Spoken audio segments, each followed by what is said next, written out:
Hi. Hi, I Hi. missed you. Andy I thought missed about you. you. I thought about you all week. You I thought about you last specifically. week, All and that right. was it. Wow.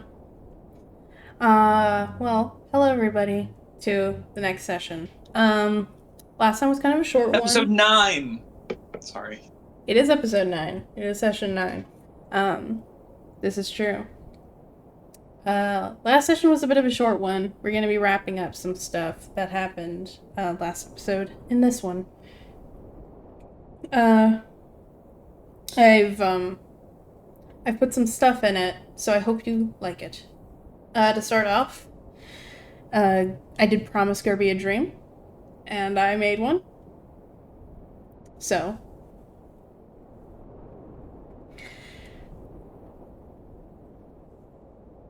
Gerby, she can turn into animals. She, famously hogs. So, I, I've kind of, based on precedent and also, utility, um, I don't think it's uncommon for her to be in like a different body during her dreams. Um, Mm-hmm. so in this dream, you're a blackbird huddled over your nest of young. You've just narrowly escaped a hawk and you've lost a wing. Still, though, you need to warm your chicks. They're warmer than you are when you feel their bodies against yours, but you can't just leave. You try to pry away from them, but your feathers are caught in between their beaks. They're hungry, and they've tasted your blood. Your eyes close as they peck your feathers, then your flesh, then your innards, then bones. Gerby wakes up and thinks that was a weird dream. Uh, and just then you can hear Tony calling you from outside your tent.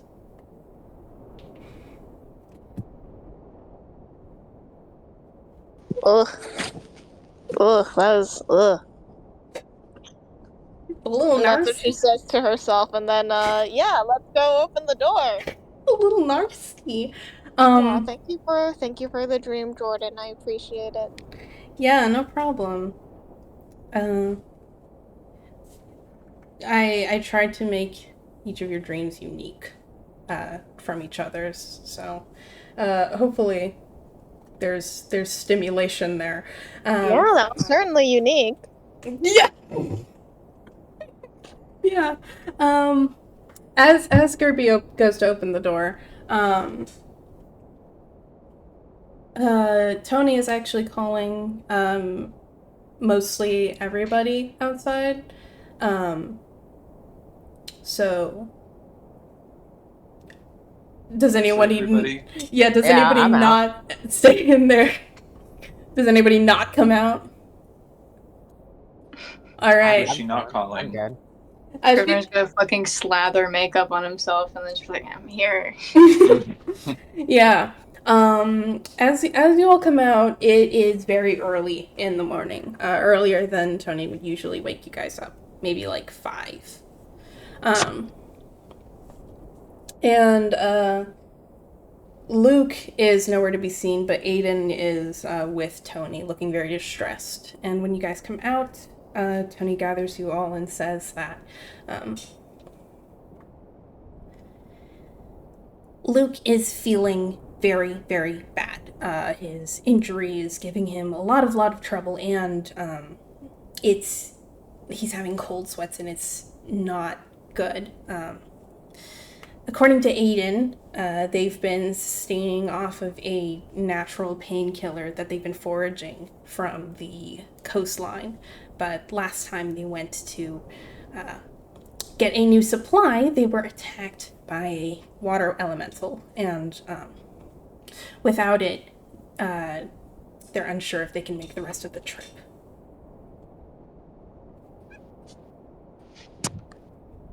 Well, shit. Yes, it's a very well shit type of situation.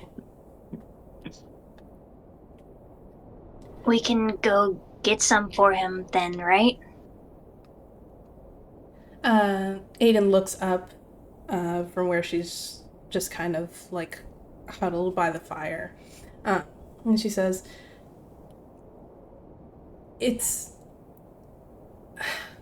that would be great for us personally. I understand that it can be dangerous, but we're just not in the condition to fight off a water elemental ourselves.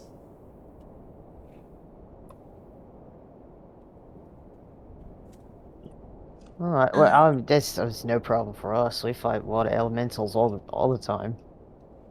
Yeah. Oh. I mean, we haven't done that as a group before, but I guess Delos knows what he's talking about. So yeah, you can be our expert. Well, if the rest of you have never done it, Aiden, would you mind sharing some advice if you happen to have any? Advice. Well, water elementals, sometimes they can be reasoned with, but other times there's just no reason to their actions, and I don't know how easy, how fruitful it would be to try to do that. In terms of fighting, non-magical attacks are not going to be great against it. It'll do something, but it won't do a lot. And just try not to let them near you.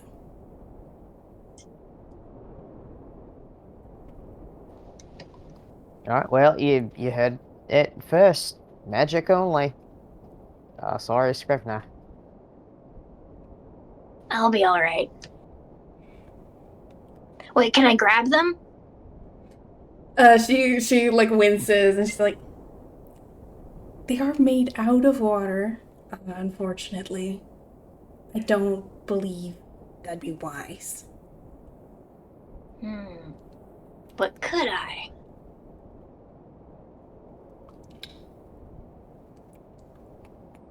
No, I don't know.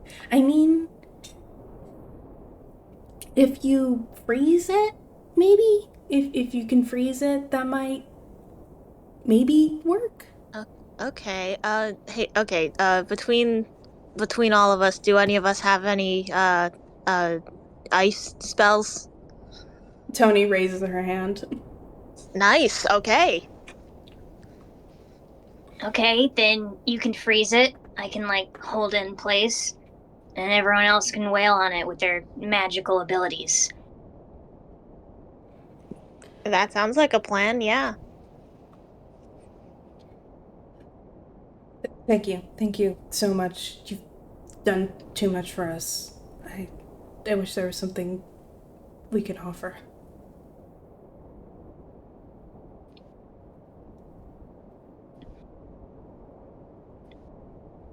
Dallas is genuinely trying to think of something they could offer. I think Scrivener would say, this woman's pregnant, right? She is. Okay. Yeah, I think Scrivener says, well, I think it would be quite rude to expect an expecting woman to provide us anything, so I think it's the least we can do. Well, it's very chivalrous of you. Thank you.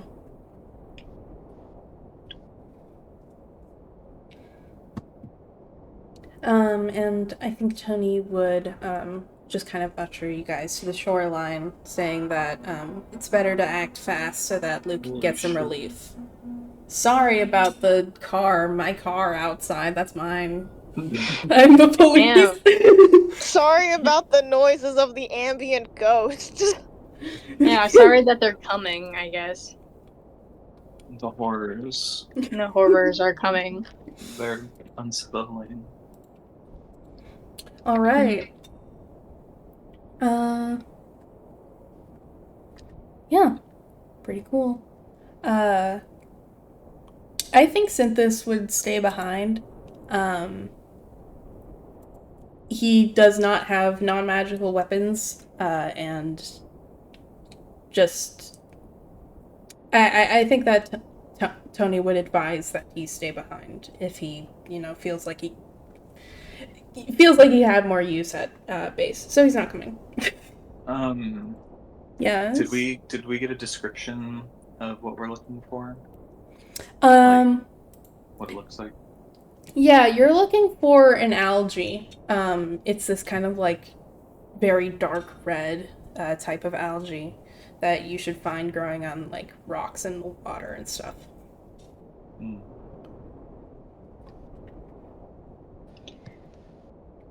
I want to kick this thing's ass. All right, let me pull up everyone. Let me pull up.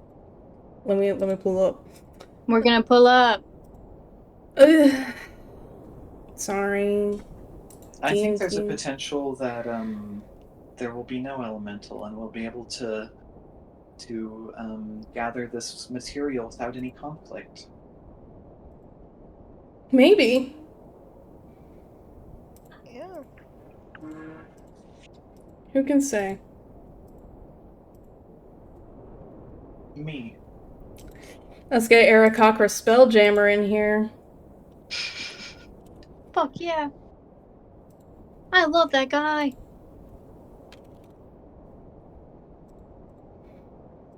All right. Do you guys care about what formation I have you guys approach the shoreline from? No. All right, then.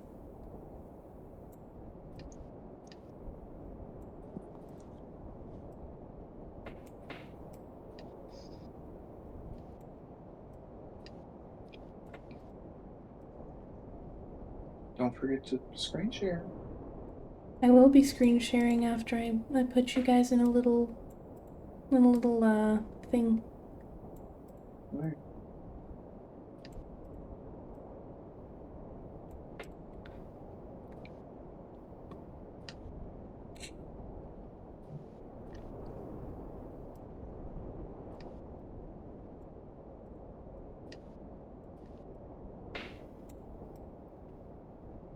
Need you guys to be perfect. All right.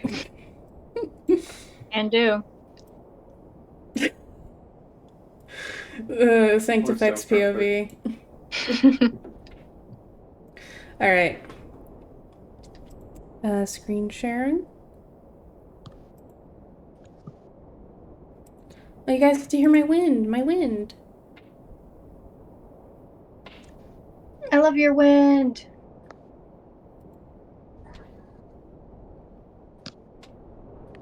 Ooh. In the water. No water. A little scary.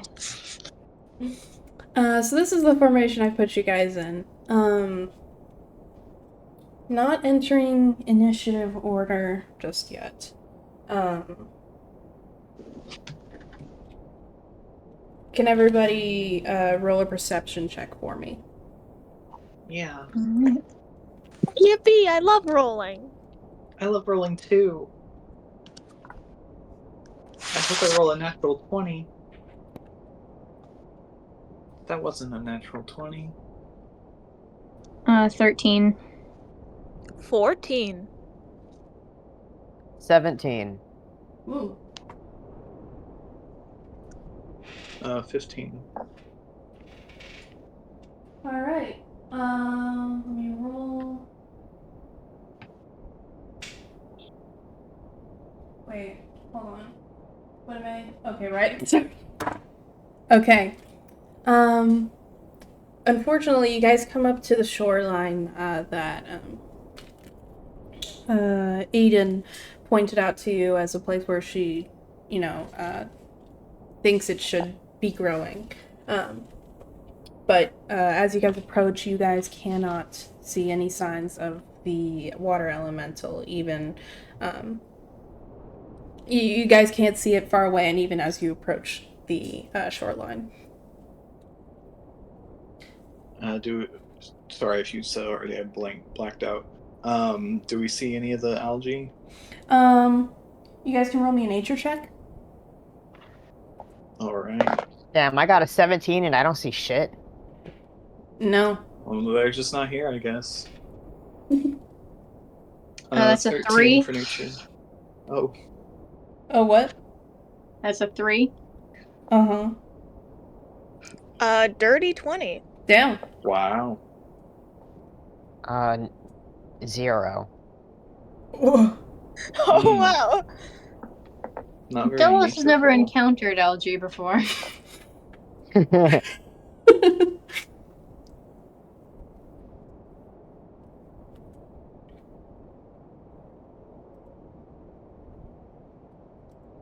Sorry, did I get a roll from Gani? Yeah, it was a 13. 13? Okay. Rolling. Okay. Yeah, with a dirty 20, Gerby, you're definitely the first to notice that, there's a bit of, rocks further off, like, maybe over in this, at this place, a bit far into the waves. But if you were able to deduce that if there's any place where that algae could be growing, it's probably that. All right. Well, Gerby points there and tells the others, if there's any place the algae is growing, it's probably that. Alright. Let's go get it.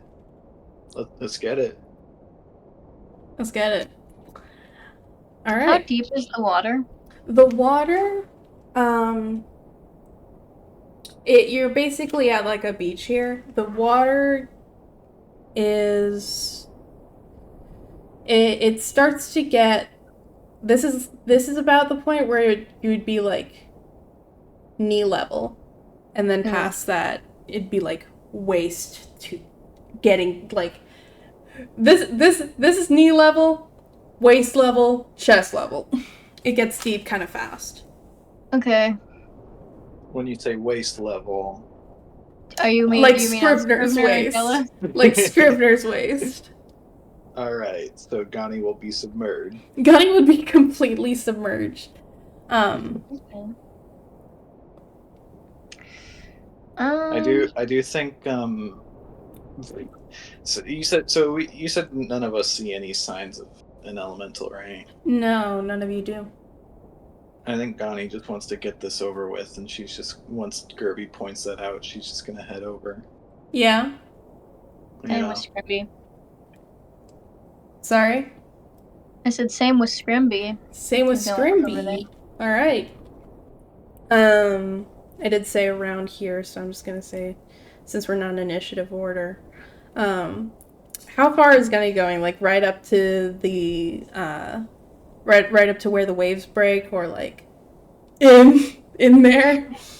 Can I see now that I'm like walking up to the shore, can I get a better look to find to see anything? Yeah, for sure. I'm not gonna make you roll for this one. Like here-ish. That's where the rocks would be, and yeah, you can pretty clearly see some algae growing on the rocks. Like a dark red matches Aiden's description. All right.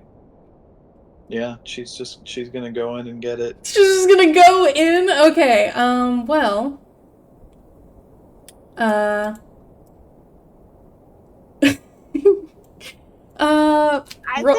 I think Gerby is like between these two groups. Yeah, sure. Yeah. I'm about to trigger the fight. Gani, I want to get. Gani right where I loves am. to do that. Gani loves to trigger the fight. It's her Yeah. favorite thing to do. She's done it in the past.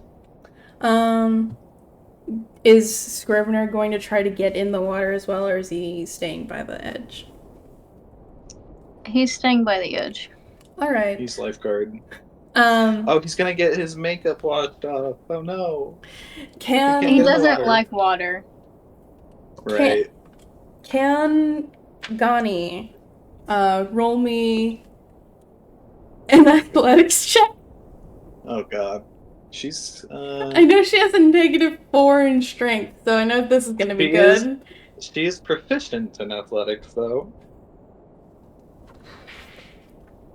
Oh, okay. That's a 17. Oh, okay. With a 17, you can actually get to the rocks. Is it like, are they like protruding a little bit? Can I stand on them? You cannot stand on them. Okay. Gunny is. Everyone sees this as Gunny just dives into the fucking surf, like a badass. Perfect And form. somehow can like fucking professional scuba diver her tiny little body into the waves and over to this rock. Good for her. And you guys very quickly also see her surface as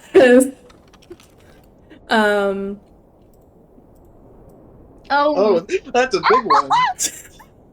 Oh, I didn't know they were that big. Connie, it's gonna fucking eat you. We keep saying this and this keeps happening, but Jordan, I believe you put the water elemental in the wrong place. actually I did not, They're because kind of occupying the same space. if you were to check the stat block for the water elemental, which I advise you not to do, you'd see that they have an ability which allows them to occupy the same space as hostile enemies. Oh, but I'm not hostile. We're friends. Even more so. Oh god, that's horrifying.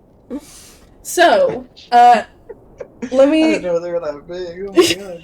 Actually, also did not know that until I pulled it up on the map before session, and I was like, "Holy shit!" All right. Let me see. Wait, so that's is that fucking huge? It might be. What the fuck? Bad news You for can't- Scrivner. That's Wow. oh no. Because large would take up 3 hexes. That I can't just look up huge. Large. Oh no. Is that large? Wait, large take up 3 hexes?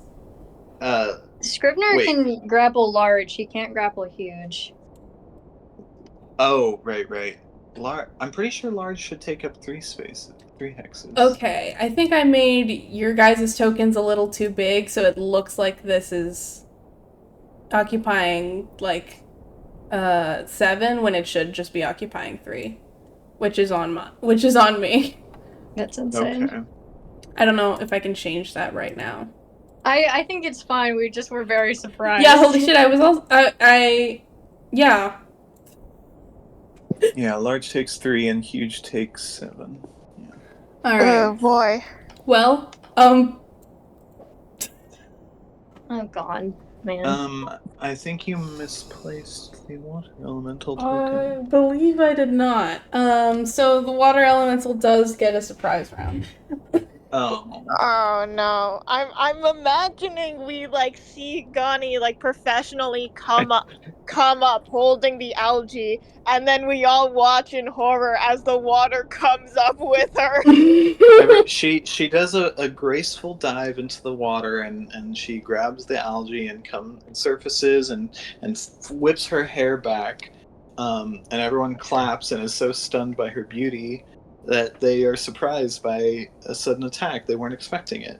No. Yes. So, I'm actually gonna ask Gani to make a DC. I'm not gonna tell you the DC. I'm gonna ask her to make a strength saving throw. Strength saving throw. Mm-hmm. I think this might actually be Scrivner lifeguard moment, because oh my god. What's happened? Okay, that is a dirty 1. A dirty nasty one. little one. A nasty, nasty, disgusting one. Well, I'm gonna say that Tony's here because I was so excited to reveal the water elemental right on top of Gani. I forgot to move her, but she would realistically move closer, seeing the frail little old woman jump into the water. She's And still no- capable and- unless there's a sudden attack. Yeah, and knowing that she's like an instrumental part to the strategy. So yeah, with a dirty one,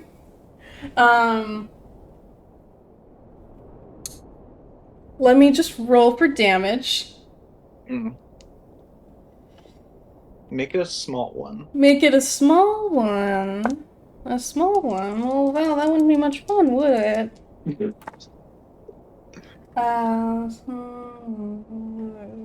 That is 11 bludgeoning Okay. damage. Okay. What's bludgeoning her? Just water? Yeah. Alright. It's like a blunt hit of like the wave. Yeah. It's like when you belly flop onto water from a great height and it just hurts your entire body very bad. Right. And,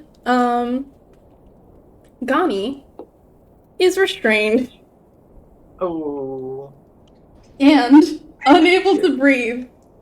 Oh. I don't think you should freeze. Hey, Tony, I don't think you should freeze the water elemental just yet. So, What does restrain do exactly? Restrained is that your movement has been moved to 0, and attack to rolls make- against the creatures have advantage. Right, okay. yeah, you have disadvantage on attack rolls. Everyone else has advantage on attack rolls. And you have disadvantage on dex saves. Which is great. It's great. Yeah. So, yeah. Is restrained the result of grappling? No, grappled is No, something grappling and different. restrained are different. Right. Yeah, you are grappled and restrained. I don't think that like player characters can restrain without like rope or whatever. But you can grapple with your hands. Yeah, if it was just grappled, you'd have advantage on attack rolls against the water elemental. But because you're restrained, you don't. Wait, why would I have advantage? Well, you actually, you wouldn't have advantage. You would just not have disadvantage. Yeah. Got it. Restrained is the equivalent of being grappled and prone. Mm. In like grappling terms. All right. But I can, like, on my turn, I can still, like, resist. Yeah, you there. It's a contest. Okay. To see if you can get out of it. What Gani would be making is an acrobatics check. Unless I choose to make an athletics check. Unless he chose to make an athletics check. Yeah. All right. So, for description, again, you guys see Gani dive into the surf with a lot more confidence than she perhaps should. But she can, against all odds, make it to the rock and grab a fistful of algae before she surfaces from the water. But not exactly. She surfaces from the water, but is still encased in it, as a water elemental has swallowed her whole. And while she is... Swallowed her what? Alright, go on. Wow. Sorry. Maybe I won't give you... Maybe I won't do this then. No, keep going. You're doing good. Okay. And as she is being tossed and turned by the waves and by the forces of this water elemental, you can see her cloak that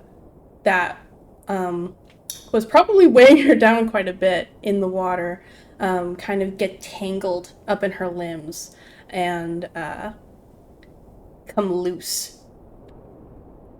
And Scrivner's right up at the water, so he'd be able to see this pretty clearly, and everyone else would be able to see it too, but to varying degrees. But where Gani's left arm is perhaps expected to be, by everyone except the players themselves, there is just a knob of scar tissue at her shoulder. Yes!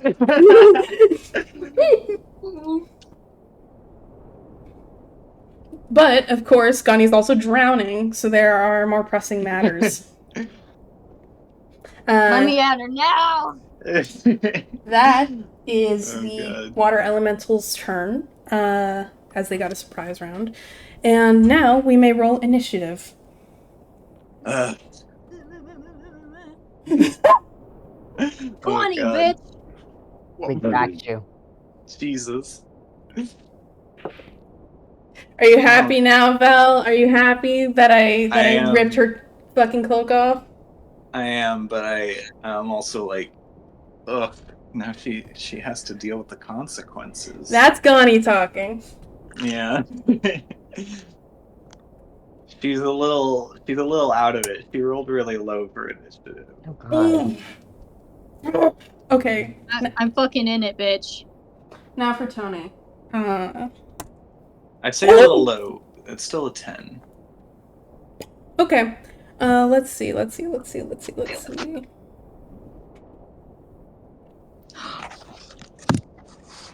Someone messaged me out of nowhere and asked if my profile picture is an OC. Just someone? It is. It is. What'd you They say? said I haven't responded.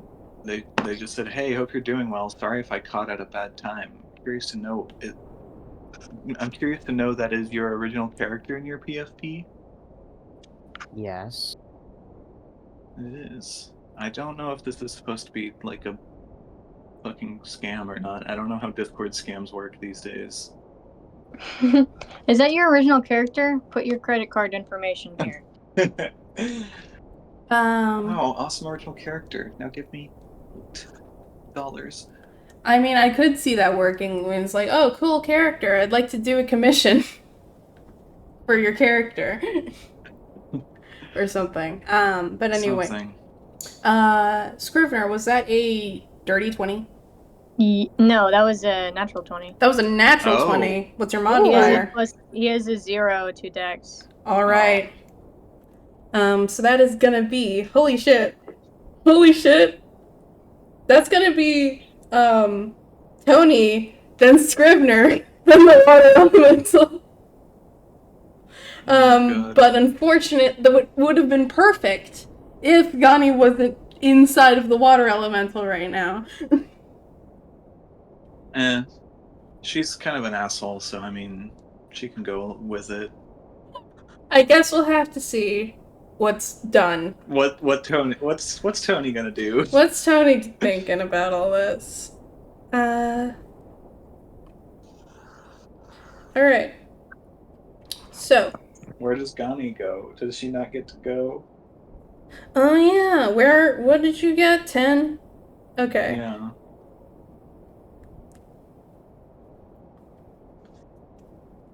There we go. Cool. I'm gonna put that in secret so I don't have to watch you guys yap. /loving, I would watch you yap on any other day of the week. So, very cool. Yeah, that's gonna be Tony. So, has anybody canonically, like, in canon, yelled out, to, maybe not freeze the water elemental while Gani's inside of it? I feel like that's common sense in Scrivner's mind. Okay. And I do think Tony would just, she would say, like, she would just say something like, Scrivner, change of plans? I think he would be like, yeah, give me a sec. All right. So, what is Tony going to do? Tony does actually have Steela. I forgot to put Steela on here. She would come. Nice Steela. Let's get Eric Hawker Spelljammer up in here. Shoutouts to Eric Hawker Spelljammer. Shoutouts to Eric Hawker Steela. Plural. Steelus. Bye. Oh, fuck. I was such a fucking klutz. You're doing great. Bye. Alright. Yeah. Oh, she's excited. She's running around. Steela's got the zoomies. Now it's not the time. Okay. Oh god, now I have to pull up everyone's actions. Hold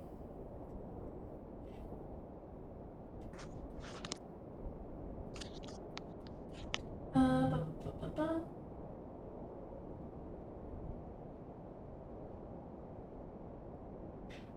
Okay.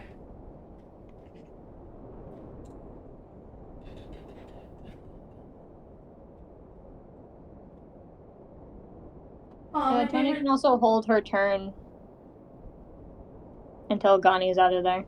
Tony can do That's that. true. Tony will do that. Awesome. So yeah, Scrivner says, "Give me a second," and Tony says, "Say less," and then holds her action. So that's gonna be Scrivner. Cool. So for bonus action, I'm going to turn the rage on. And I already rolled what benefits he gets. So I'm gonna have him teleport 3 hexagons forward. Okay. 1, 2, 3. Oh, heck yeah. Oh my god. Can Grab her out of there. Can I, like, I want to grab her. I want to, like, grapple her, basically. You want to grapple her out of the water elemental? Yeah. And, I love that. grab her ankle and then toss her to shore like a boomerang. What I'm gonna make that is Gani going to contest this first of all? Contest him grabbing her? Okay, I'm thinking of it as a two-step process. First of all, the way I'm gonna make it is that basically Scrivner would be taking on the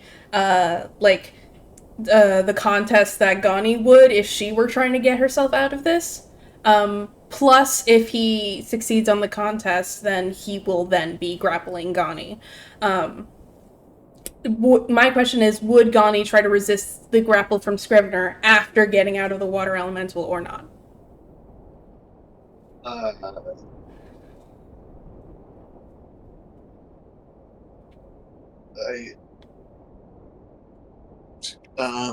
Okay, let me simplify it.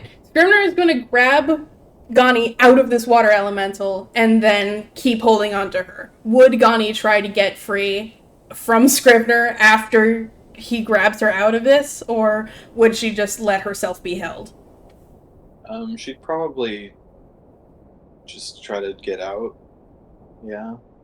She would not want Scrivner to hold her like that.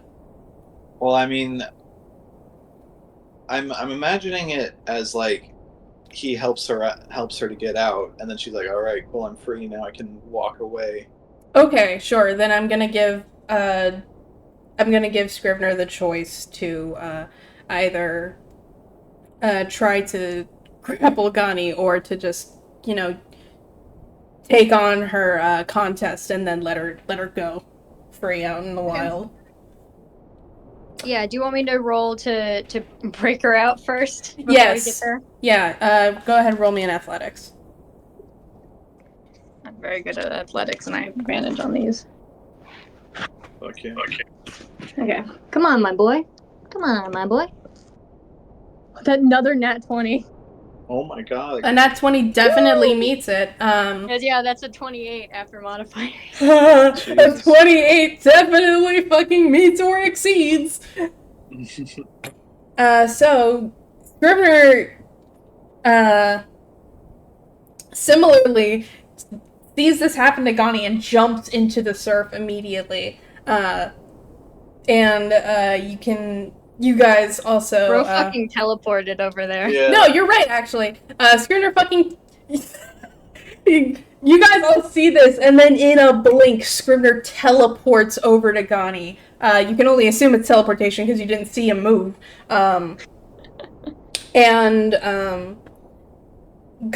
Scrivener can just fucking, like, reach inside of this water elemental and wrestle her out. He does all this. He does all this as his makeup is running off of his body, rubbing off on contact points. Oh my god. It's all happening. Jesus. Okay. I mean, everyone knew already, but Not Tony. Tony did not know. Tony doesn't. that's true. Tony is finding out right now as we speak. Tony and the rest of the group are exchanging information. Yeah. Scrivener, I don't think Scrivener notices that happen. Okay, so my follow-up question. I know Gani would just want to walk away. If I, like, grab her and walk away with her, can I take the disengage, like, damage for her? Okay. Interesting. Because if she just walks away, then she does, I mean, she can use, like, you know, she can use her action to disengage. But I think if I just take her away... It's not if you're unwillingly moved out of range, you don't get you don't get attack of opportunity, right? I don't know. Do we know this? I feel like we looked into this before, and if you are moved unwillingly, then that you don't provoke that. Interesting. I'm basically trying to unwillingly move her so she doesn't get hit. Yeah, when it's said like that, I do think that would be the case, yeah.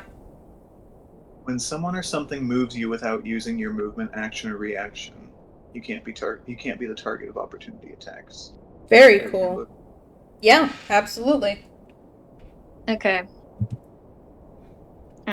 So, do you want to roll to contest my grapple? Yeah, I don't think this will go very well, but yeah. Just as this is a roll for flavor. How hard Gani struggles. Is this one where I can use acrobatics, or do I have to use athletics? You can use acrobatics. You can use it, yeah. What the hell, Gani? What are you doing? That's an 8. That's an 18. I do think that in Gani trying to struggle, her cloak just straight up comes loose and, like, falls off of her body. Oh, I thought you said it already came off while she was in the water. It came loose when she was in the water, and her arm became visible. And now, with all this hullabaloo happening, it fully comes off of her body and is, like, floating in the water next to you. Wow.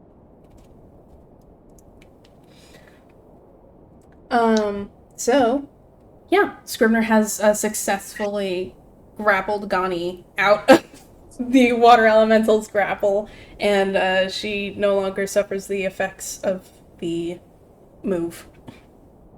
Okay. I'm just gonna move her, and I don't lose any movement from her because she's so small. This is true. Oh, yeah. So I'm just gonna move her 1, 2, 3, put her on the shore. All right.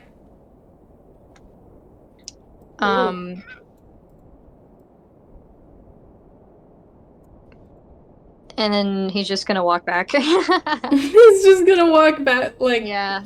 Is that gonna just be the rest of his movement? Yeah. No, I mean back to the water elemental. Back to the elemental. Oh! Gotta get ready to grapple that ice block. I guess so. Alright then. He very gently puts Gani on the ground and then just fucking sprints back. Oh fuck, Scrivner lifeguard now. Actually, that's his secret calling. That's a secret. Yeah. He's gonna grow up to be a lifeguard. He's like in his 30s. Okay, and that's his He wants entire to be a turn. lifeguard when he grows up. All right. So what Tony is going to do? Ooh, let me get everything out here. How big is this cone? Was there not an opportunity attack there? Oh, right. You're right. There was. So yeah, between those two events, now I'm gonna roll for attack of opportunity. That's not the die I used for that one. Kill him. Maybe it should be. Put him out of his misery. She mad as hell. And I feel like I've asked this before, but monsters cannot multi-attack of opportunity, correct? No, They cannot. No, they can't. All right. You get one into a reaction. All right. You may attack. Okay. once. That definitely beats Scrivener's AC because that's over a 20. So yeah, as Scrivener was carrying Gani to shore,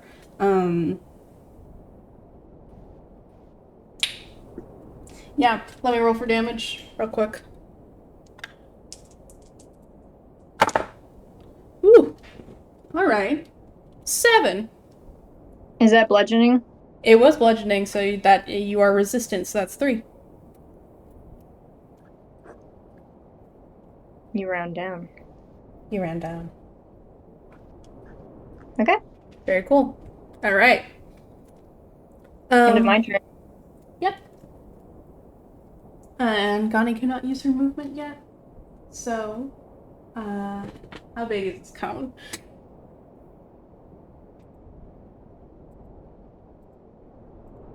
If it's a cone, might be able to fucking get everybody. Well, she can move. That's not her turn yet. Oh. Wait, Tony? Who's using this? I believe Tony held her action. Yeah, she held her action. Oh. Okay. Until after Donnie was out of there. Right. Okay. I was like, you're doing the cone backwards. So, She thwacking Scrivener with this shit?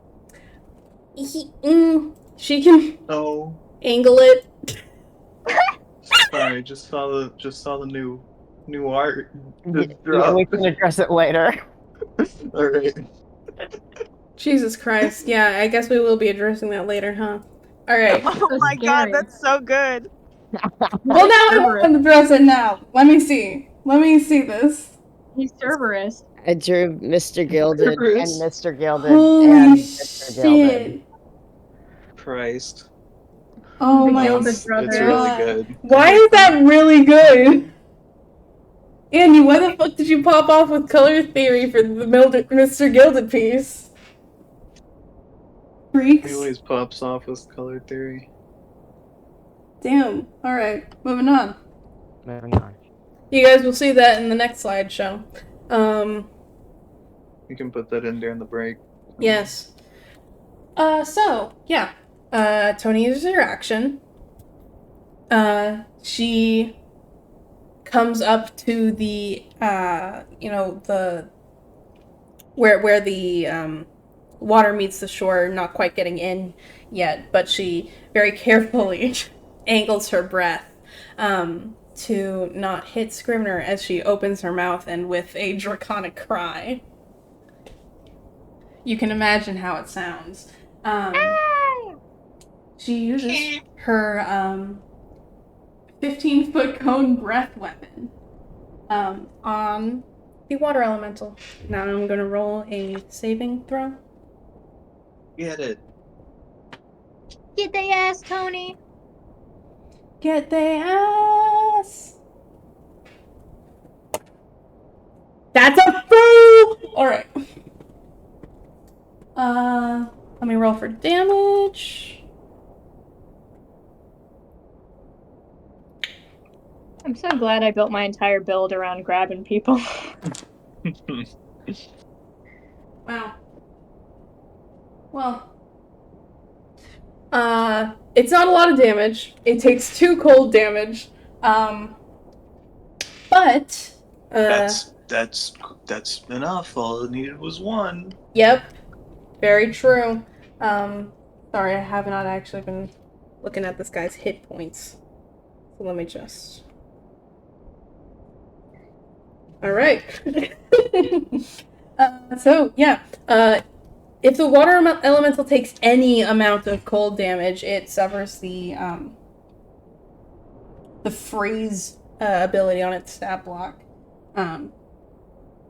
So part of its body becomes frozen by Tony's attack. Presumably the part that was inside of the cone. And now its speed is reduced to 20 feet. No, by 20 feet. Until the end of its next turn. So. That's Damn, that's it's going that. next, isn't it? Damn. It is going next, isn't it? Fuck it. Ha! Well, excuse me. Tony has another use of that breath weapon, so don't worry. And also spells.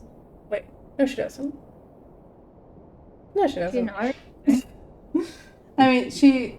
Well, actually, I don't know. I might be confusing her with her mom. That never happens to her in real life. Anyway. Zam. Oh, jeez. So, yeah. Moving on. Unfortunately, it is the water elemental's turn now. We can just But kind its speed is reduced for its turn. Yes, it is. Cool. So... let me roll something. Alright. Noted. Yeah. So the water elemental cannot, it can only move, like, here. So it can't get any closer to anyone else to be able to make a melee attack against them. But it can attack Scrivner. So, yep, gonna roll for that. Wow! What's Scrivener's AC? 12. Okay. One of them hits. Didn't roll very well, so I'm actually surprised any of them hit, but one of them just barely hits. Maybe it's in a bit of a rush, trying to get onto land, or maybe it's disoriented from having its body partially frozen. But it is going to attack Scrivener for rolling.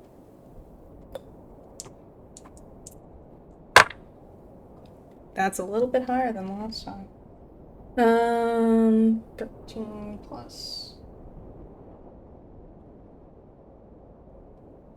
That's going to be 17 damage on Scrivener, bludgeoning, which rounds down to 8. Okay. Damn. This thing might get my ass. I'll be real. Damn. You're taking it like a champ. You're doing great. Thank you. I'm at 29 health. So Well, that's you still have more health than my max. Mm-hmm. that's its full action. So it will. So it's over. It's done. We can move on to somebody else now. Me. All right. What's my range? 30 feet. You're literally 10 feet away from this thing. Yeah, I know. I'm trying to get away. Ah. Alright,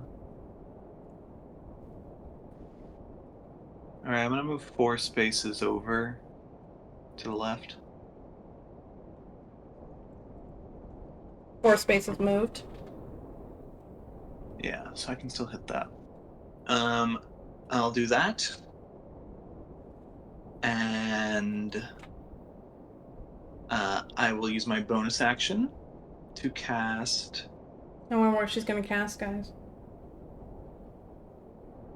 I'm gonna cast ensnaring strike. No, just kidding. Hunter's mark. Yay! Yay! Nice. Bet you didn't see that one coming. She did the thing. And then I'm gonna shoot it. Whoa! I'm gonna shoot it with my magic weapon. Shoot it with your magic weapon, girl. Let me make sure I'm doing this right. Yeah. Okay. With my hand crossbow. Whoa, that's a natural 20, baby! Oh. Do I double the hunter's mark? You don't double what you don't roll for in a... Well, hunter's mark gets rolled for. Oh, then yes, you do. Wow. Alright. Fuck yeah, I'm gonna do 1 million damage. Maybe May never left us.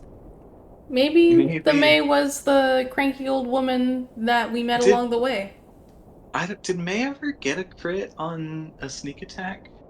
Yeah, I don't know if she did like once, I'll be real. Yeah. I think the May has left us because May did not crit. She was just really sexy that she convinced us that she did. That's true. Yeah, she just had a mask that made it so that she didn't miss. That's all- true. So she rolled a lot less than she should have, probably. That's true. She eliminated the need for critting. Sorry, I'm rolling all over the place. Okay, so that's gonna be 4d6 of damage.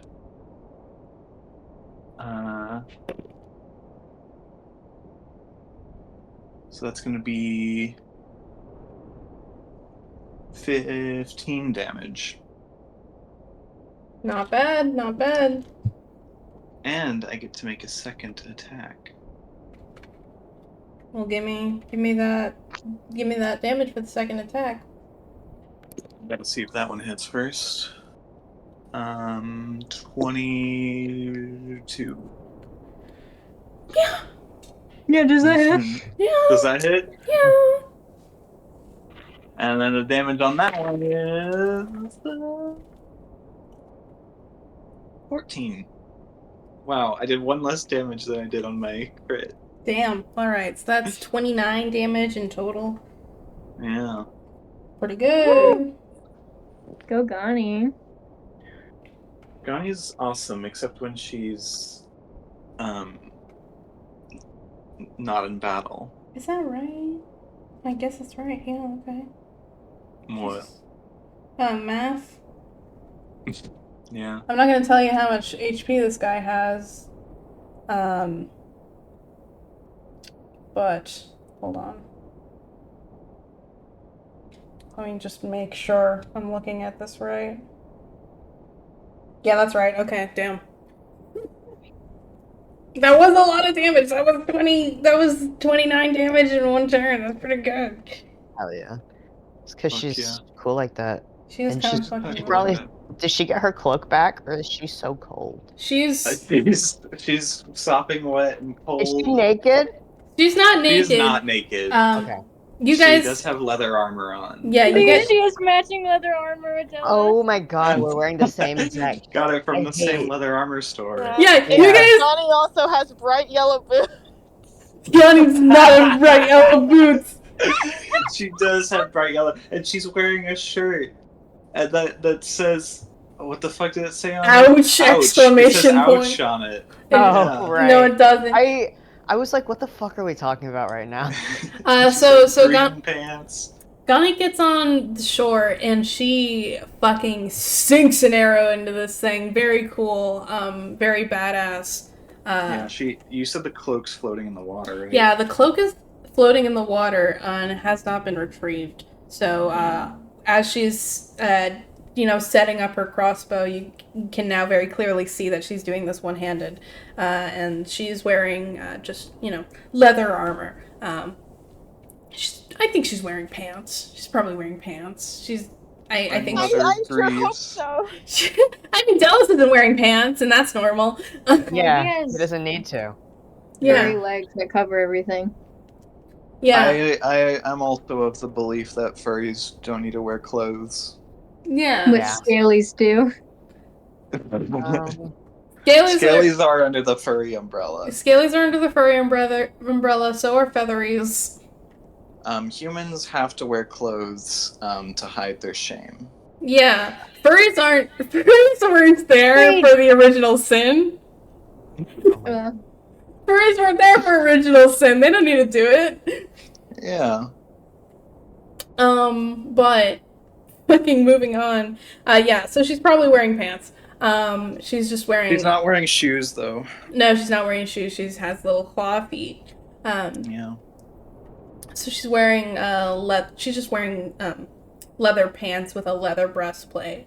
A leather breast piece can it be called a plate when it's just leather? I don't know. It does look strikingly similar to the garb that Delos wears, completely by coincidence. They go shopping at the cloak and sleeveless leather armor store. Yeah, because they both have cool arm stuff they have to show off once their cloak is stripped away. It's true. Man, unrelated. Andy, you could totally play a ranger. I think that would suit you well. Delos was gonna be a ranger. Yeah, I know. Yeah, was that the point? Yeah. Okay. You're gonna be playing a ranger for Rusty Rider, I believe. Rusty Rider. Yeah. Oh yeah. Oh yeah. Rusty Rider, I believe.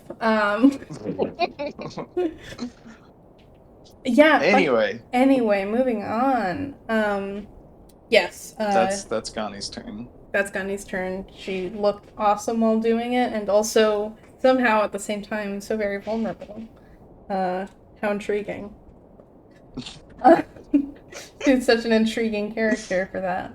I hope we can investigate this intrigue later. Yes. So, I believe that's Delos next. Okay. I've spent this whole time figuring out what to do, and I'm so indecisive.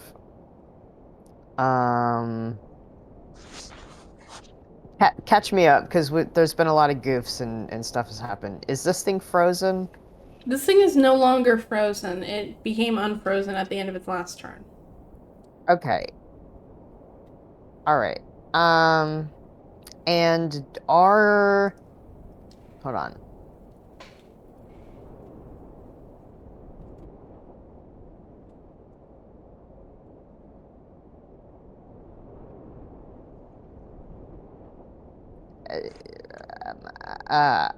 My lovely Scrivner, you want this thing, like, right up on you, right?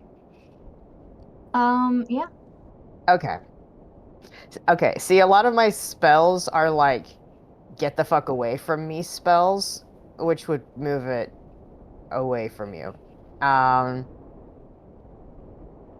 mean, I could just simply, like, go back up to it. So it'd be okay. Yeah? Yeah, it'd be fine. Yeah, Okay. I'm gonna second that and say that if you were to cast a spell that like maybe gets it away from the shoreline, that could keep other people safe while Scrivener kind of deals with it in the surf. Okay, yeah, Scrivener's swimming. Good. Then He's not. He's not swimming. He's standing Oh. in the water.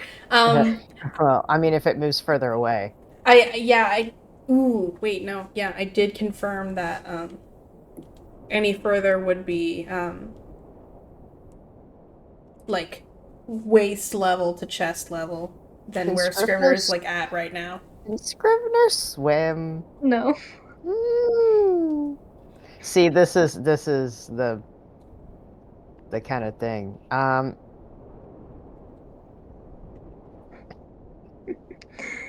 He can teleport, so if he walks in, goes like pew pew pew, and then just teleports back to where he can breathe.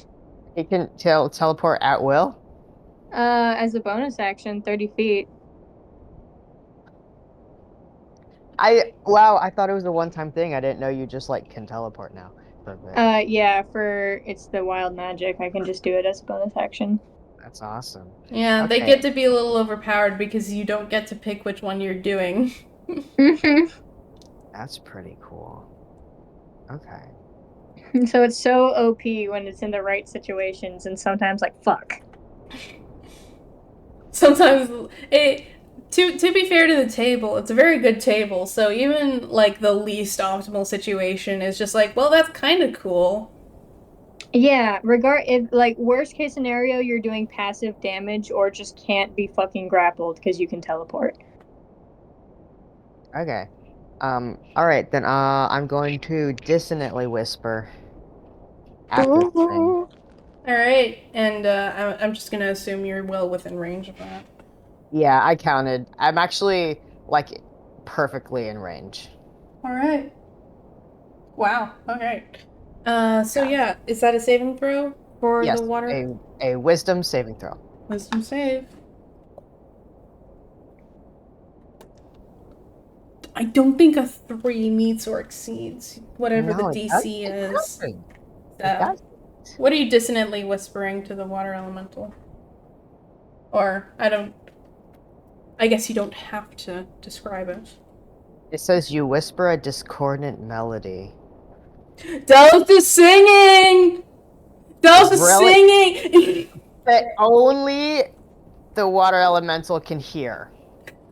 So don't even, you guys, I'm not going to describe it because none of you can hear it. You don't know what it, The Wow. water you don't know what it Wait, sounds but like. can you sing it for us anyway then? No, you The don't. water Are elemental you the hears- water elemental?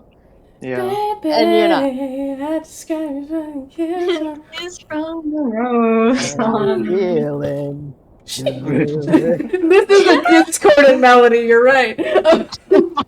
Pretty discordant. Every single person is my enemy. Oh, the trickery. Jesus. Okay, I'm gonna roll damage. Alright, yeah, roll damage. That's gonna be 3d6s. Oh, and I add my spellcasting mod to that damage, right? Do I? No, that's not how it works. If Sorry. it says in the spell that you do, Yeah. you do. Otherwise, you do not. Hold on then. Sorry, I was a fighter in my past life. Let me. I think Dallas just like says that out loud and he has no idea what he's talking about, but he's 100% right. Fucking I was mutters nonsense to himself. Yeah, so that's the discordant melody. The one element is like, roll the fucking.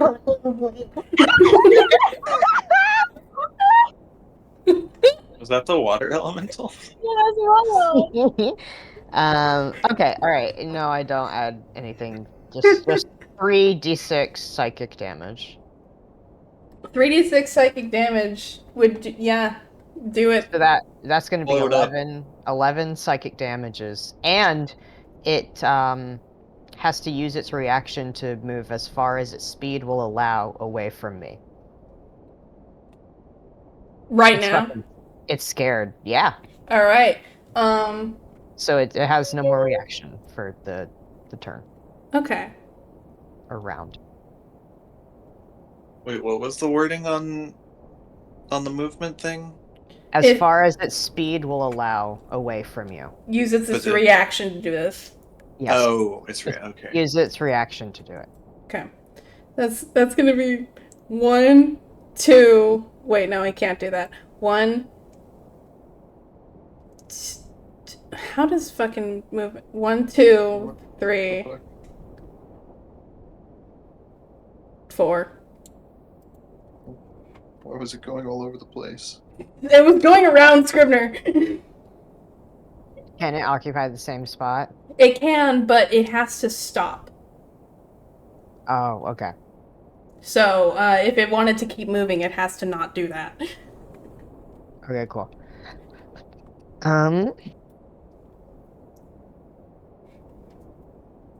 Ooh, hold on. I finally have cunning action. Oh shit. Yeah. You can hide. So true, you can hide. I'm gonna hide behind whatever that is on the map. This? Yeah. I don't I'm think gonna stick my head in the sand. I don't think this is enough to give you full cover. So, Is that not a fucking fat stack of logs? It's clearly some sort of object. it is some sort of object, but it's like, I don't know, how able are you as a person to be able to hide behind, like, a loose stack of broken, like, I think you underestimate sticks? Delos and how fucking weaselly he is. I'm He's gonna like an Undertale hiding behind the Delos-shaped pile. I'm gonna put my foot down and say, no, I don't think I am. You can hide behind one of these trees, though. Oh, Jordan, What about- you're not even considering Delos's camouflage. If Delos rolls... Okay. The camouflage would What? work better with a tree, honestly. You're not considering Delos's broken log-shaped body. Okay. I'm about to Matt Mercer you. Haley let May hide behind weird shit. Haley didn't give May a dexterity stat for the first few sessions. All right, that's fine. I can go behind a tree. Okay. Can't compare I'll be Delos there. to May. You can't do that. Also true. Okay, so which one of these trees are you gonna hide behind? Big one. The big one? Delos and May are two sides of a similar coin. Tall. Black. Yeah, And rogue. I won't disagree. Okay. Does how much movement does Dallas have? 30 or 35? 35. Alright, well he can make that. Either way, so Cool. yeah, roll me a stealth.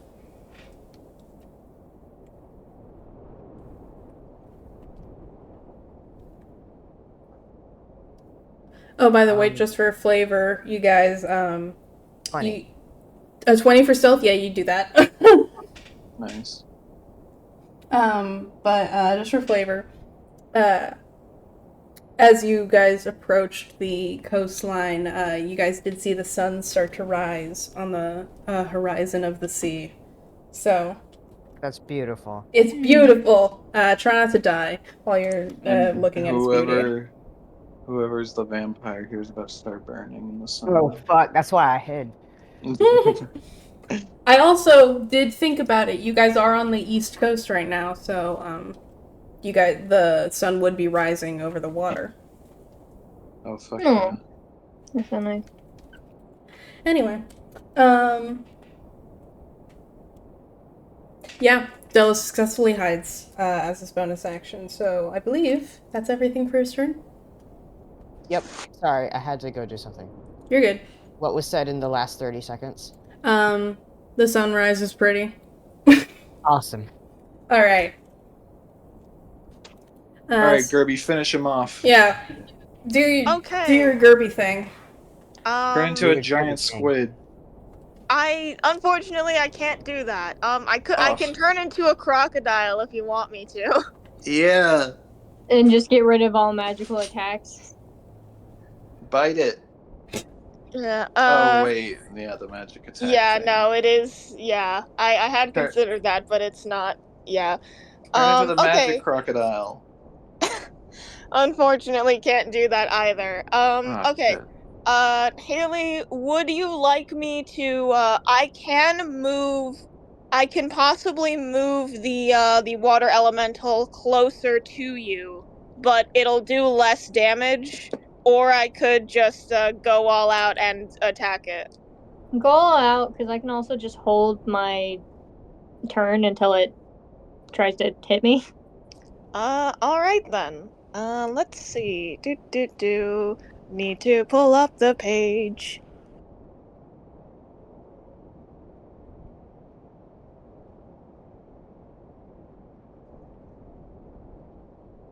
I just realized that the border on the map is largely theoretical. So, if what probably should have happened is that Dallas does Discord and it whispers, and the water elemental like goes all the fucking way like over here because it has a movement speed of very high while in the water. Go Oh to the no. next continent. The water elemental is gonna go next to Tony's cone. Yeah, all the way next to Tony's cone, and then fucking find it again. I was like, oh, why the fuck is this here? I think we should roll up the water elemental and then Push roll it them somewhere on over else. to the next town over. Oh, you weren't making a SpongeBob reference. You were making a Friendship is Witchcraft reference, of course. I'm glad you got it. Okay. Gerby is going to cast Moonbeam. A cylinder of silvery light shines down from the sky in a 5-foot radius. And it's 40 feet tall. Holy shit. Well, Wow. just like Holy right on shit. him. Awesome. The water elemental has to make a Constitution saving throw. Very I believe cool. it has to beat a 13. Yeah. Let me roll that. Okay. Unfortunately, it exceeded a 13. Silver That's barbs. alright. That just means it's gonna Oh. take half damage. Silvery Silvery barbs. barbs. Oh, fuck, really? Silvery barbs. Oh, fuck, Whoa. yeah! But Dallas- a team From behind a tree, you hear Dallas yell, "Silvery barbs!" and he waves his wand around. He has no wand. He flourishes his cloak. Thank you very much. Very Plays cool. his, and he plays his little lute. He does not have a lute. If I was mean, I would say that you're no longer hidden because of that. But I'm not mean. I'm very nice. He So remember that. whispers, "Silvery barbs." Does silvery barbs have a vocal component? Do we do components? We don't. No. But you did describe Delos yelling so He much. does that in his brain, but he doesn't actually say it. He flourishes his cloak, but he doesn't. He whispers "silvery barbs" to himself. The flourish of the cloak, also nobody sees it. It's also for himself. I've established What a either freak. way that he would stay hidden, so... Okay. But... Yeah, that silvery barbs happens. Okay, re-rolling that saving throw. Who's that advantage going to, by the way? Who's next? Tony. Tony. Tony. Very cool. Still me. It still exceeds, I'm sorry. Oh, Fuck. fuck. Well, at least Tony gets advantage. Tony does get It's still advantage. constitutional. Yeah, jeez. Wait, it's a constitution? Yeah. Well, I guess that means I have to re-roll. Oh my god. And it's a same thing, whatever, who cares? Oh, okay. Alright, well, yeah. Okay. I rolled for damage. It takes I got 13 for the damage, and I'm gonna use Fury of the Small to bump that up to a 15. So it takes 15 points of damage. Pretty cool. Yeah. But luckily, the thing with Moonbeam is that this thing the beam of light stays there, and it'll take damage every time it starts its turn there. And I can Nice. also move it around on my turn. Ooh. Yeah. I like that. Yeah. So okay, it takes 15 damage, and then I have my bonus action, which I would like to use to cast Healing Word on Scrivner. Yay. How sweet. How much healing does that do?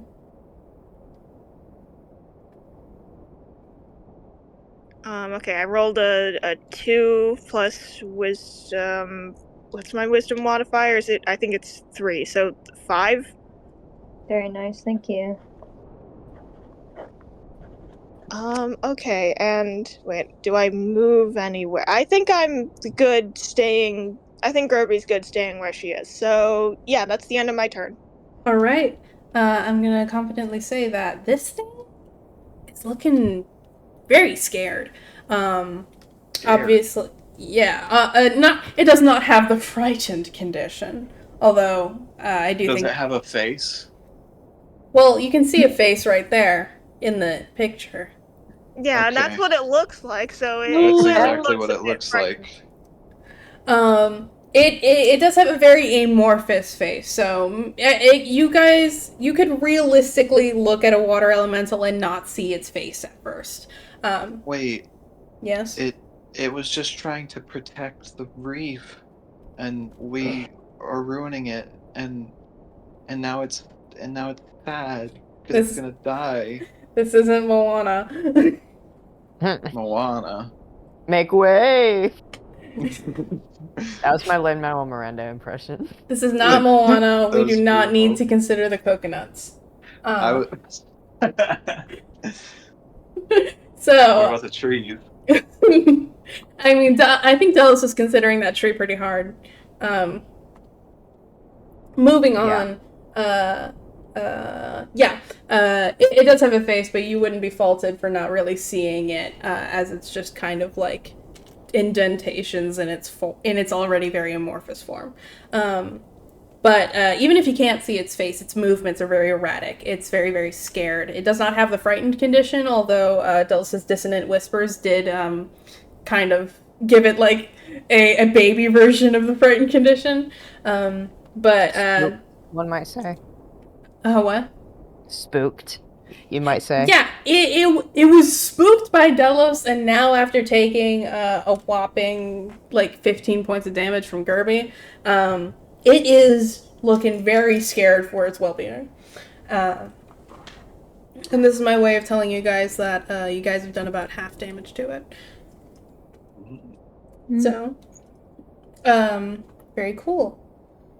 And that is going to be that was Gerby's action and bonus action. Does she have any movement she wants to use before her turn is over? Nope. Very cool. That is gonna go right back to Tony. Tony goes 1, 2, 3, 4, 5. Steela follows very faithfully. That's not what I'm clicking. Hey, you over there! That's Get her on hammer over space here. that we're seeing. Her what? That's her hammer space. Oh yeah, her fucking hammer space. Yeah. She fucking,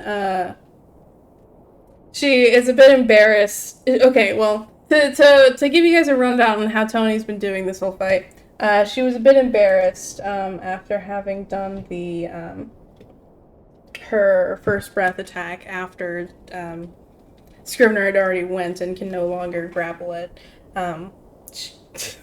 That was me, the DM, not thinking about it. Tony is smarter than I am, but for that moment, let's say Scrivner just jumping into the water gave her a lapse of judgment.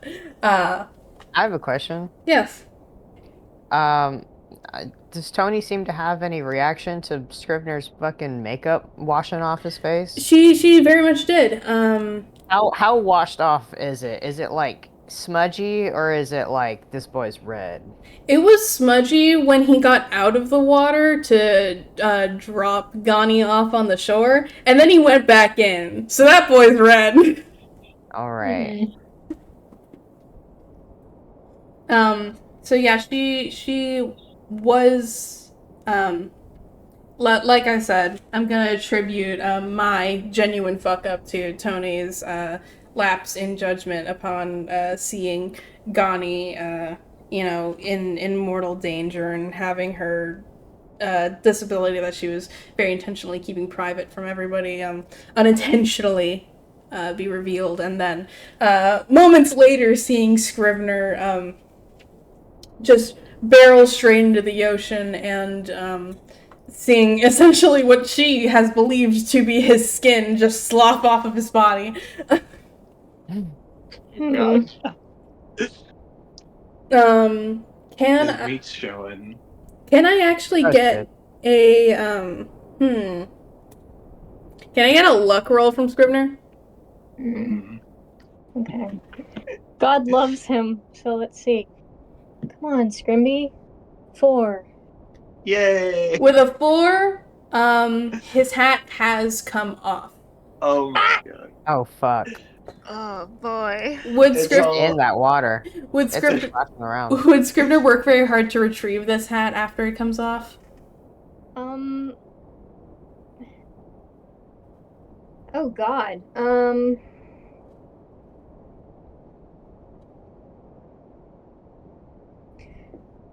Okay. In what context does it come off? Because he might straight up like not. He might. Okay. In my mind, he's kind of just locked in. So at what point has it like come off? I think it would have come off when the water elemental attacked him. Okay, I don't think he'd be thinking about it. Okay. Somewhere in the surf, Gani's cloak and Scrivener's hat are tangled up in each other. Discarded in the waves. So, yeah.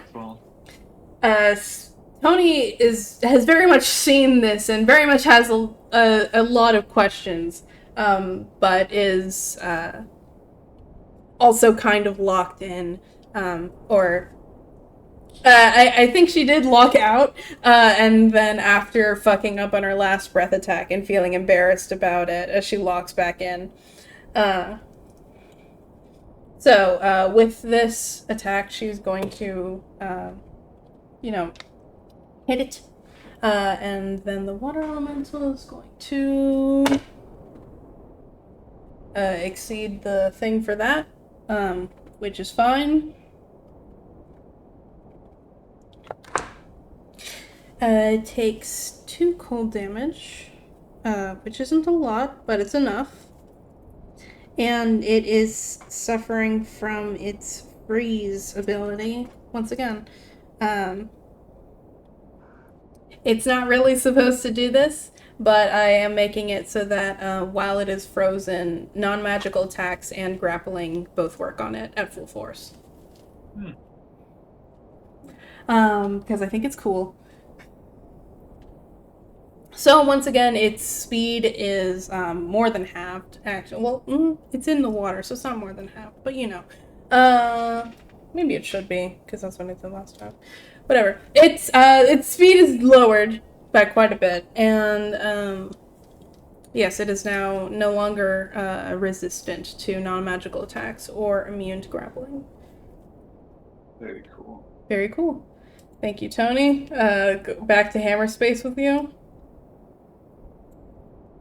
Tony's triangle. Tony's triangle. That's what. That would be a thing if she was a mathematician instead of a neurologist. It was probably math and neurology. A little Doesn't have bit, triangle yeah. After her. She's definitely done. Yeah. Has she done math? She'd name a triangle after herself. Yeah, she has done math. We discovered a new triangle. Well, there's like Pascal's triangle and stuff, right? Yeah. That's not a normal triangle, but they still call it Pascal's triangle. That's true. Yeah. I just like the idea of them discovering a new triangle and she names it after herself. Yeah. This one's angles don't add up to 180. Very cool. There would be some fuck-ass, like, like, in the Feywild, you can have triangles that don't add up to 180. Oh yeah. They have non-Euclidean geometry in the Feywild. Not back anywhere over there. else. Not anywhere else. Alright, moving on. So yeah, Tony has very successfully done her breath weapon, which she is very relieved about now. With her bonus action, I don't think she can do much.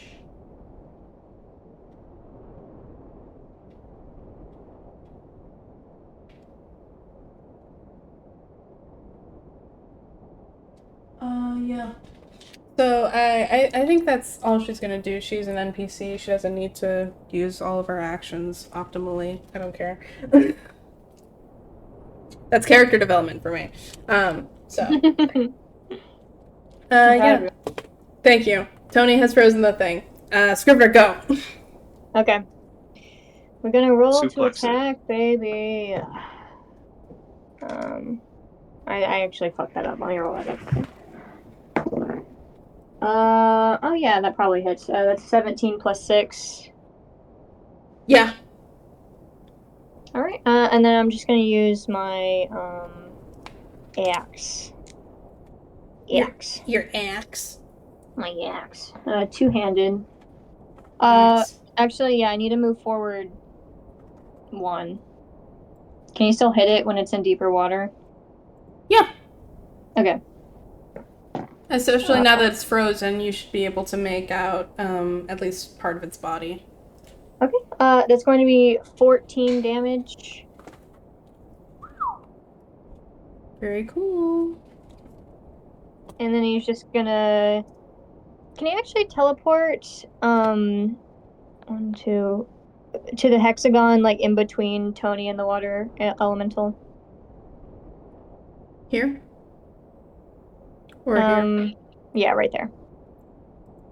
Yes, he can. Okay, and I'll end his turn. Okay. I want to say that he is out of melee range. Just so for your information. Yeah, that's fine. Good. Very cool. Scrivener fucking takes out his axe and fucking wails on this thing. And it takes another fair bit of damage. Again, its movements are getting more and more erratic. Even as it's frozen, you can see parts of its body. It's a water elemental in the water, so all of its everything about it just has to be gleaned from the movement of the water. But you can see, like, as you take your axe and you split the water elemental part of its body from the rest of it, you can see other parts of its body, like, fragment and, like, just kind of, like, flail in the water before coming back to the main body and just trying to, become one thing again. This is a sign of stress for the water elemental, as any water elemental zoologist would tell you. Oh, thank you. Very cool. Good job, Scrivener. That is going to go to the water elemental now. The water elemental is, and just making sure, Delos, the effects of Dissonant Whispers are only active for that one reaction, right?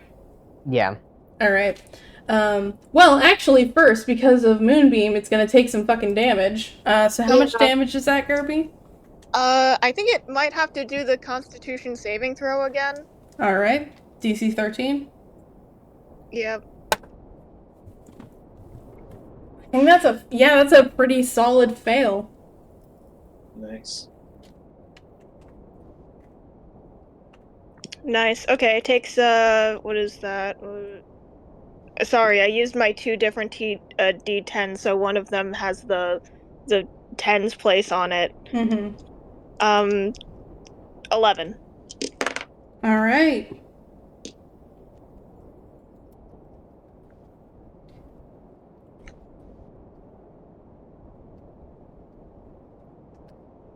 Very cool. Yeah. As soon as it starts its turn, Gerby's Moonbeam takes effect on it again, and it kind of, like, flails in the water. Parts of it, like, get way above the surf, and it's very obviously in distress. After this, though, it just, like, gets It's all up on you. Gets on you. He gets all up on you. And yeah, it's going to. Let me see.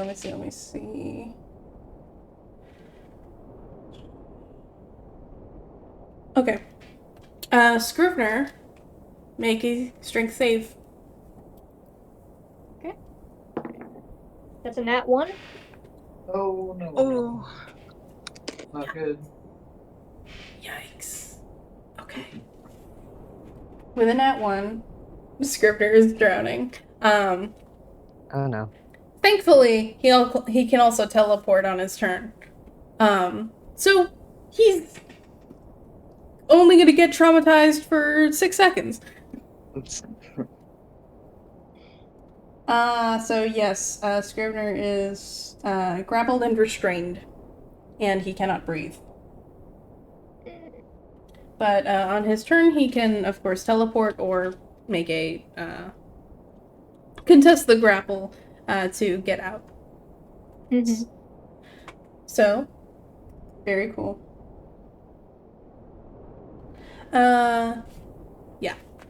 That's gonna be its action. Wait, no, you also take damage. Excuse me.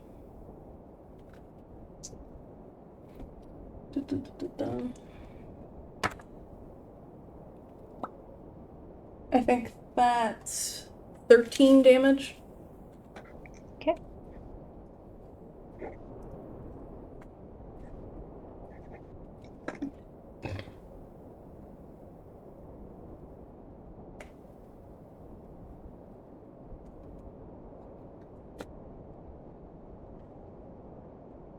How much health is Scrivener at? 21.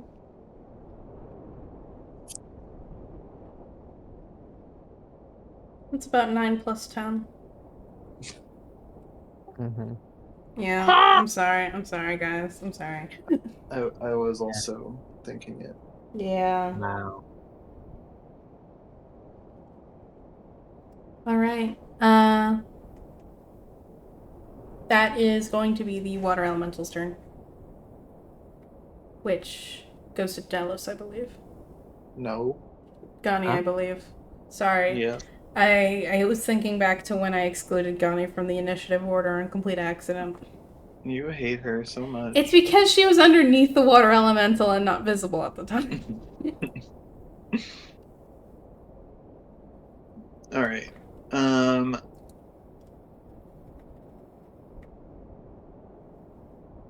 Yeah, I'm gotta get in range and then shoot it. Are you not in range now? I don't think so. Can you put a 30-foot circle? Oh wait, am I? Damn. Like, just barely. I guess that'll work then. Wait, is it 30 feet? Let me make sure. Yeah, it's 30 feet, you said earlier. Yes. Yeah, thank you. Yeah, gonna shoot it. Fucking shoot it, man. Shoot it the fuck up. Does a 25 hit? 25 hits. Hooray! That's 7 damage. Wait, Waiting. 12 damage. Alright. Anything else? And then Yeah. one more One shot. more shot, okay. I was gonna lose it if you just had one more damage to add to that. And then one more damage. No, I'm gonna shoot again. My bonus action. Does a 26 hit? Yeah. Awesome. That's 3 more damage. The way this exchange is happening is making me lose my mind a little bit. That's 18 damage? Or is that no, that's 15 because the last one was 12. Yeah. Alright. And then for my third attack. Nope. I know you're joking. I know you're bluffing. No. Umbral sight. Umbral sight. Alright. Yeah, hear her out. You're not being for Yeah. real. You're not being for real. I don't know the intricacies of what Umbral Sight does, but I know that's not that. I meant to say Dread Ambusher, but I started with Umbral, so Actually, yeah, you're right. anyway, that's Gani's turn. Goodbye. Bye-bye. Thank you for having us. Very cool. Did I kill it yet? Genuinely, one heavy hit or something about like that could take it down. All right, Delos, kill it. Yeah, it's Delos' time to shine. Let's go. Let's hope. Okay. It's frozen, yeah. It is frozen and Delos is hidden, so he should get advantage on this attack I and it'll thought- do full damage. It I thought stops it's being not frozen frozen. after it takes a turn. You're right, it's not Yeah. frozen. Mother effer. Sorry. My plan. Should have just Sorry. roll higher on initiative. I don't know. Okay, well. I should have. You're right. That's on me. But not Um, higher than Tony. Yeah. Tony could also hold her action until it used its turn, and then we'd have an entire round on it. That's true. This is true, but also Scrivner wouldn't be able to grapple it then. Not that he's been doing that anyway. Well, he could grapple it Yeah, he would, when because his it turn comes stops around. on its turn. It goes after him. The breath weapon Well- would loop around. It would, yeah. Wait. If Tony held her action until after the water elemental. Oh, yeah. See? Tony would be smarter than me. I think Uh, Tony's also absorbing a lot of stimulus right now. She is. She is. There's a lot going on. Well, Okay, well. I'm sorry to be boring, but I think the only thing I really can do at this moment is literally Dissonant Whispers again. That's fine. yeah, Yeah. Andy, you were a fighter in your last life. I have like 3 different types of weapons. I got new spells, but the only thing that would be useful right now is Dissonant Whispers again. So we're I can confirm You should that. just. What? Sorry, no mind. what? I was gonna say that I can confirm that by the end of COG, Miko had like 20 spells, but she only really used like the same 2 abilities and 2 spells every time they went into combat because it was a good combo. So that's just how that happens. You're not gonna use every single spell you have every single combat. Alright. Fair enough. All right, I dissonantly whisper once more. Very cool. How does that work with Scrivner and drowning? Well, I think Dissonant Whispers is not like everyone who can hear you experiences this. It's just Delos casts a spell that makes his whispers audible to a target. No, I mean the like moving far away as possible bit. Oh! Yeah, Scrivener's In which coming with. Scrivener is Scrivener's in coming this with. thing. Scrivener's coming with, yeah.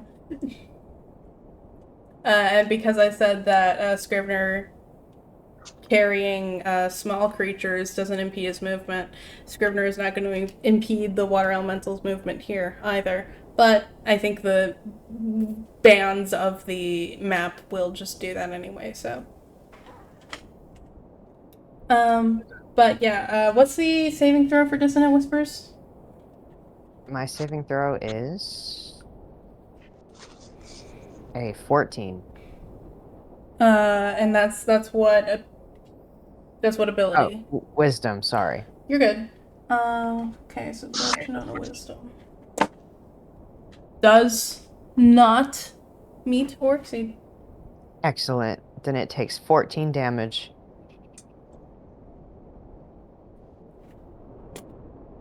I think that this thing is so damaged that it's not supposed to do this, but it's just gonna fucking spit Scrivener out. Nice, you're welcome.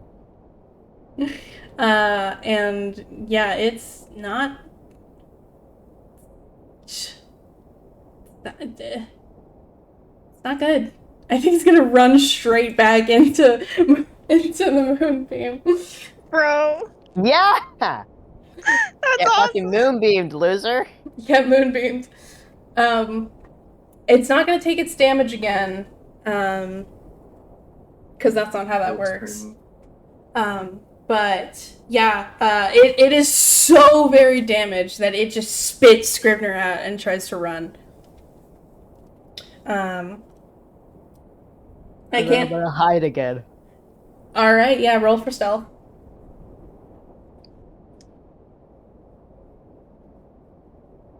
18.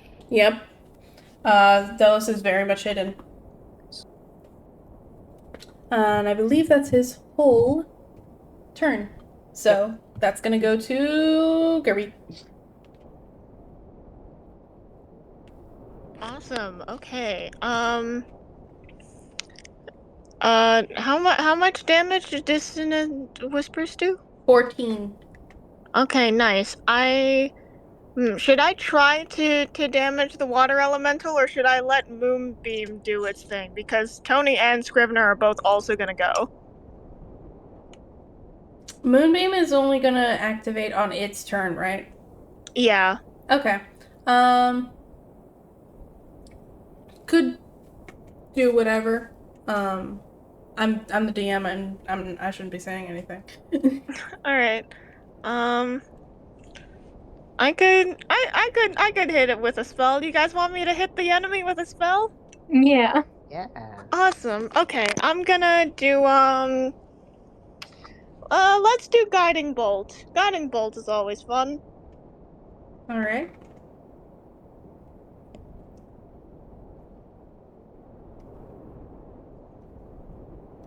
Okay, I am making a ranged spell attack.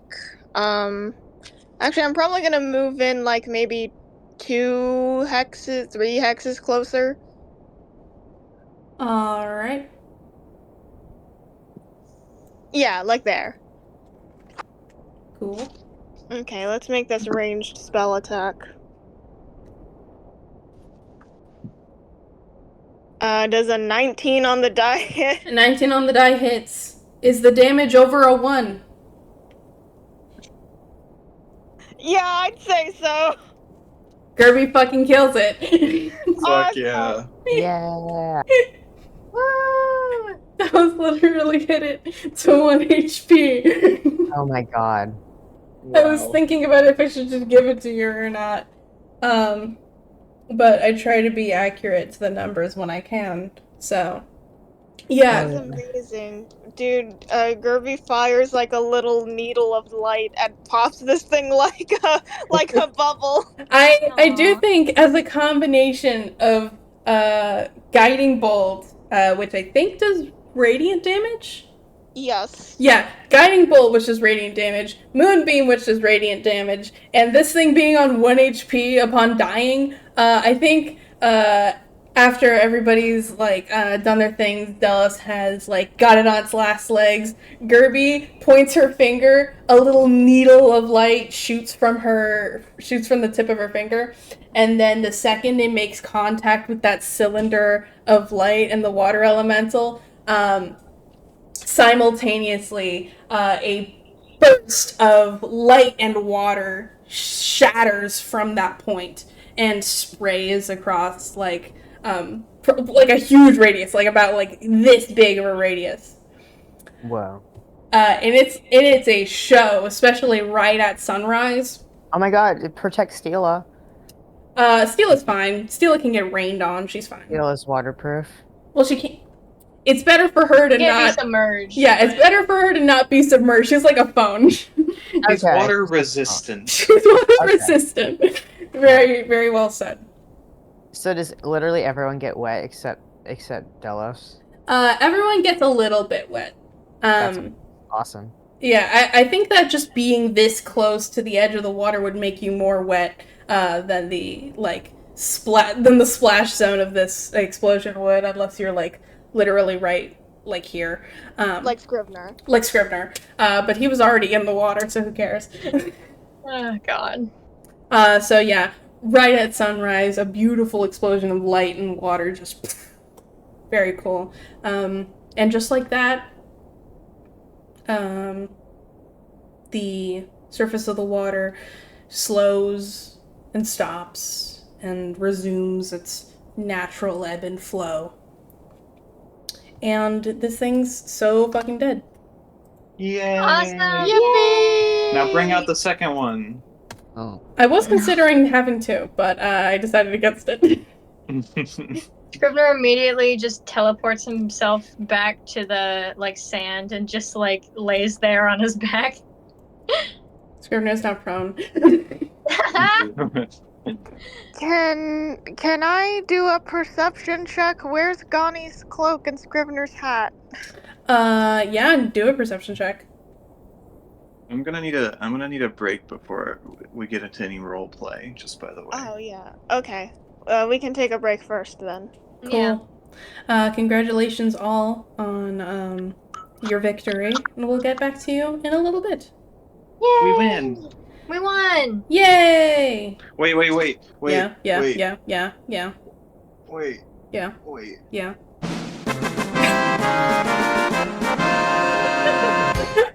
Awesome. Great. Now we're gonna fix that sound effect to exclude the start of the music at the end. It really does annoy me every time, but at this point, it's a classic. I don't know. All right. See you in a bit. Bye-bye. Bye. Hello.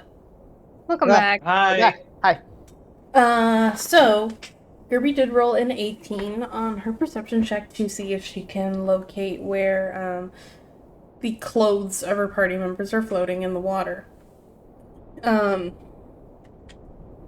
With an 18, she can succeed.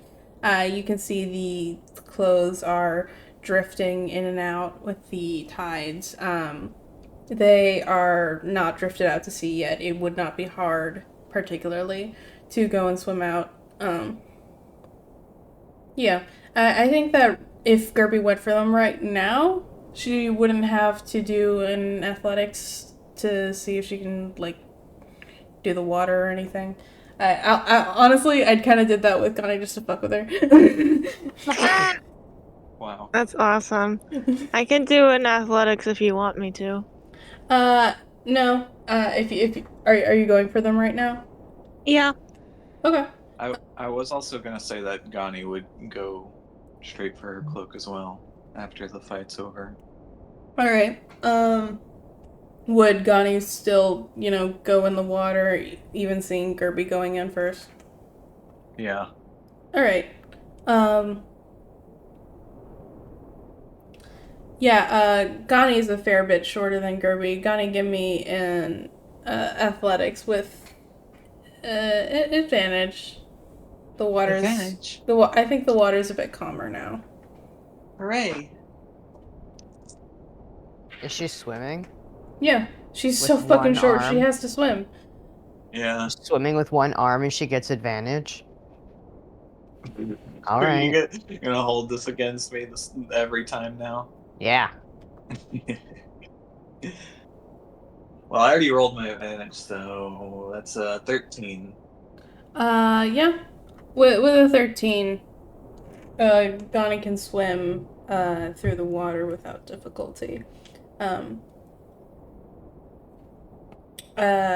do think they Gerby gets a hold.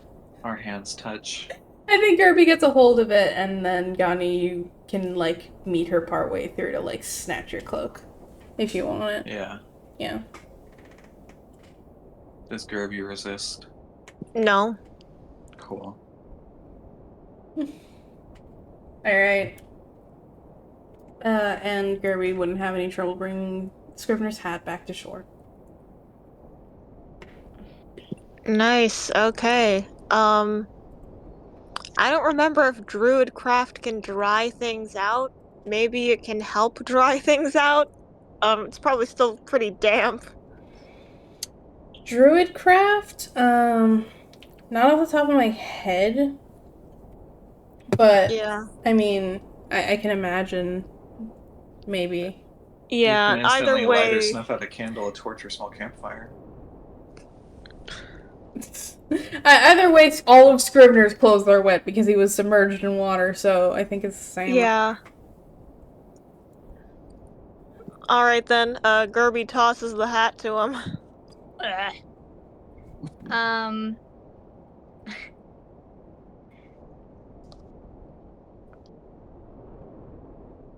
Oh fuck.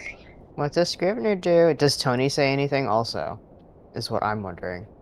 Tony, sees all this happen and is just kind of like standing nervously, kind of she's looking at Scrivener and trying not to look at Gani. I think you can tell that she has plans to say something, but is letting everyone get their bearings. Right now, Scrivener. I think he kind of panickedly like puts the hat back on him very quickly, even though it's like sopping wet. And then kind of like rubs his face. And I think he's still kind of on the ground, but he like, I think he looks at Tony and he kind of like adjusts so his hair is like very much in his face. Obviously, you can still tell, but I think he just looks at her very like alarmed. Tony does come up to him. She doesn't kneel down to get on his level or anything. She's already pretty short, but she's standing and she talks to him, and she says, "So, I see there was something that you neglected to tell me, and she kind of looks around to the rest of you and she says, was I the only one out of the loop here?" Yeah, I think so. Never came up. Okay, alright, well, I would appreciate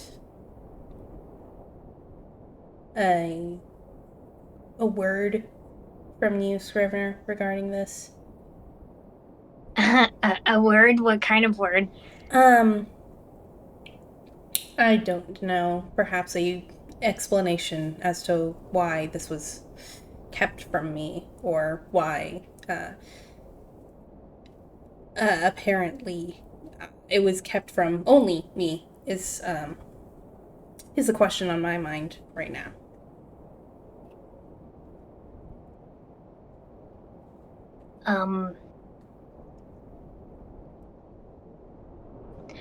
Well, I just didn't think it would be relevant. And you're correct, it's not actually relevant to anything that you're researching. No, I suppose not. However, it is very unnerving to know that.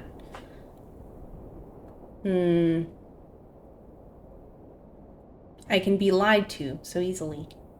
Of course, I don't think any less of you, Scrivener, as a person. I am just shocked. Well, it's personal for him. Evidently. And I understand that that kind of thing can be personal sometimes.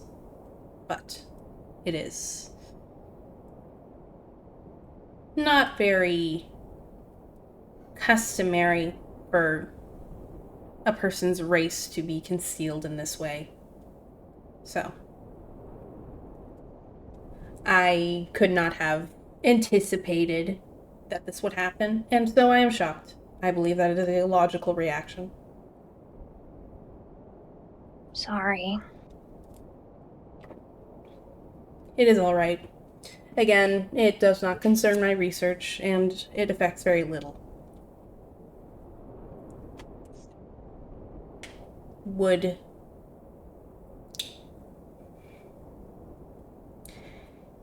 I suppose I should ask if you'd like this information to be kept a secret as to the best of my ability.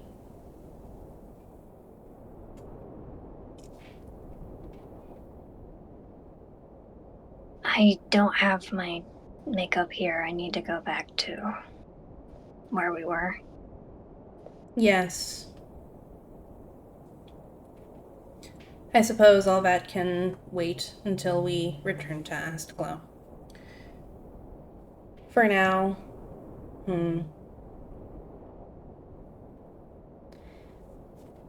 I suppose that,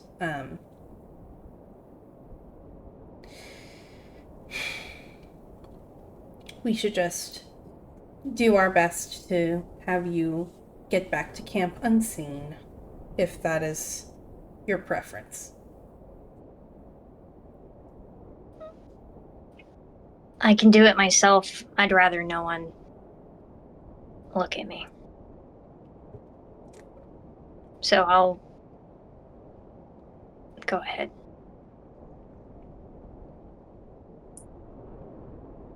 Well, we will be, at most, a few dozen feet behind you as you walk back to camp. I don't see much point in going back separately. She averts her eyes. I don't have to stare at you the entire time, but I'd be...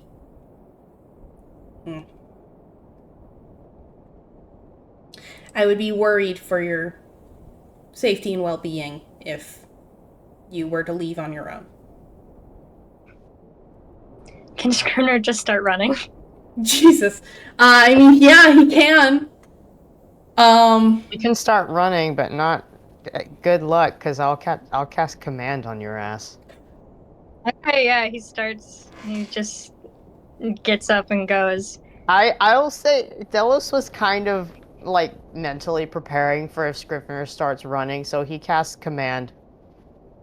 And he just says stop, and you have to succeed on a wisdom saving throw, Okay. which is nice for you. Yeah, Scrivener's wisdom is not the worst in the party. 14. Oh, that my save is 14. Does that mean it passes? It has to, I think it does have to meet or exceed, so yeah, it does. Okay, he stops. No, you Oh, no, you he pass. No, I know. Oh god. Oh, okay. you bitch. Oh god. Not you, Haley, you Scrivener. You Scrivener, I'm talking to you, Scrivener, you bitch. Oh Jesus Christ. I don't know if Delos would know if Scrivener should have passed that or not. When you cast a spell, like, can you feel the effect go through, or? It, like, people can know, like, how their spell has gone. Yeah. I think that I think it's ultimately up to you.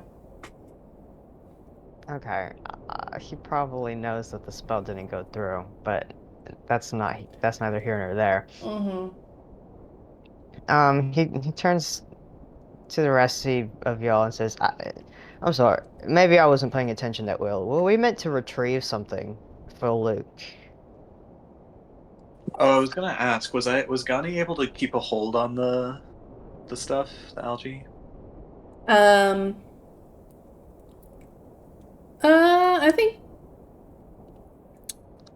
I think yeah, probably. It would just be like like nothing if somebody were to have to go back in and get some and then come back out. So yeah, sure. Awesome. So is that a yes? Gani has some, but I was gonna say after she gets her cloak and gets back to shore, she's just gonna start walking. Oh my to god. Camp. Oh my god, y'all all so annoying. You guys fucking turn around and Gani's gone. Alright, well, the rest of you go back to camp. Scrivener and I will trail behind. And if you turn around and look at him, I will cast a hex upon you. Okay, well, that's not entirely necessary. Oh, yeah, because you won't turn around. Well, yes. Alright, then we're in agreement. And then he kind of looks at Tony expectantly, waiting for her to start following Gani. It is very unprofessional to threaten your supervisor. And then she walks. Oh, well, I was just joking. Mm-hmm.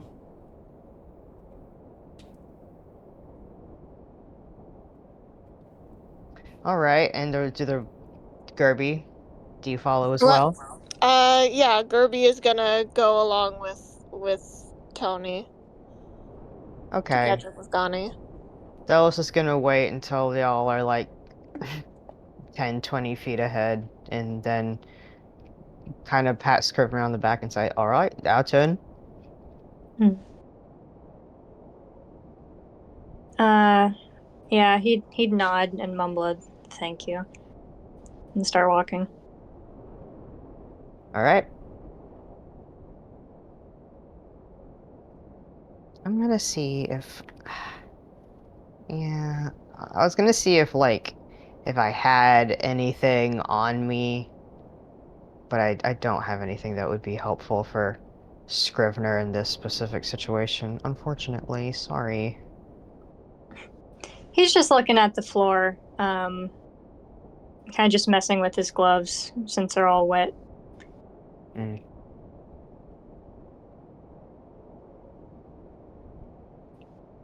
Alright, and then we go back. Alright. I do think Gani might be the first one there. Since she just left. So you Gani, get back to camp, sopping wet. Your cloak is also sopping wet. You guys also dress for winter weather, so that means your clothes are extra heavy.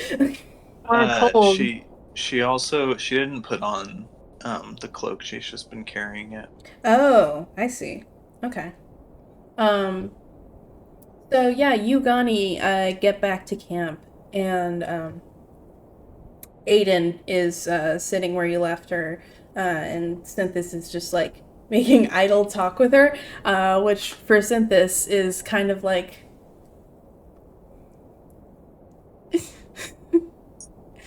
uh, sorry, I'm laughing my ass off. I think you walk in on Synthis saying, I've never had fish before. And. Oh, God.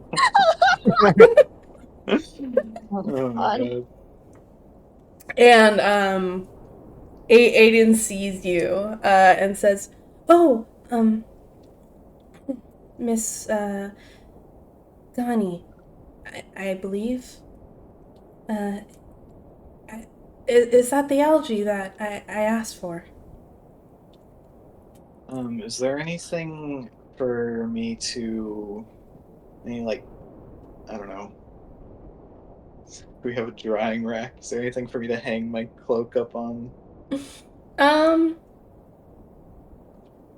Yeah, probably. I think that there's probably a place where you can hang it like by the fire so that it dries faster. Yeah, okay. I do that. Alright, I hang it up over by the fire, and then I hand her the algae, and then I go back to my tent. All right. She is very confused by this, but also very grateful, and she's not gonna pursue you. uh,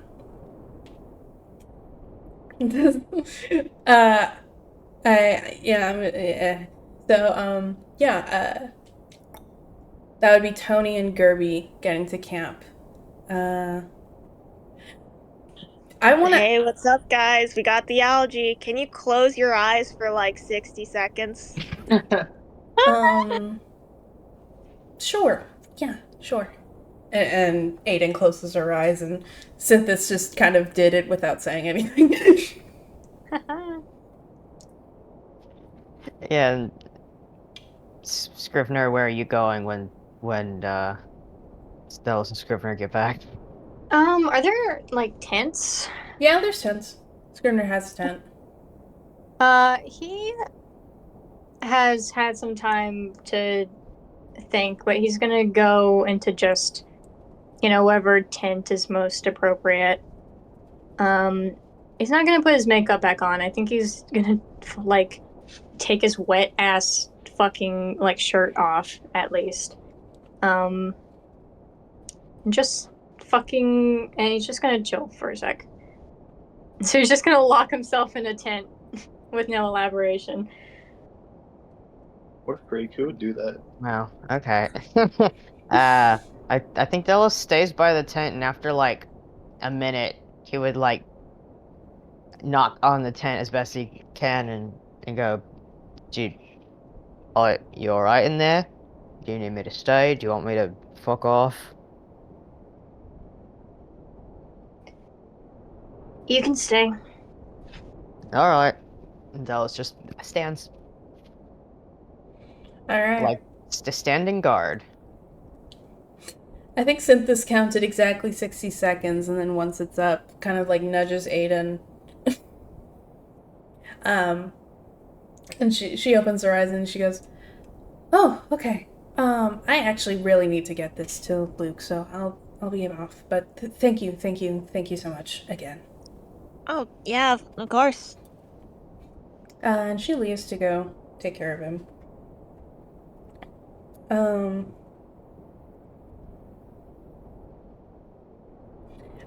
I do think Tony would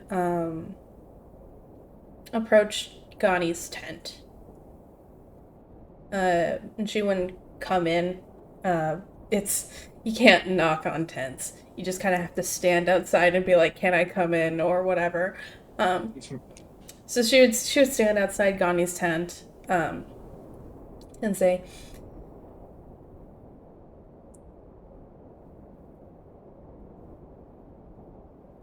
"What would she say?"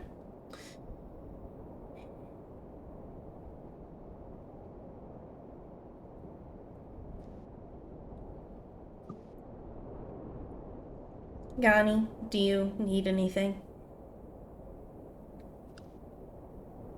No.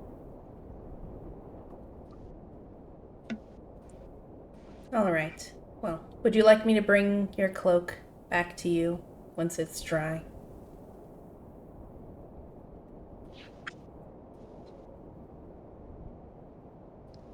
No, I'm fine. All right.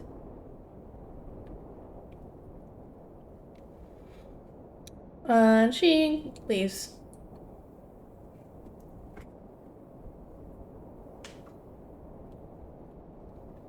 And I think everyone's just gonna kind of chill for maybe like an hour. Are we thinking longer? I think after like 10 minutes of just like staring at like where the wall meets the floor in the tent, Scrivener, I think he would have another shirt, maybe just like a plain white like t-shirt. Like the band. Huh? No, like All not. right. Great.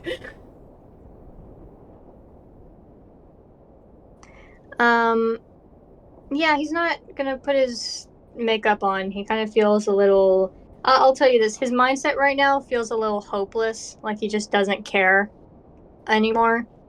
So yeah, he's just gonna put on like a white t-shirt and then just like kind of open the tent and step out. Oh, Scrivener, you forgot the on your face. Basically, everyone knows it's all right. Well, I mean, yeah, but it's whatever, just comfortable for you.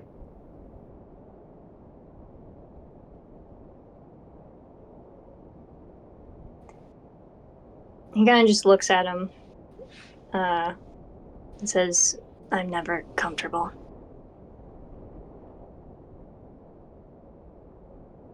All right. Well, if you need something, just ask somebody.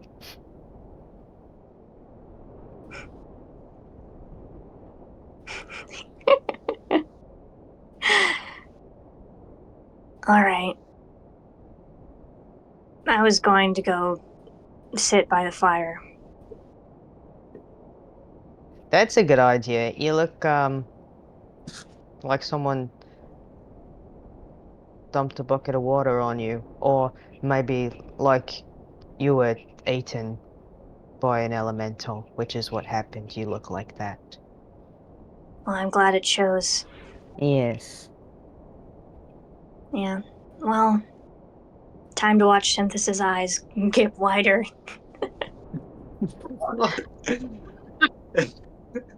Okay. Oh, okay, okay. Oh, because he doesn't know. Yeah, that's the only reaction he's going to give, also. Oh my god. His Wider big than they wide already eyes are are. gonna get a little bigger. A little bit Little bit. wider. A little Okay. bit wider. Okay. Yeah, you can. Scrivener can show Synthis that he's a tiefling. Delos wants a quick word with Tony. Whichever we want happen first. I think Della should have a quick talk with Tony. Alright, where is Tony? Where is she? I think she might be with Aiden and Luke in the tent.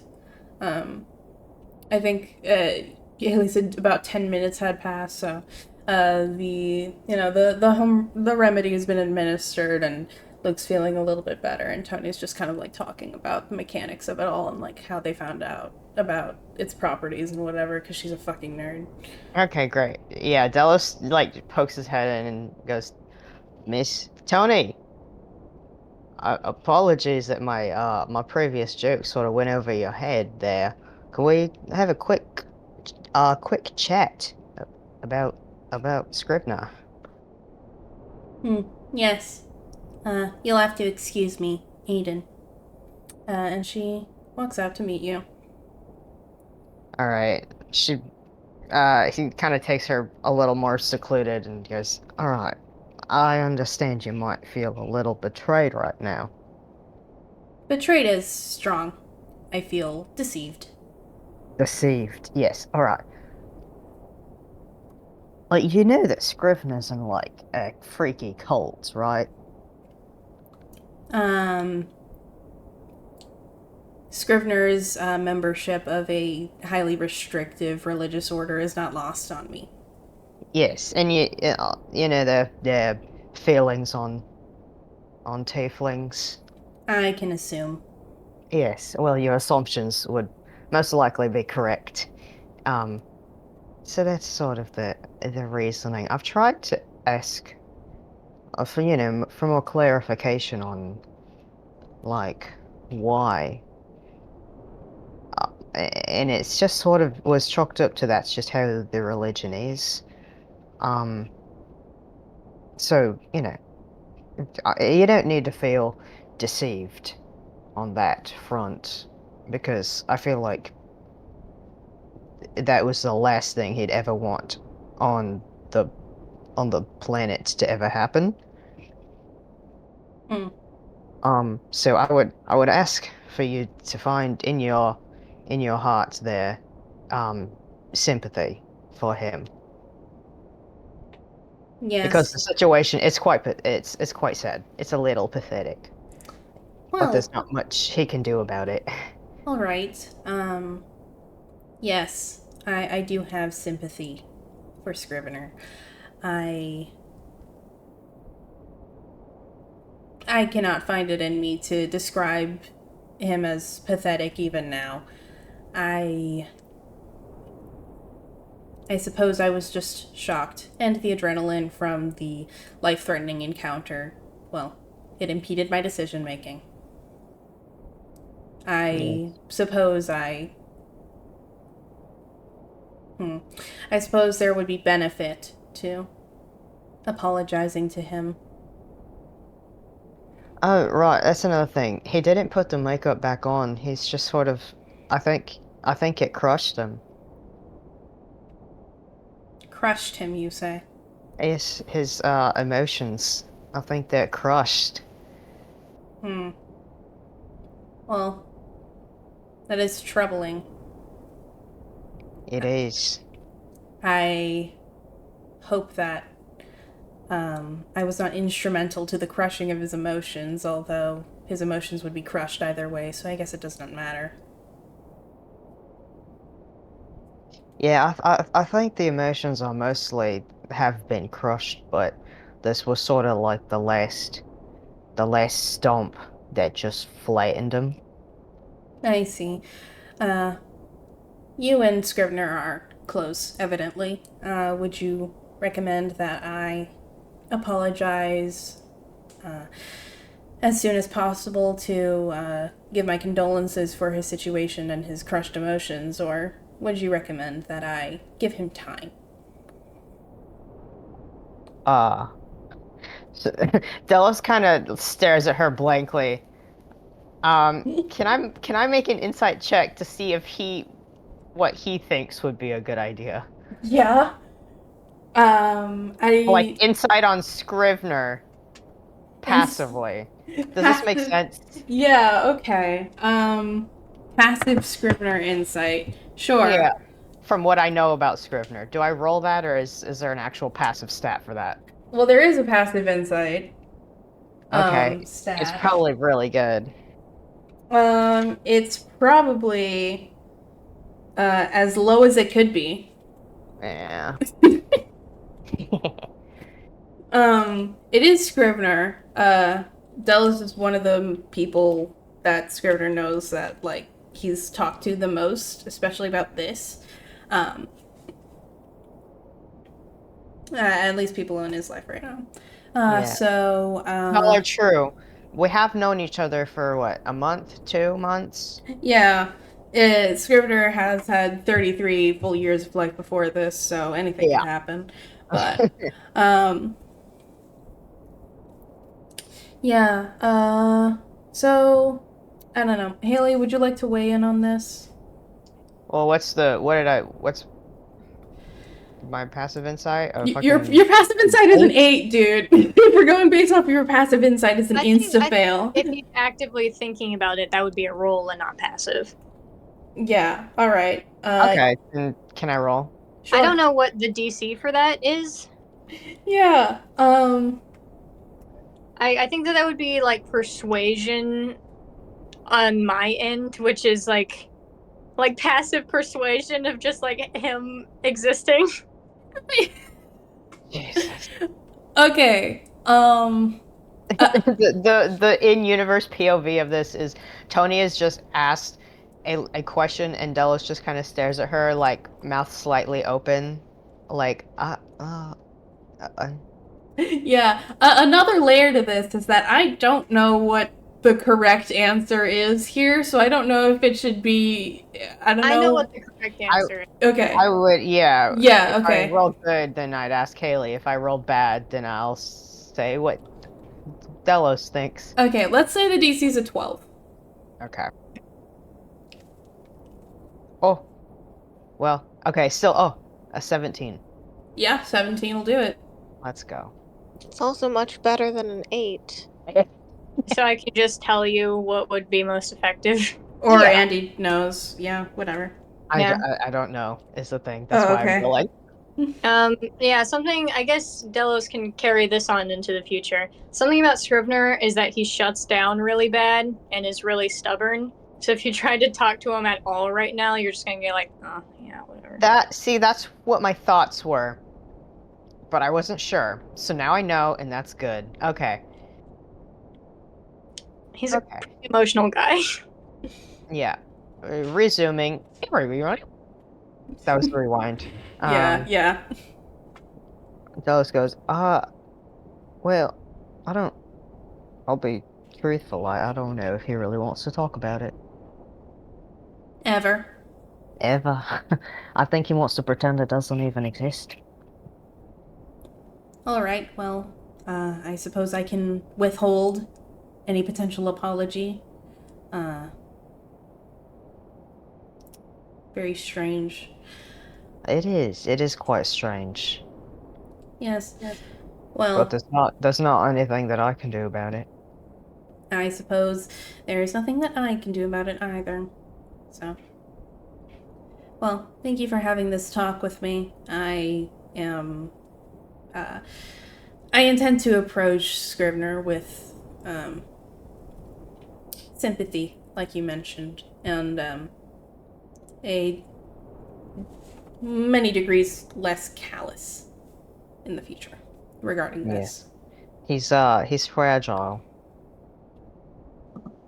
Okay, you keep using words like pathetic and fragile to describe your husband.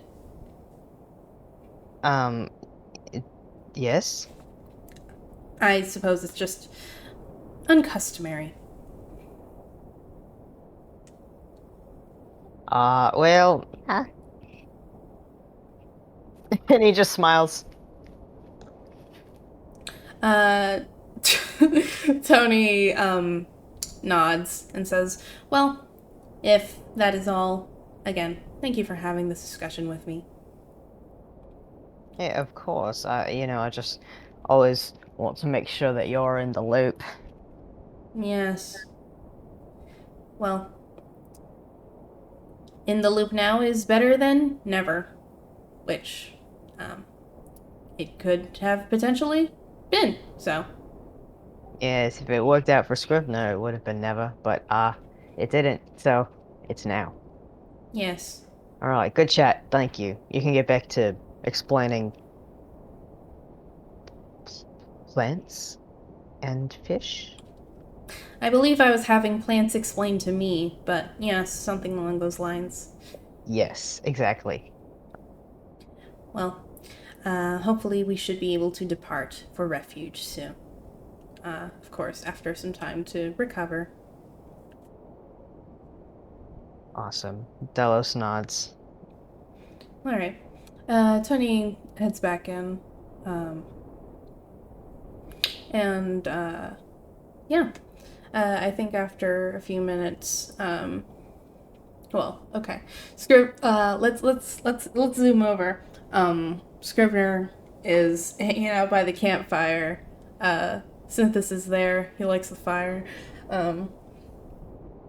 And as predicted, his eyes do get a little bit wider. And he says, Scrivener, Yeah. What is it? uh, Is there something you want to tell me? well, to be honest, I said that mostly as a greeting.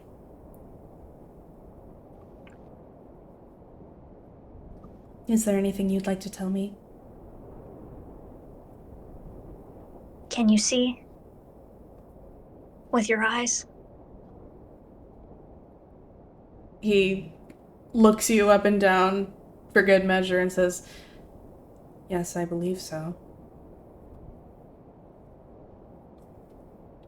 Then believe it, I guess. All right. Do you need anything?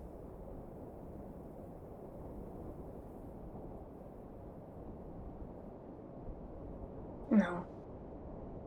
All right. Well, you're welcome to sit by the fire for however long you'd like until we have to leave.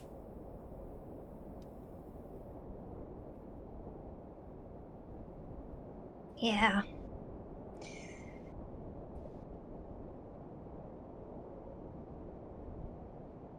Is there any reason you wear a mask sometimes?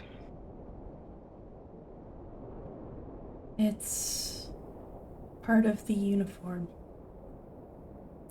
Part of, I guess, Shadarkai culture is that all you really need to know about a person is their rank. And so, individual characteristics like faces are sometimes better left unknown.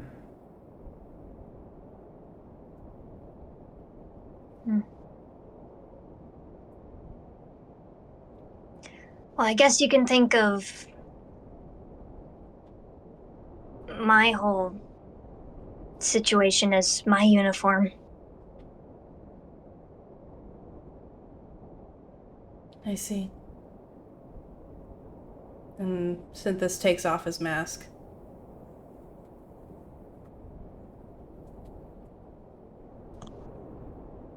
Thanks, man. He looks at you a little confused, and he says, "You're welcome."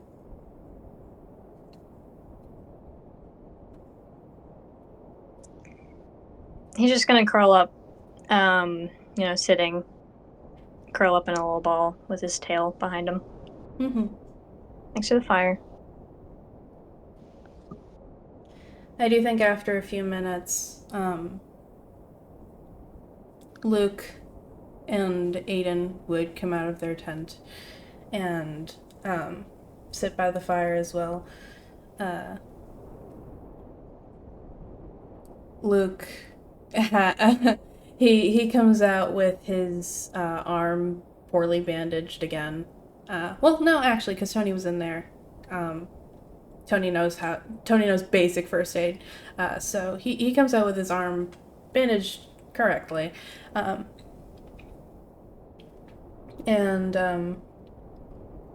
he comes to sit by the fire, and he's very clearly surprised. I don't know if Scrivner would be looking at him for his reaction. He is always looking at other people to see if they are looking at him. Yeah. As Luke approaches the fire, he sees Scrivner and is very clearly taken aback. But as he, comes by the fire proper and sits down, he just kind of like nods in his direction. Okay. Yeah, Scribner would just kind of look away. He kind of just has his face like buried in his knees. Let me roll something real quick. Okay. I think Luke would address Scrivener and say, "I hear you went out to the beach to get me that remedy. I really appreciate that." Oh yeah, you should have seen it. It really kicked its water ass. That's what I like to hear. It's super easy.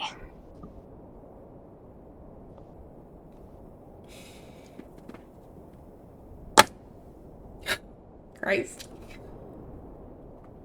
Oh yeah, man, I gotta see you in action sometime.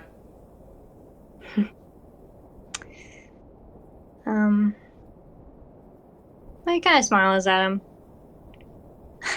Honestly, oh god, Scrivener's such a fucking boy, because I think how he would continue this conversation is like, yeah, I have like this big axe and I like and like I swing it around, and then sometimes I have a knife and I I can grab them, and I couldn't grab this one because it was all watery, but Tony was making it kind of icy, but then on its turn it stopped being it, so and and just like fucking talking.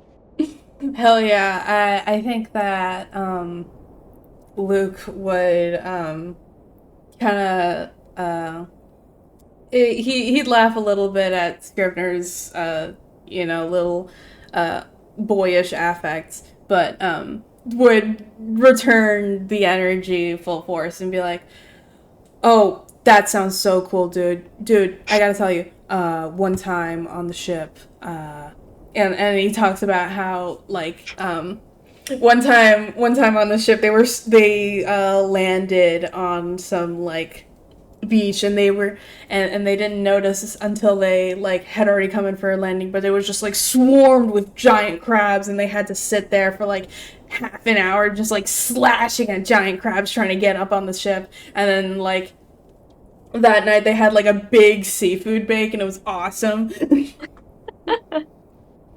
Yeah, no, what he's getting in return is 12 crabs by yourself? That's amazing. Yeah, man. I mean, okay, so obviously there's other pirates and shit, but yeah, dude, 12 crabs, all me, dude, all me. And then Aiden's next to him, yeah, honey, everyone's so impressed. I am. And then Luke leans over to you and is like, she got 10. God. He absolutely would feel. You got 10 and you're being humble? And she just kind of goes, oh. And she she waves her arm at him, and she's like, 10 is, I mean, not everyone. Easy for you? Not everyone on the ship could get 10, so I'm not gonna say it's easy, because that's, discounting their effort. But, it's... Craig got 17. Craig got 17, that's true. Yeah.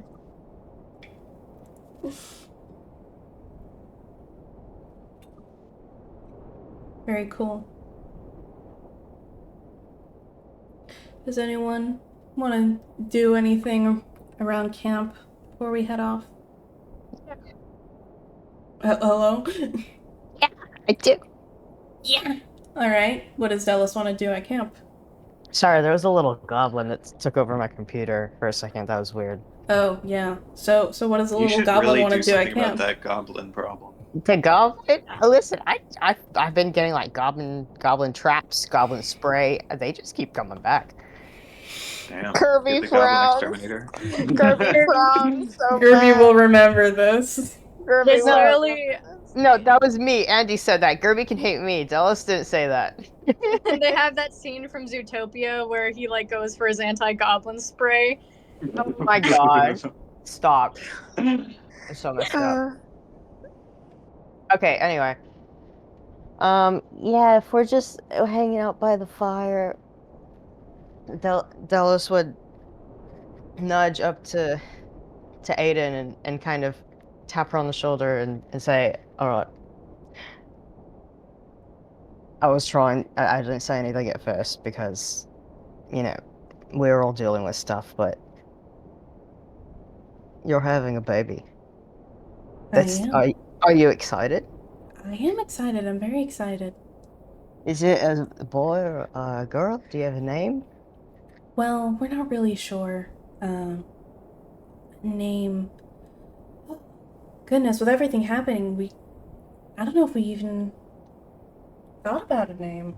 And she looks over at Luke, who's just, I think he's still swapping stories with Scrivner, and he's like, oh yeah, a name. Yeah, never settled on one.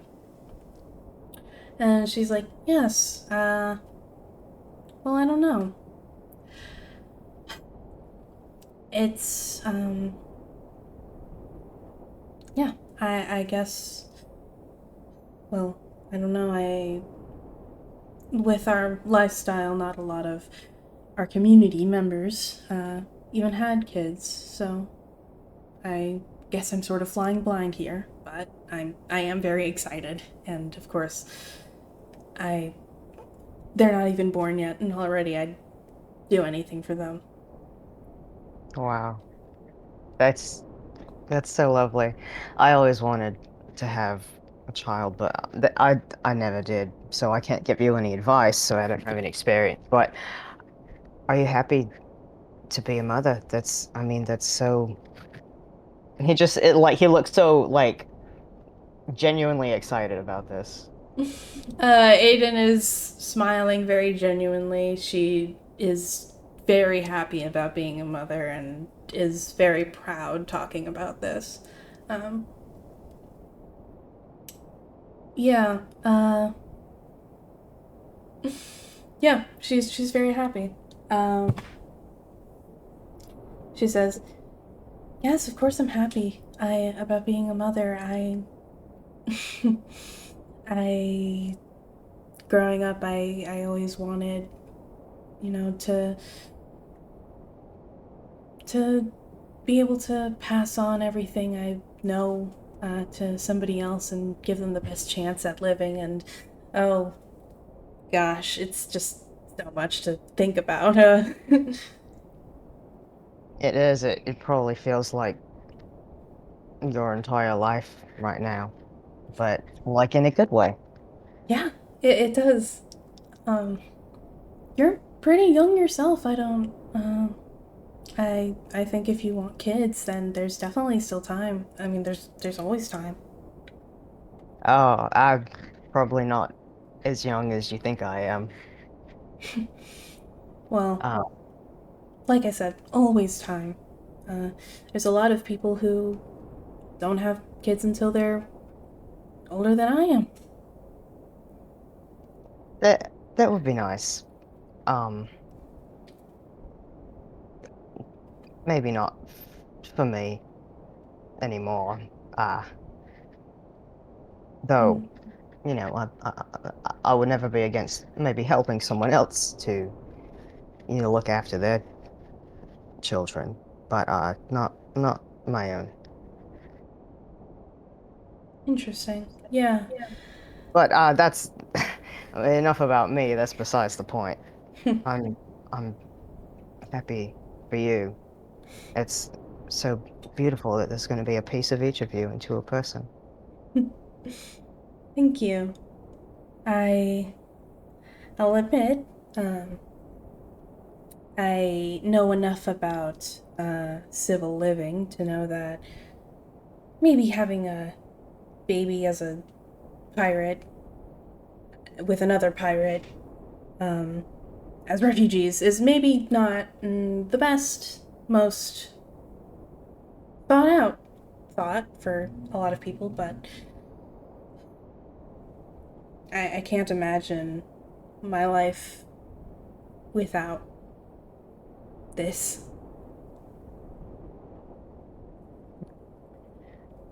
Oh, that's so sweet. Yes, if you spend all your time thinking about what you want to do, then you'll never actually do it. So I think, now's as good a time as any. As long as you love, that's all you need. That's a wonderful thought. I hope that it's enough to keep us going, even though, of course, it's it's it's hard even when you're not pirates on the road recovering from surgery. So. Well, at least you'll have a community. It takes a village, right? So you'll Yeah, have help.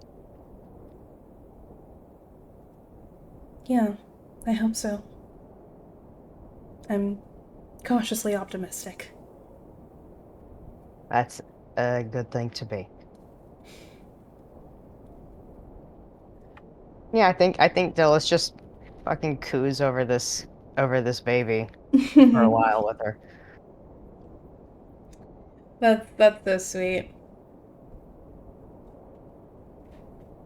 I think that again she is visibly pregnant, but not like too late in her term or anything. So I think I think she would talk about like sometimes she thinks she can feel something like a kick, but she's not sure yet. Hmm. Uh, Dallas is listening so intently. yeah. She's a new mom. She's kind of diving headfirst into the whole thing, so she doesn't really know what she's doing, but she's so genuinely excited and happy about it, and Luke is too. I think after swapping stories with Scrivner for a little bit, he'd join in, and he's just as happy, just as proud, especially of Aiden. Yeah.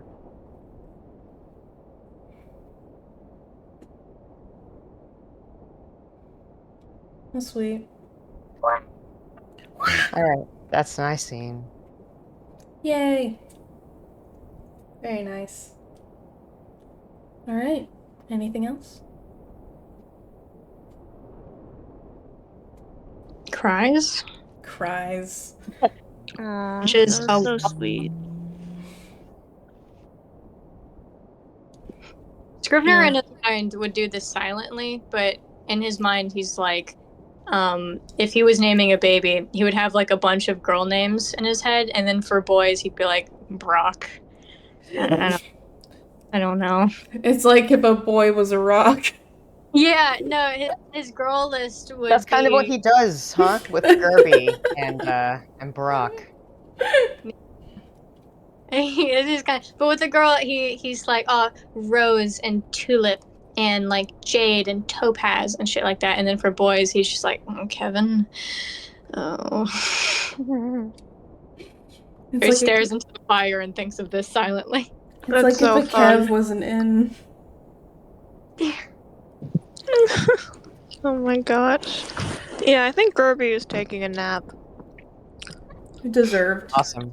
Yeah, she's got a hey, Haley said that she was imagining Gerby with a beanie once, and I absolutely subscribe to that now that it's like autumn, winter time. Yeah, Gerby is wearing like a beanie now for the fall season.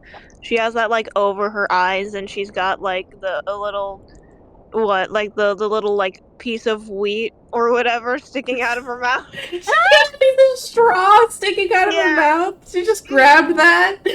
Yeah. Put it in her Yeah. mouth. That's so funny. I don't even know what the purpose of that is. Yeah, it has literally no purpose. That literally no purpose. This is just flavor. She's like mumbling along to the conversation you guys are having. Just, yeah, you should name your baby, prep. Prep. You should name him the president. And then she rolls over in her sleep. Awesome. I was so ready for you to say that she should name her baby pregnant. Just like in a brilliant moment of word association. Yeah, no, she mumbles that too. You guys are having this conversation. Gerby mumbles, you should name him. And then there's like a pause for 5 seconds, and then Aiden starts talking again, and then Gerby says, name him pregnant. Name him pregnant. She's like, name him Wild Pregnant? Oh, and just rolls over. President. But yeah, that's what Gerby's doing. Anybody else?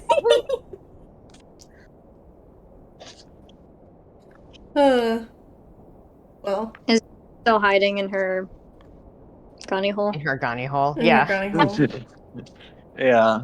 She'll come out whenever we're about to head out. Alright. Well, if that's all, I believe that time would be now. Alright. So we can go to, Huh? What? Huh? so we can go to rehab? Yeah, go to rehab. it's not called rehab. Time to go to rehab. Rehab. Scrivener would go to put his makeup back on. Okay. They leave. Alright. Johnny would put her cloak back on. And we all don our masks for the day. And Delos expands his wings. Whoa. No. That he has that he had. I was trying to think of like what's the stupidest thing I could say right now. He shyly His unfurls beautiful his wings. And they're big and he has black feathers. Whoa. Yeah. Anyway, he does That's not do that. beautiful. Oh. Oh my god. Anyway. Yeah, you guys all pack up. Tony is not talking to anyone, I guess. Um, Oh. she is.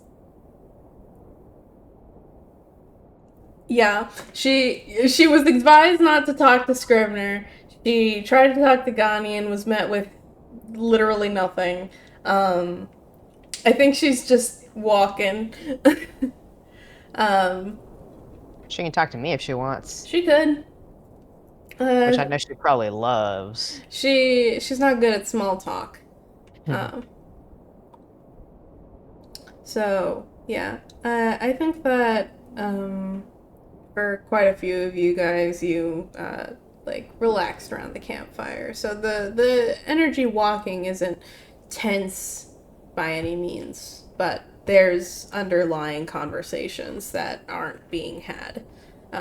So that's on Tony's mind at least. And I'm sure there's a lot going through Scrivener's mind.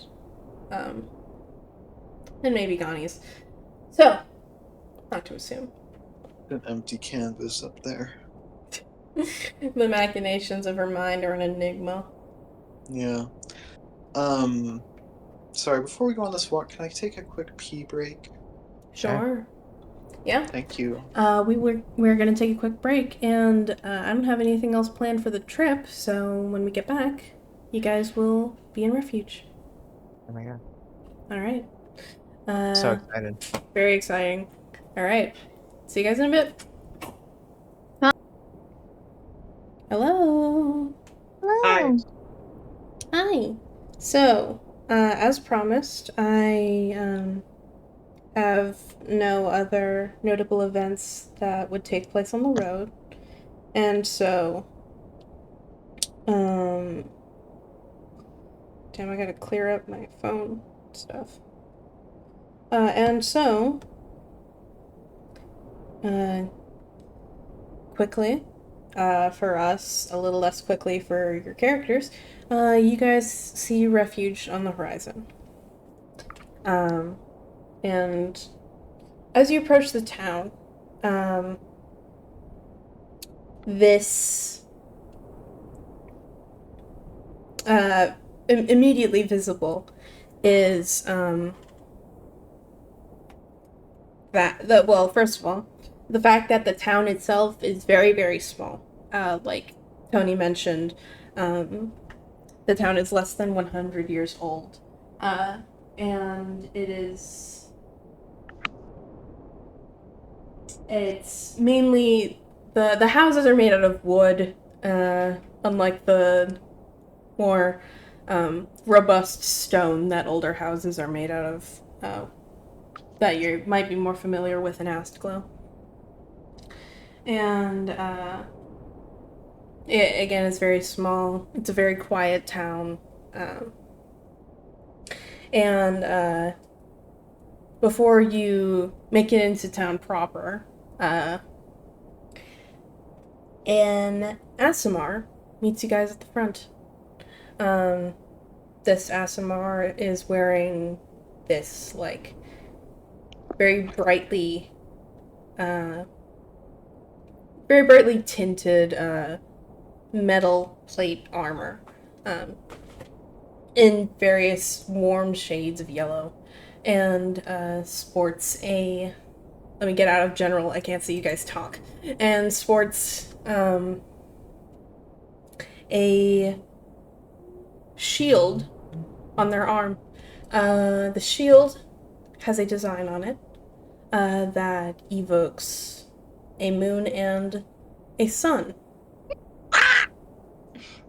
Okay. Fuck.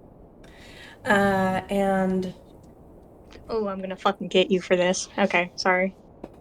And the Asimar themselves, they have a bit darker skin from this distance. You can say maybe about the same value as maybe Delis's.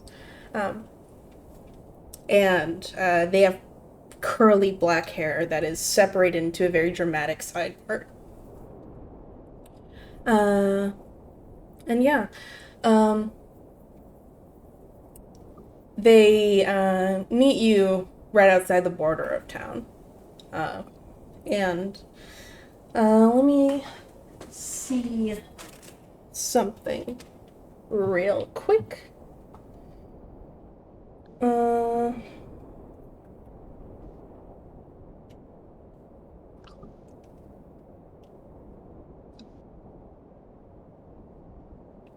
Okay.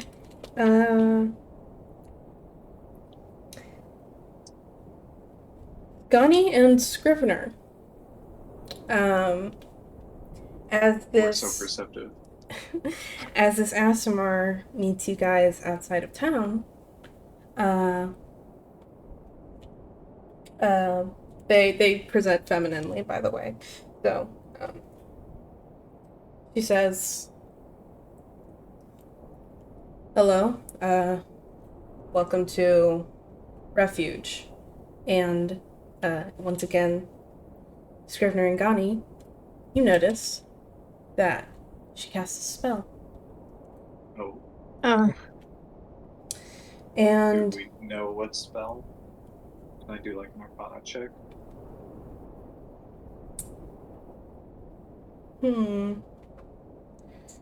I'm not gonna let you do that, because very quickly, well, first of all, I don't think the effects of the spell would be very obvious. And second of all, this Asimar's eyes flick over to Scrivener's very shortly after this. And she says, "You have a fiend with you."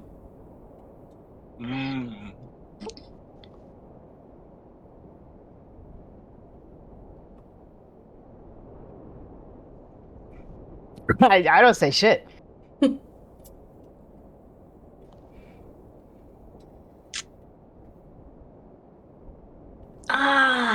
Really? Where? I do think Tony comes up and she says, "Hello, yes, about a fiend in our, party. I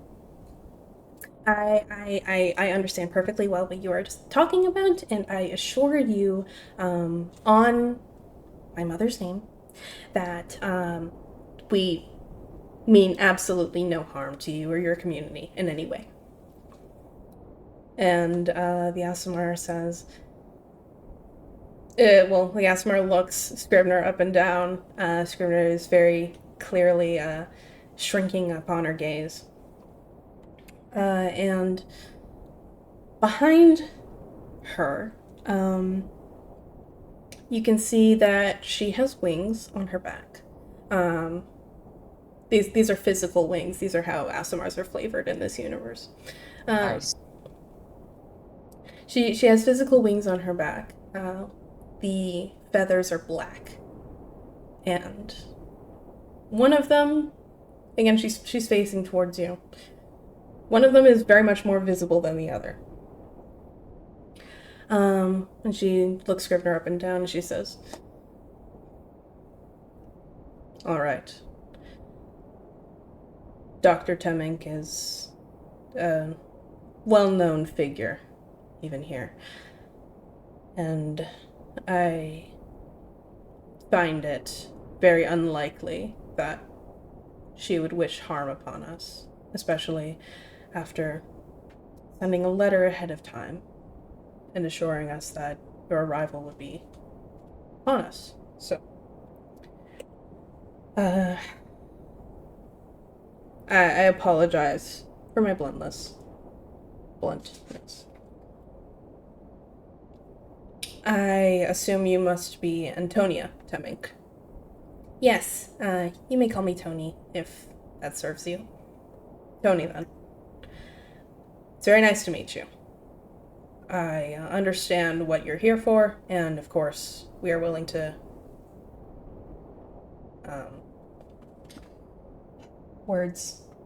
cooperate.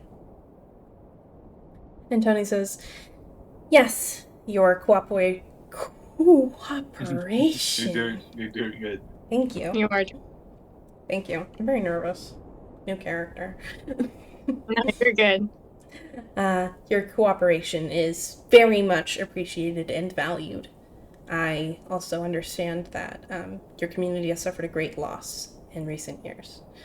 Although this is my first time visiting, I am made aware of this fact and am very grateful for your persistent cooperation through what I can only assume is an unimaginably hard time. And the Asmar says, yes, thank you for your condolences, but now is not the time to discuss such things. Of course. And, I'm sorry, for my rudeness. You must be Morse. Yes. Again, it's very nice to meet you, Tony. As you.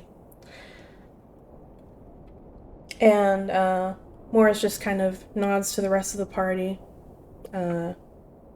Scrivner, her eyes do linger on you for just a bit until she steps out of your way and leaves to go take care of some business, assumedly.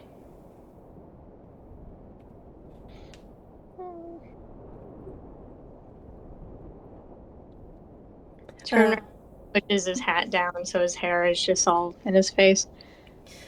Oh.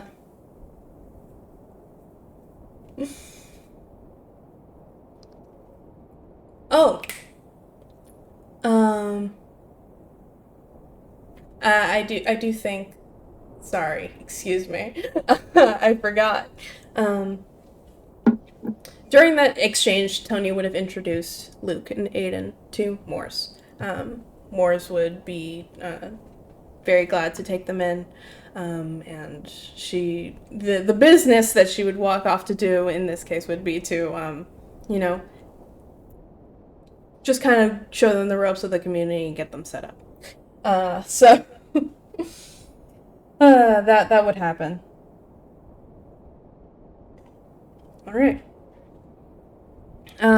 After all this, I do think Tony would address Scrivner and say, I'm very sorry, Scrivner. I did not know that anything like that would happen.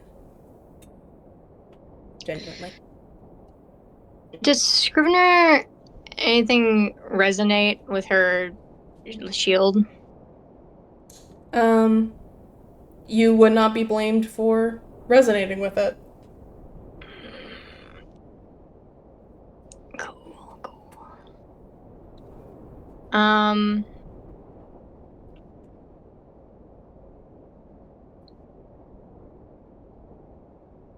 Okay, what did Tony say? She said that she did not know anything like that would happen. Okay. I think he just says, why do you think I hide it? Not her voice. I assume it has something to do with your religious background. So, going to communicate with a bunch of religious people. People with a history of religious trauma, mind you. Yeah, well, demons are usually the ones doing the traumatizing. Well, that's quite a bold assumption to make. Do you know a lot about religion? I know normal amounts about religion. I admit. Do you know a lot about being traumatized by religion? He kind of cocks his head. No. Oh, funny. I admit, I was worried that you'd have a bit of an abrasive reaction to a few things here. I wasn't sure how best to go about it. Although I can say very genuinely that I did not expect a cast of detect good and evil at the gate.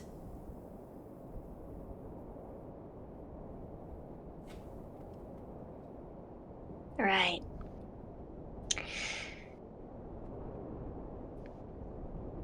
Well, I promise not to be evil. Yes, I believe that anybody thinking rationally should not expect anything like that from you.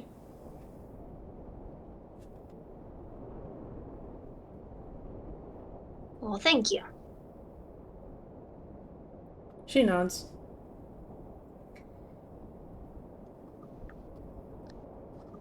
Now then, we are now given free rein to question the residents of this town at our discretion, of course, barring any invasive questioning that could harm any of the residents here.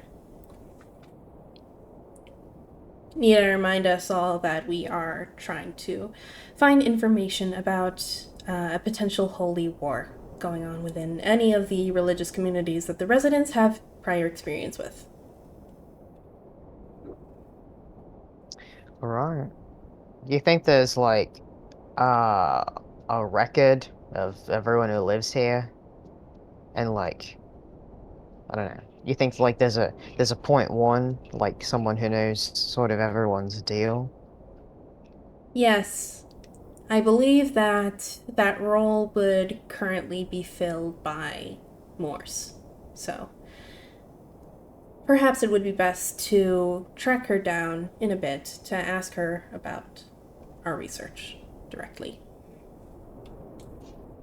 Alright. Well, that will be stop one. All right. Okay.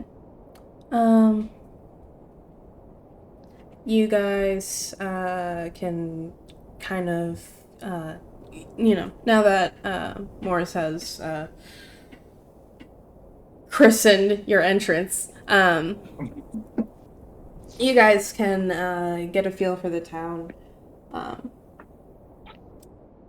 A lot of towns, there's people of all different races in most towns. So I've described like a deep gnome in Gem Chip and stuff like that, But every town does kind of have a main population, a main demographic, I should say. In Bushfrith, that was halflings. In Gem Chip, it's gnomes. In Astglow, it's a bit more cosmopolitan. Lots of elves, but a fair bit of everything else. In Refuge, there's actually quite a bit of tieflings.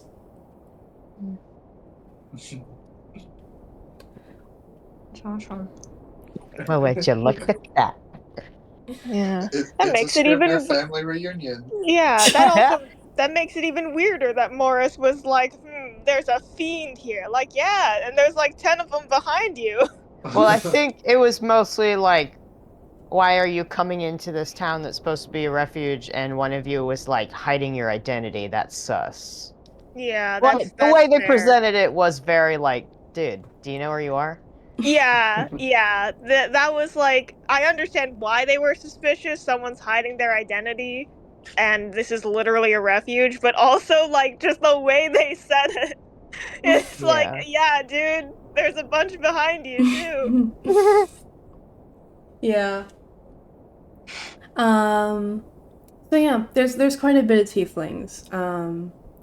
if there is a major demographic for this community, it could be that. And I don't that could be just because usually there's so little tieflings in a given town, and the fact that there's a sizable population here at all is very noteworthy.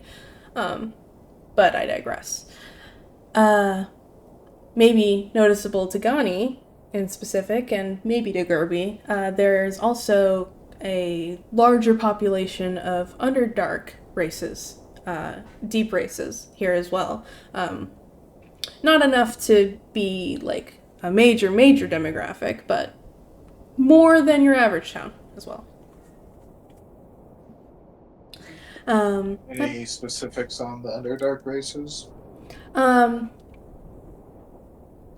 There's a lot of, I think, well, not a lot. There's more than one, like, group of, let's say, deep gnomes, that pass, like, not quite the market, but town center a few times. Maybe a family of deep dwarves as well. Not what they're called. Duergar. Hello. However you say it, yeah. Scrivner puts his necklace in his pocket. Yeah, be ashamed. Oh my god. Sorry. All right. I want him to suffer, but I also want him to prosper. All right.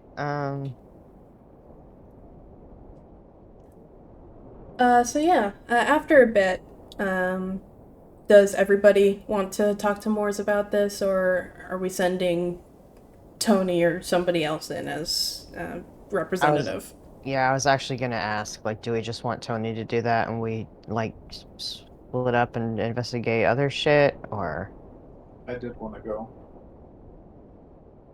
with Tony to talk to Yeah. Morse? Okay.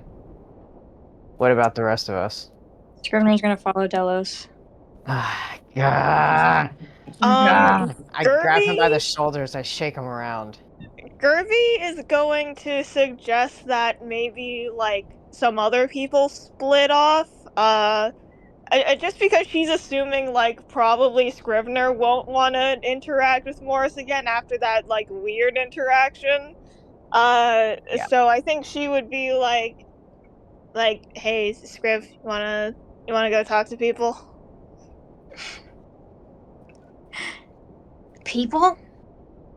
I don't know. Yeah, like investigating the thing we're Yeah. here with that what we're here to do. I'd rather keep my mouth shut, I guess. Alright. Would you like to accompany us and take notes? I can do that. Alright, you and me, Gerby. And also Scrivener.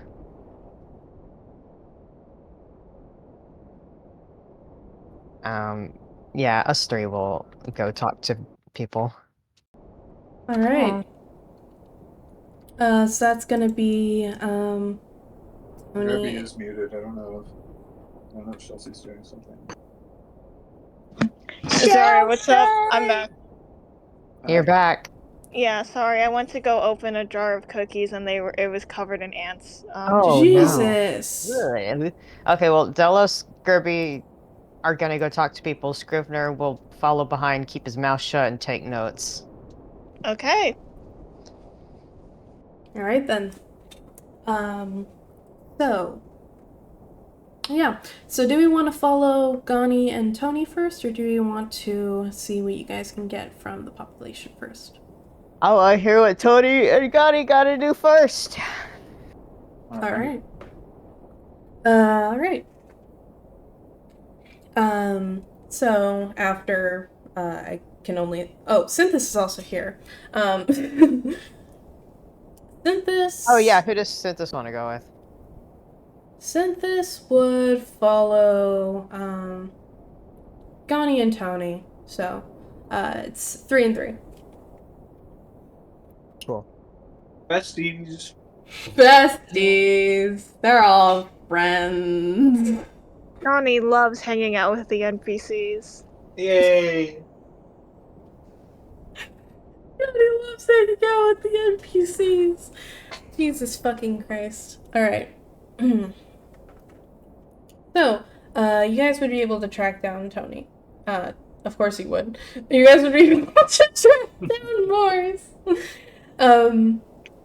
There's a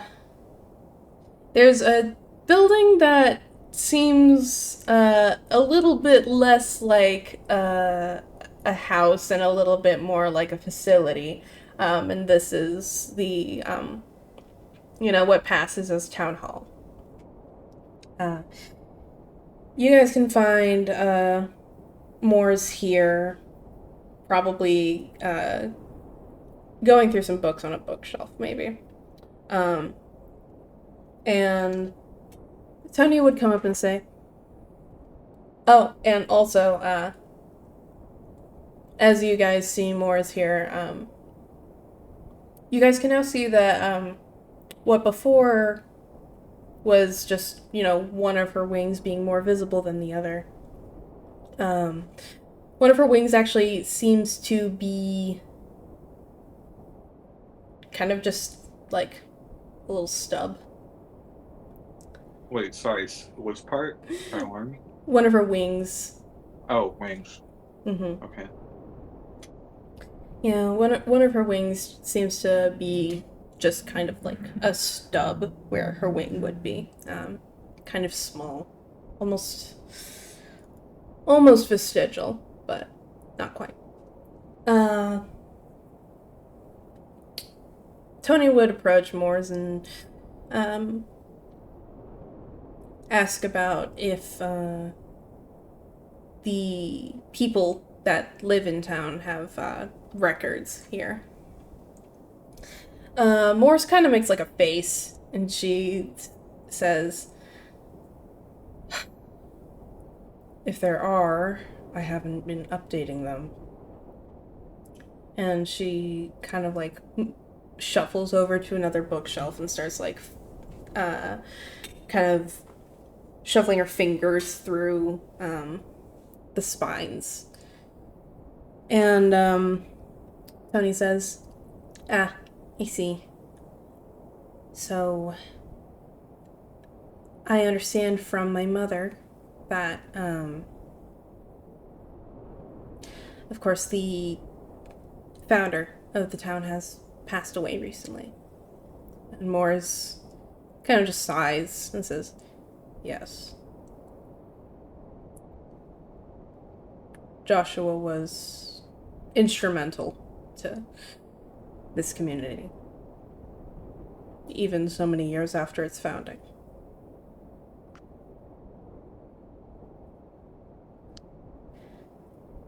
I hope that things haven't been too hard since his passing. We get by, of course.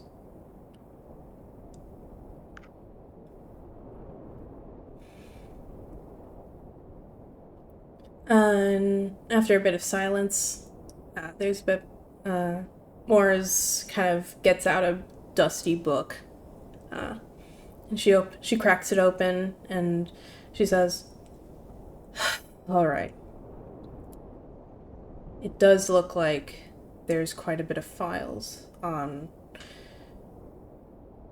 the people who moved in here. There's a few obituaries in here as well. Is there anything in particular you're looking for? Any person or groups of people? Tony just kind of... I'm gonna say Tony looks at Gani here.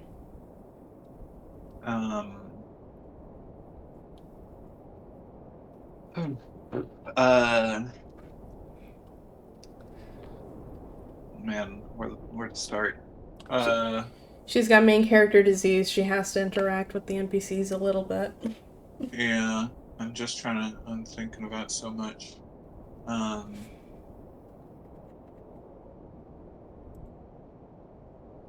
What was the like inciting incident for us to want to investigate this place?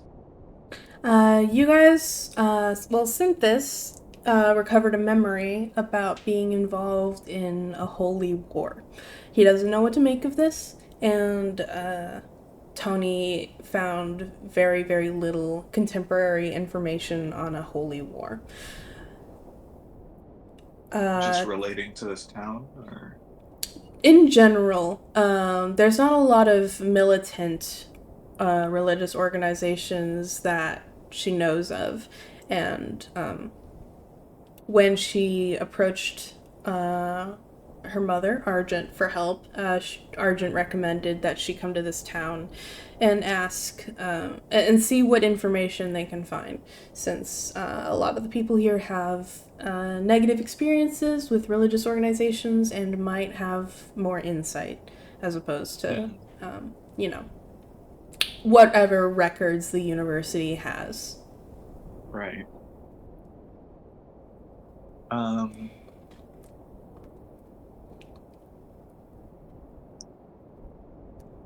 Gani will say,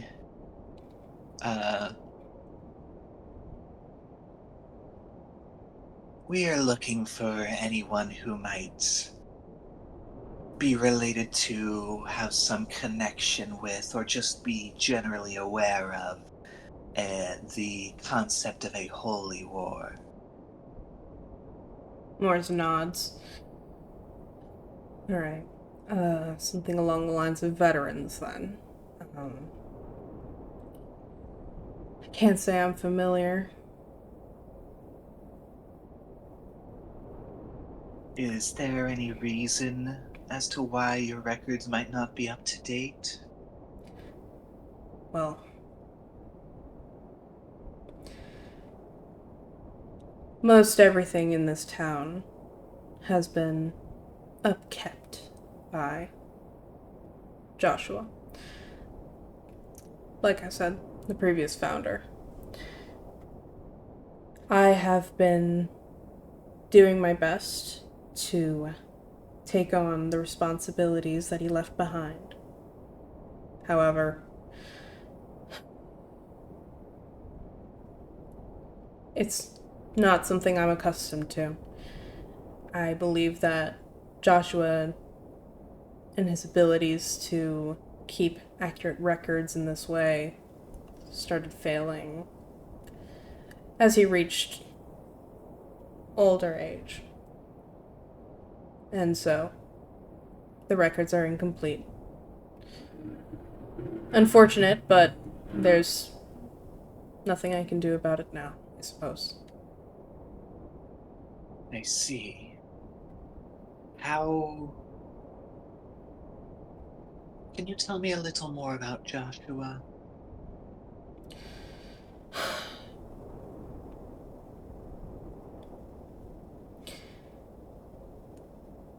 Joshua passed away 2 years ago. He was very old. He lived a full life.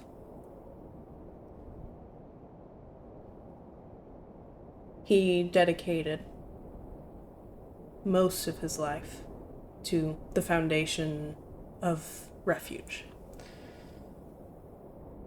Everyone here owes him an unpayable debt. Especially now that he's passed.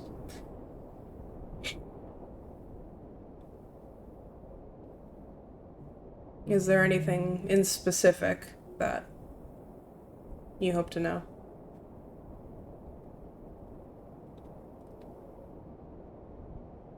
I just found his,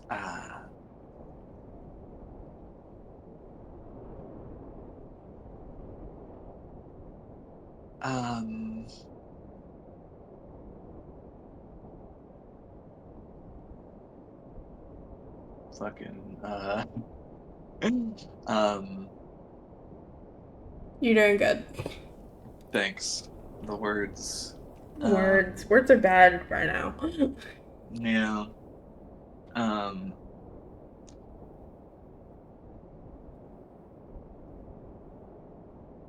I just found his degradation of interest, but I suppose that can be expected if he were that old. Yes. Anyway, if that's the information you're looking for, I scarcely believe that it can be found in what records we have. I apologize.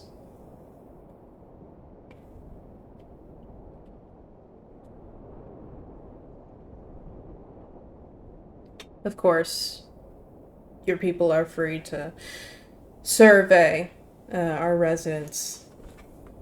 Of course, keeping in mind their comfort and safety. And, of course, privacy. Of course. Of course. Well then, thank you so much, Morris, for your help. And let us know if there's anything that you need as long as we're here. Yes. I appreciate that. And you guys can see yourselves out. Alright.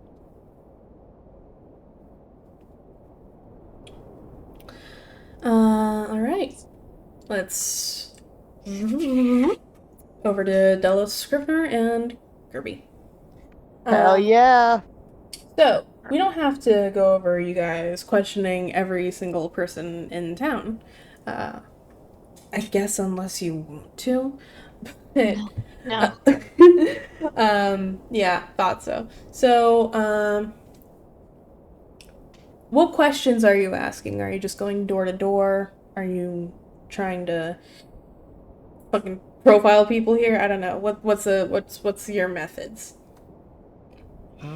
Probably just to say, like, hey, we're researchers, we're investigators, nobody's in trouble, we're just looking for information about, like, something called the Holy War, if anyone knows anything. Or knows someone else who might know anything. Alright. Okay. So, you want me to just tell you what you guys would find? Yeah. Alright. So, most people wouldn't really have any information for you. Some people would tentatively maybe wonder if they know what you're talking about.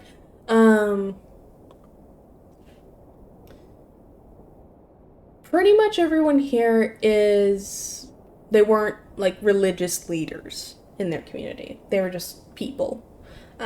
So from the people who like have any idea of what you're talking about, they give you the impression that it's this kind of thing that was talked about in vague terms, either in kind of hush whispers, maybe rumors around church, or spoken about very robustly by a pastor, but again, in kind of like vague terms that could apply to anything. For example, somebody might have a pastor who, spoke about preparing for a holy war, but of course never made preparations for such a thing. They only talked about it in, future tense of like, you need to, harden your faith and purify your soul to prepare yourself for, troubles that may come in regards to the holy war and stuff like that. So most religious people mumbo jumbo. religious mumbo jumbo, exactly. So most people don't know what you're talking about. Some people know exactly that much. What you can get, what valuable information you can get, is that the people who have talked about or heard people talk about such thing as a holy war in contemporary times. Some of them say that this kind of hostility was directed towards dragons. There is a non-zero amount of people who describe a pastor who pointed to dragons and dragon creatures as this kind of animalistic people who, are who are full of greed and very wrathful and very cruel, and that the power that they have is much too great for them to be peacefully existing among humanoids and smaller creatures on the material plane. And nobody here was involved in, again, any military activity. Nobody was ever mobilized to go out and attack dragons, at least here. But that sentiment was floating around among some of the people who had an experience with the term holy war, and even then that was only some of the general population. The people who the second thing is that perhaps after a bit of statistical analysis, you'd be able to glean that the people who did hear about the holy war have experience with extremist churches of creator gods, specifically. So that is, the creator god of the elves, the creator god of the gnomes, the dwarves,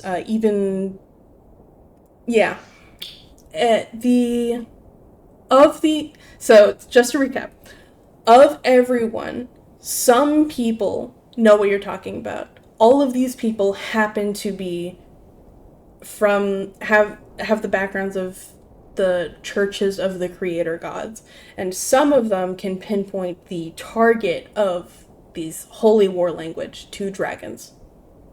And that's what you get. Okay, so we got something. It's only a little bit of something, but it is something. Mm-hmm. Yeah, interesting. Okay.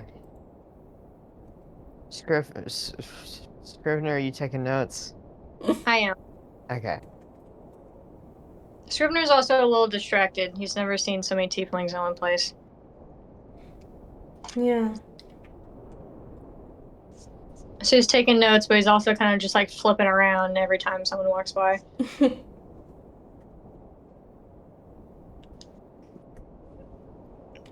Okay. Okay. Alright. He took some notes. Alright. Delos looks at Gerby and says, alright, where do we go from here? Geez, I don't know. I kind of thought this would be easier. Like, I kind of just thought that, religions having holy wars was just, I don't know, I thought that would be like a thing. It seems not. DM, who's the dragon creator god? Do we already know this? That would. Well, I know this. this is, I mean, Is it's this like, something? Do we already know this? And do our characters already know this?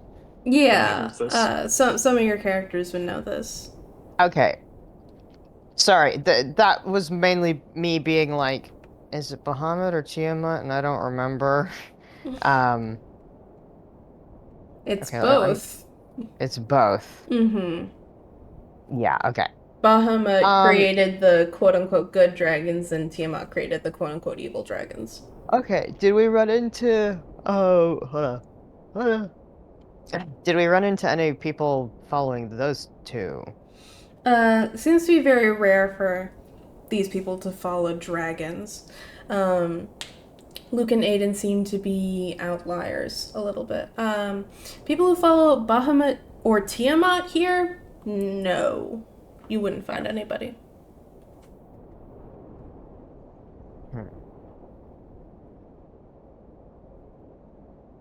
Okay.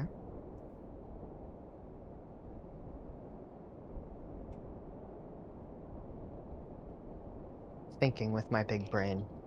Yeah.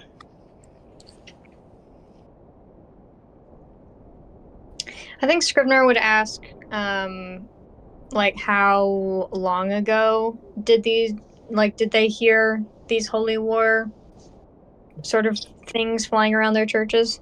That's a good statistic to gather, yeah. That's a very good question. Let me think for a second. And Pull that to Delos and be like, ask them that. Yeah, he asked him. How long ago?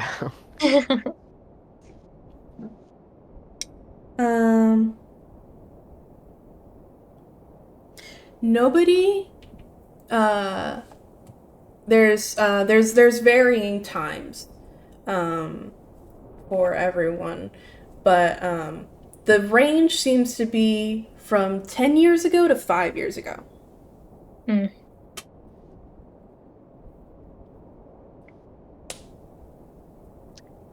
Interesting. That also tells Scrivener to write that down. He does. That's important. I can feel it.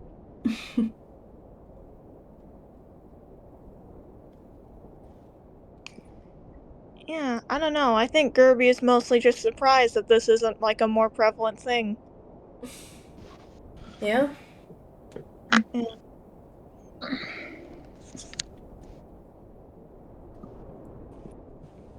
Yeah, huh. Yeah, I don't really know what to do with this. I really thought more religions were gonna have holy wars. I thought that was just I mean that was like a huge thing with McGloveyet, so I fully thought that was just like a thing that most religions did. This is sort of surprising to me. So I don't know what to huh?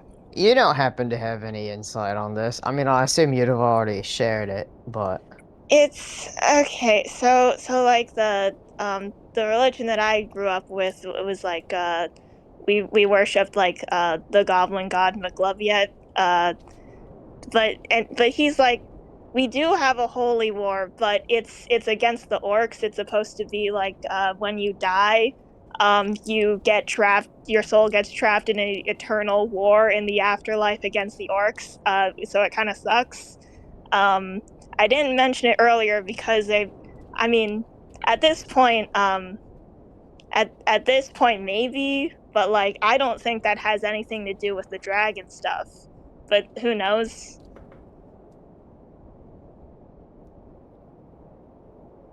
interesting.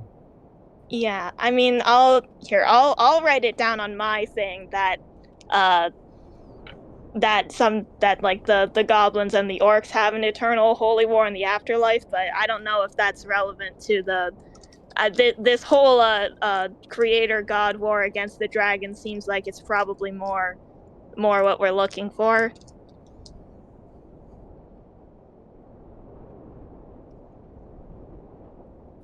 Yes.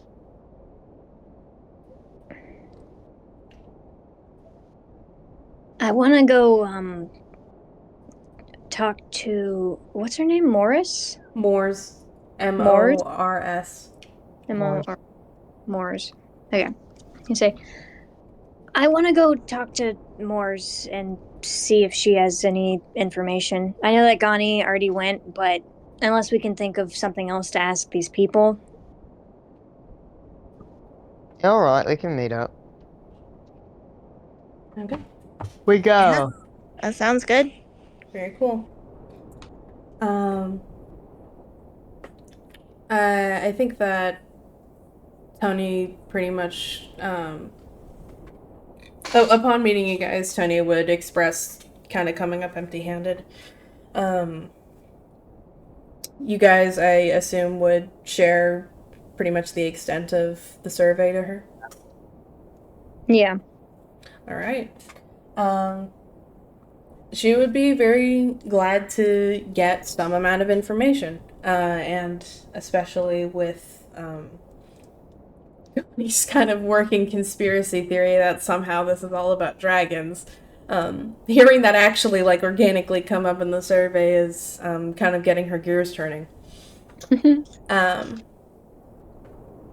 so, yeah. And how's Gani feel about all this? Would Gani express any interest or opinion? I was imagining they'd tell her eventually that it has to do with dragons, and she'd just be like, "Oh, I thought that was obvious." I thought we I all thought we knew were this. already caught up to here. What, Haley? I said I thought we were already caught up to here. Yeah. Has She doesn't Gani say ever much. said? Has Gani ever mentioned being part of a religious group in the past, like having a religion? She To has. Scrivner, she has. She actually said something in front of everyone one time. She did? What do Yeah. you? Can you help me recall? Do you guys remember when we were trying to have Bosco cast a divination spell? Yes, yeah, she did mention, yeah. Oh god, I wrote down the name, but I have to look for it. I will not help. I could help. I do believe it's just in recording, so it's either a matter of like digging around and finding it or just refreshing that memory now. Yeah, I literally wrote it down, so it's just you're saving me 10 seconds worth of scrolling through my notes. Yeah, she mentioned a draconic god that she followed by the name of Marduk. Right, okay, thank you. Mm-hmm. And she has since only touched on that in kind of vague terms with Scrivner. Yeah.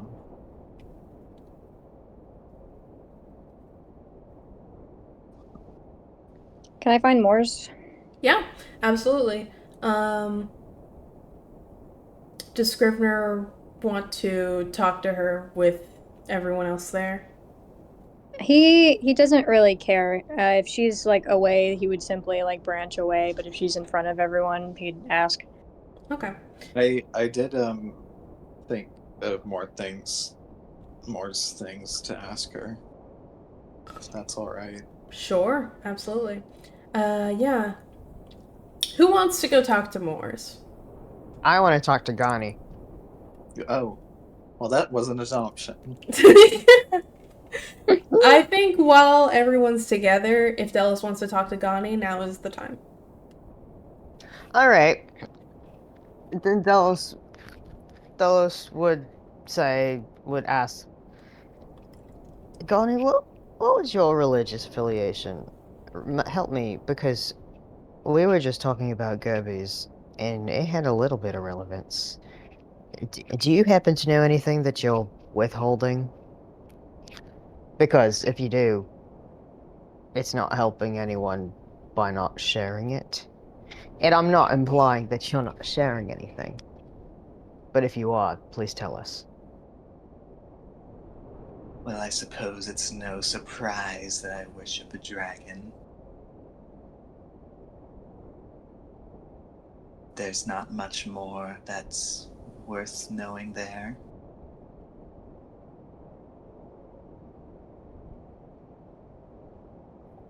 Alright, well, is there more to know?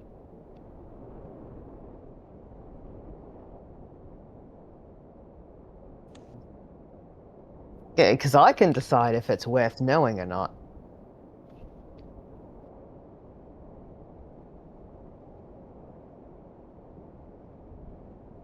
Is this conversation happening with everybody there? Or would Delos have pulled Gani aside for this? If yeah, everyone else there. Hey. Because Delos would assume, like, oh yeah, we're having a conversation as a group to figure this out.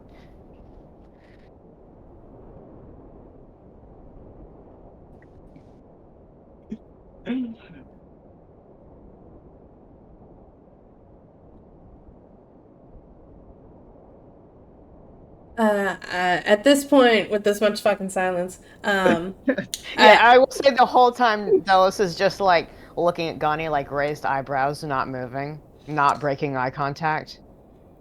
I think if this conversation is just having it with everyone here, I think Tony would speak up and she would say,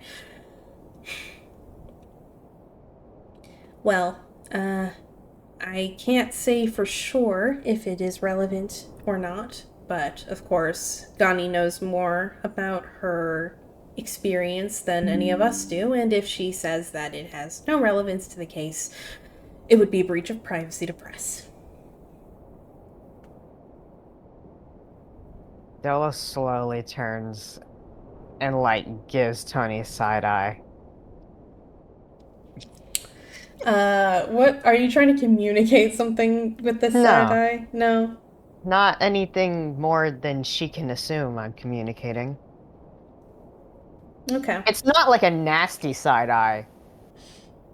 You're just looking at her. Yeah. All right.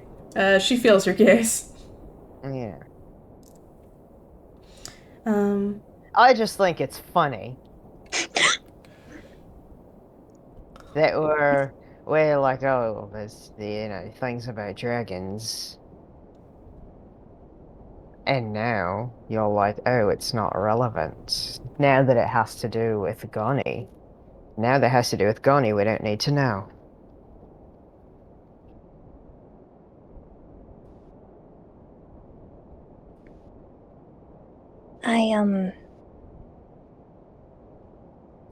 I don't think she would compromise a mission or anything.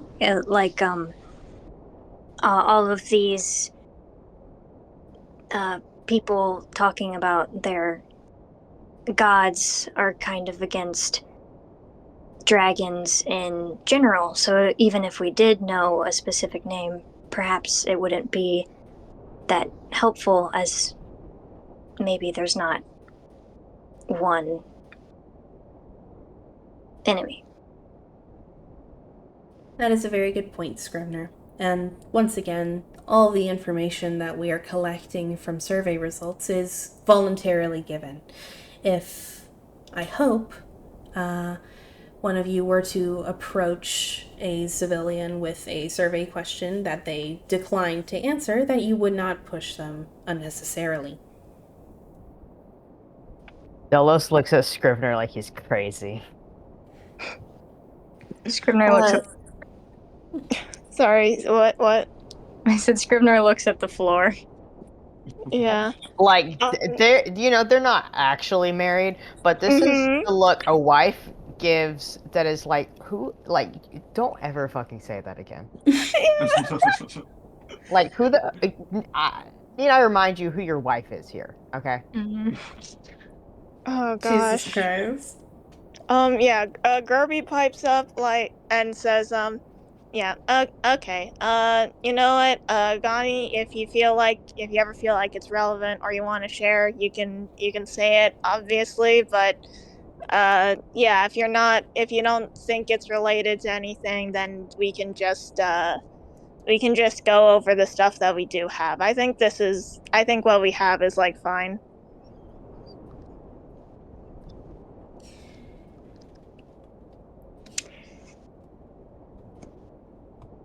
Hey, so Moors. Yes. Yeah, this is a nice sort of silence that we've got going on. Let's get back to Morris. Yes. All right. So, unless there's any more conversations we want to have amongst ourselves, I believe everyone interested can go and talk to Moors. And from my head count, that's Scrivner, Gani. Is Dallas coming? Dallas interested? What are we doing? We're gonna, you guys are gonna go talk to Moors. I know Val has her own questions, and Scrivner wants to talk to her as well. So, Yeah, I'll go. alright. But he's got his arms crossed now.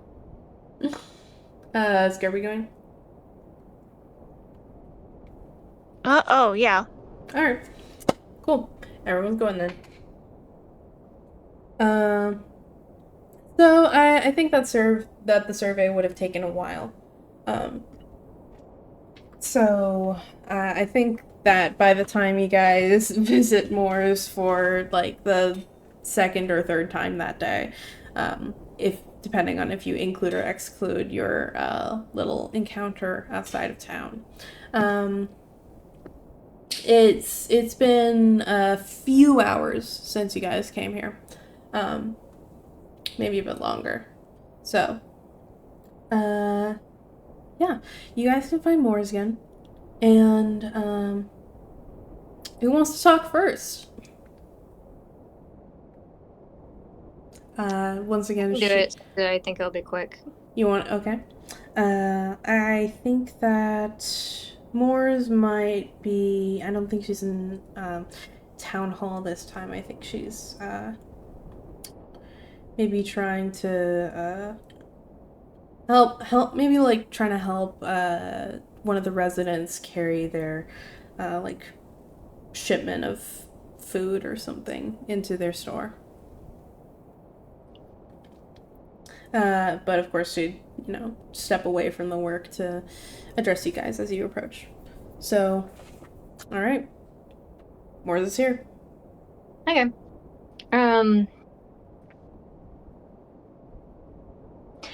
Yeah, I think oh god, he fucking sucks so bad. Sorry. I have to kill the part of me that cringes. Okay, yeah.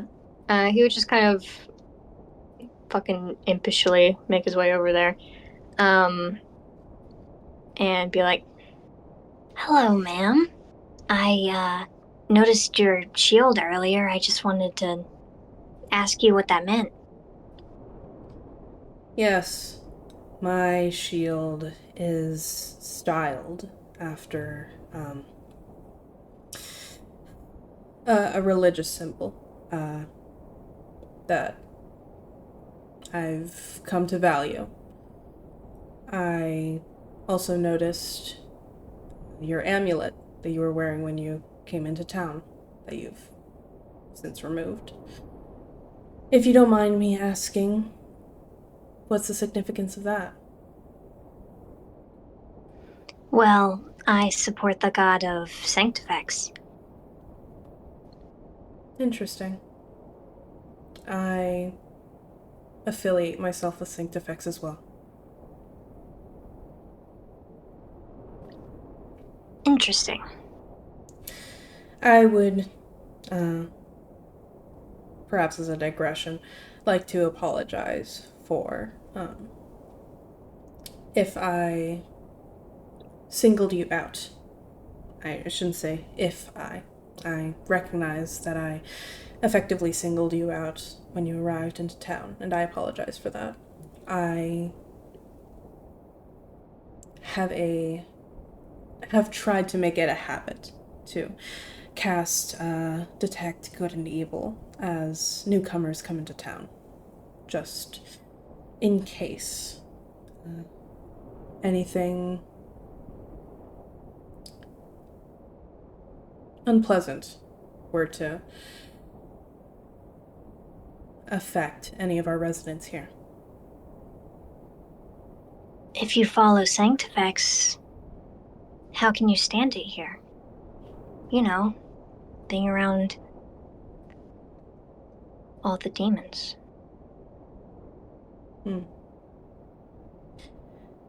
Well, I follow Sanctifex because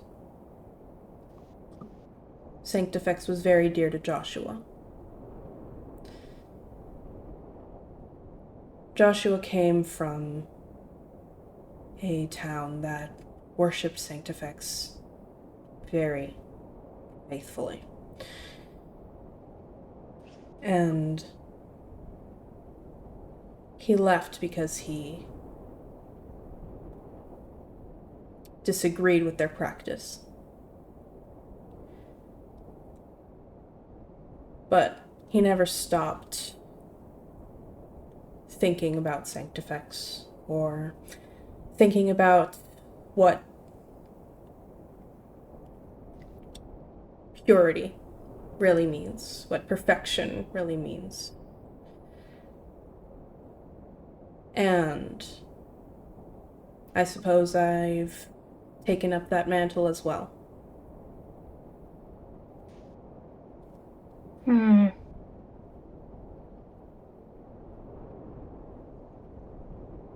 And this Joshua, he was okay with tieflings? Oh, yes. I don't know everything about Joshua. But when I knew him, he was okay with pretty much anyone with a good heart. I admire that very greatly.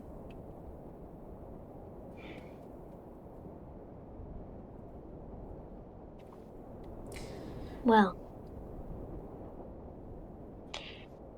yeah, I thought I would take the amulet, as you called it, off. Didn't want to accidentally burn anyone.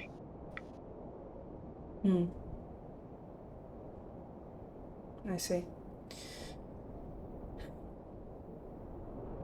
I understand that.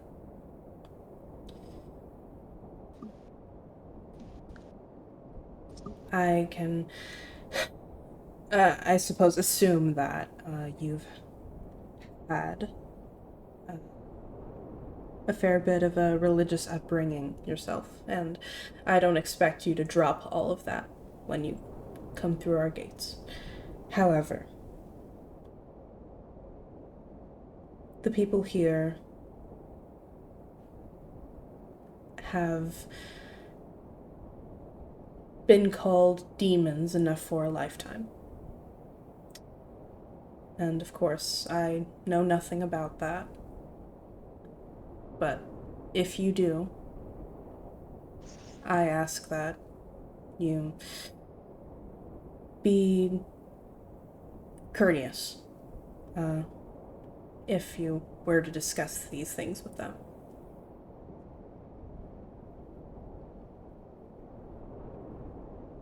I have no interest in talking to them. I see. I also won't tolerate any undermining of our way of life or the way of life of anyone here. I don't expect to have to make good on any threats. However, I care much too much about my work here to leave that unsaid.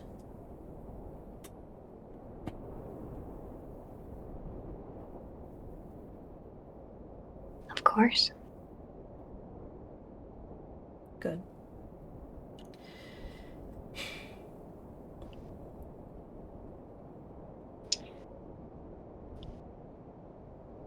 Again, I'm sorry for any distance I've put between us. You're an Asimar. We are planes apart. If that's true, it's regrettable.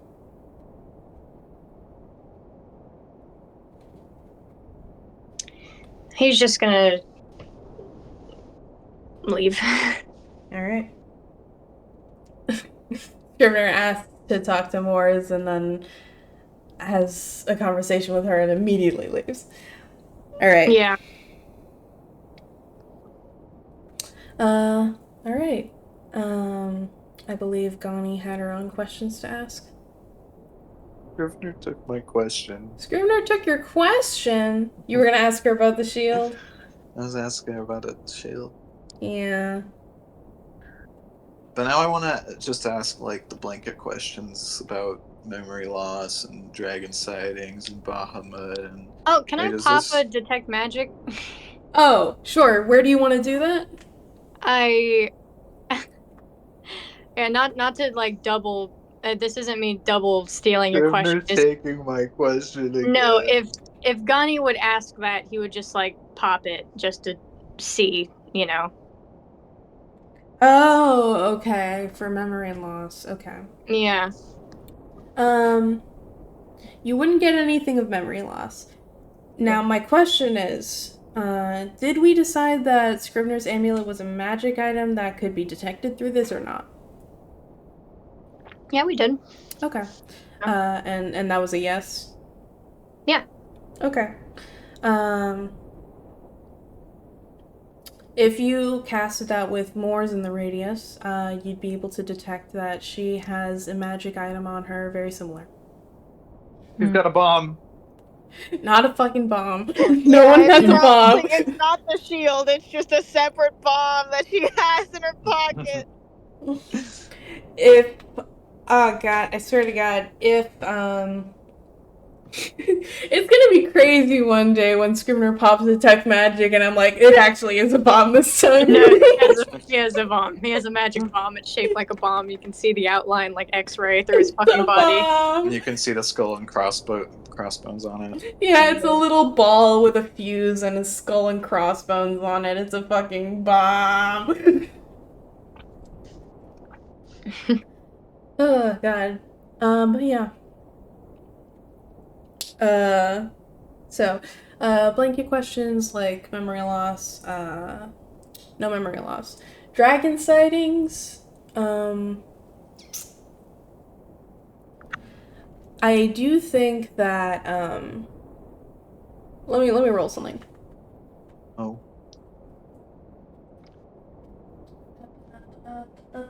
Let me roll something.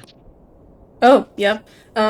Morris has heard of, sightings of a bronze dragon, in the nearby coastline, but, Aww. That's just Lowy. We already know that one. But, nothing else. Alright. Does this shield mean anything to you? Unfortunately, well,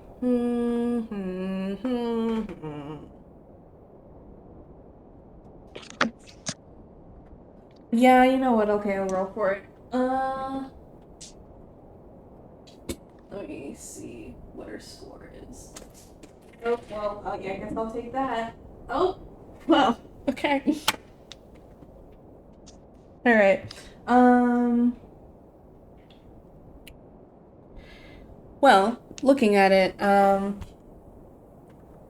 Morse would tell you that, she knows that moon imagery is very common with, celestial gods. But other than that, she has no idea.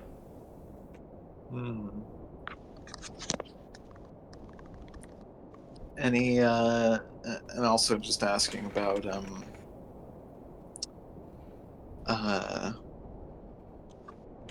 any mentions of Bahamut or maybe perhaps a group of 9 people passing through town? That's gonna be a no on both fronts. Dragon, religion isn't really her area. There's someone whose dragon religion is their area here? Not here, no. Okay. The closest thing would be, Luke and Aiden, and of course you've already talked to them. They're freaks. You're such a bitch.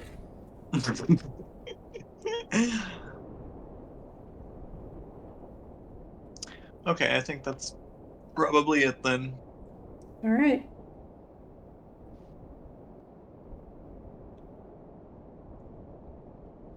Anyone else?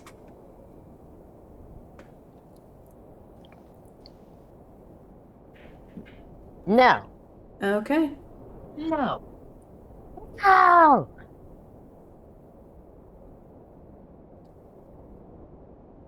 Well then.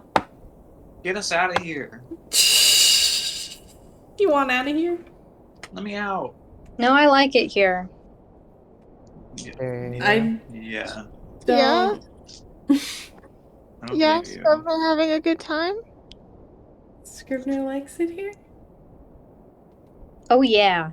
Okay! Oh yeah. The If you plan. asked him if he liked it here, he'd say yes.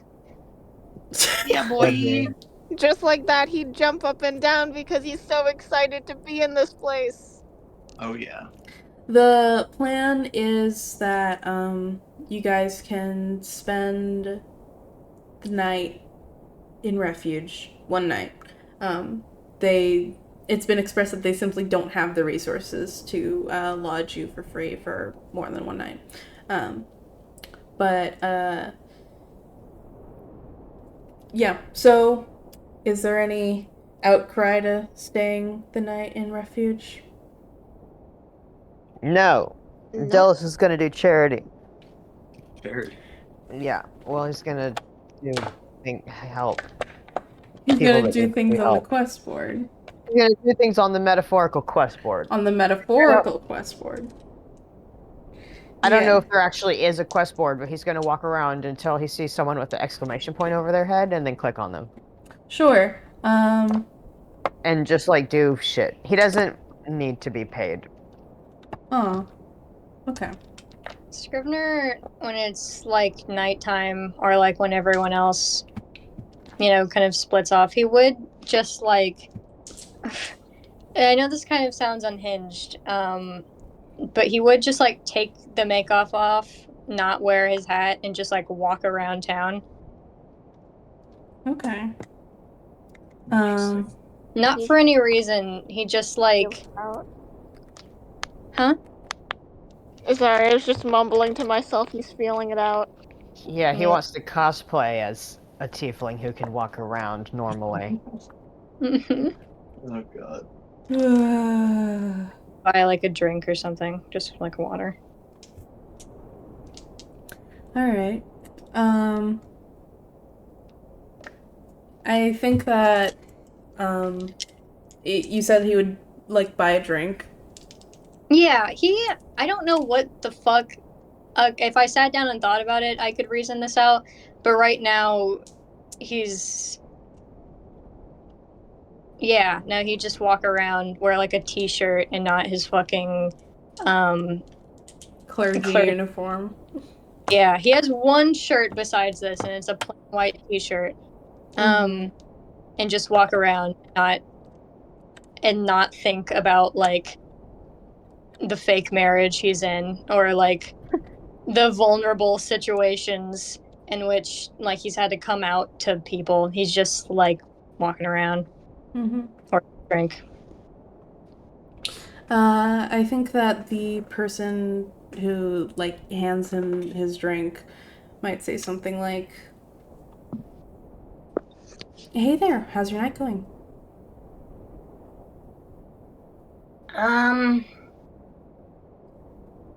Fine. How's yours? I'm doing all right.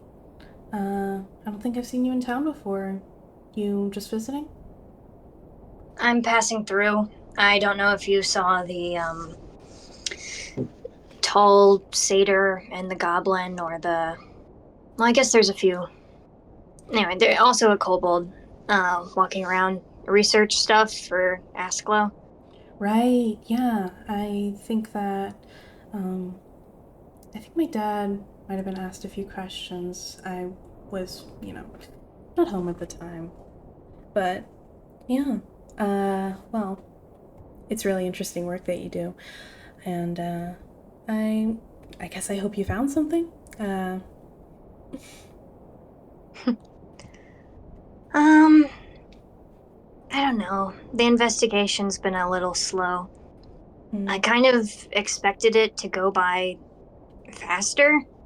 Not because I thought it'd be easy, but because it's more like, I don't know. I've been on like loads of adventures before, mysteries, stuff like that. And there's really smart people in the world. And I don't know. I can usually just tag behind them and they'll figure it out and then I go back home. But this one seems really complicated. And I'm only staying around because I'm married to one of the guys who's on the team, I guess. But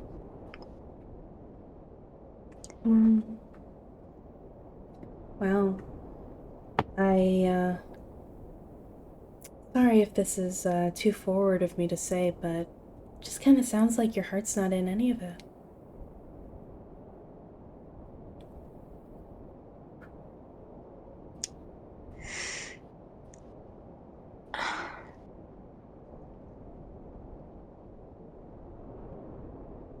well, that's what marriage is. It's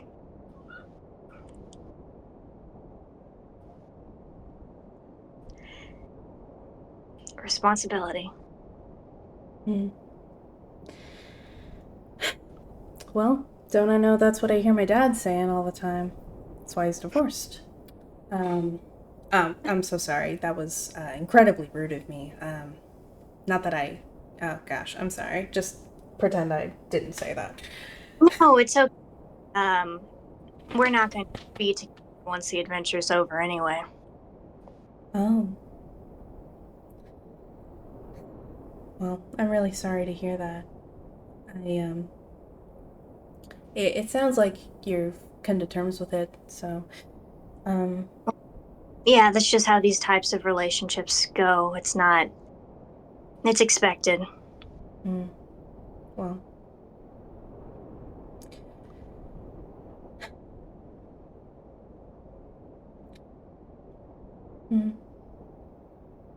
I guess for some people it is, isn't it? Maybe I'm one of those people. Who knows? Anyway, it's late. Probably shouldn't be keeping you with these late night conversations. Just felt like, I don't know. Is this like a bar or a tavern or something? This is... It's kind of like a restaurant, almost. But it seems to be fueled almost entirely by, like, the people running it's just genuine love for cooking. I think you say, no, it's totally fine. I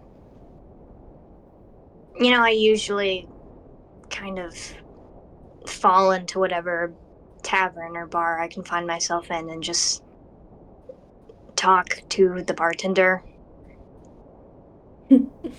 Well, in this town, I guess I might be the closest thing to a bartender you're gonna find. I do think we have some alcohol in the back if you're interested. I'm not allowed to drink. All right. Religiously. Oh, okay. I guess I assumed it was like a health thing, but whatever. No. Well then, I hope I've been good company or serviceable company. You have been. She smiles.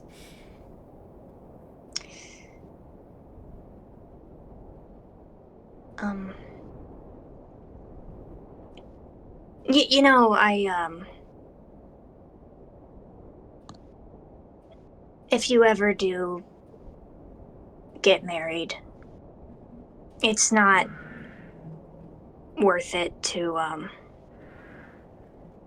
not have your heart in it.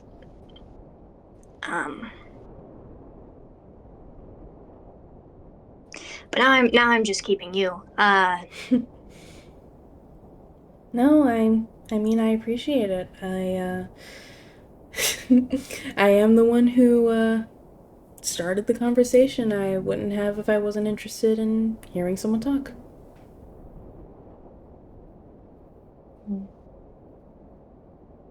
Hmm.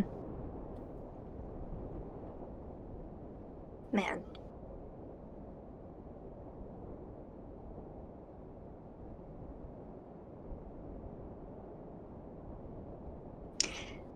There's this, I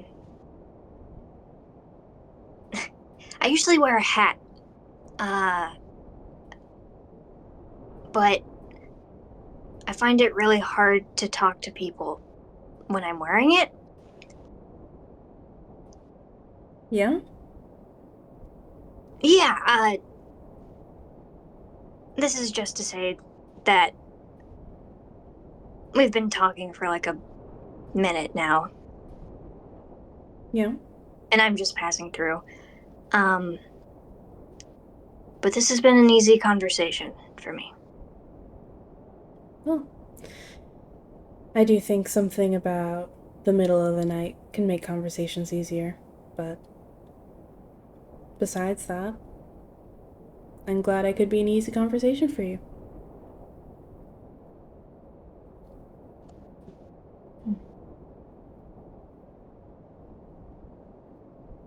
Yeah, thank you. No problem. Have a safe night, alright? You too. And she smiles at you.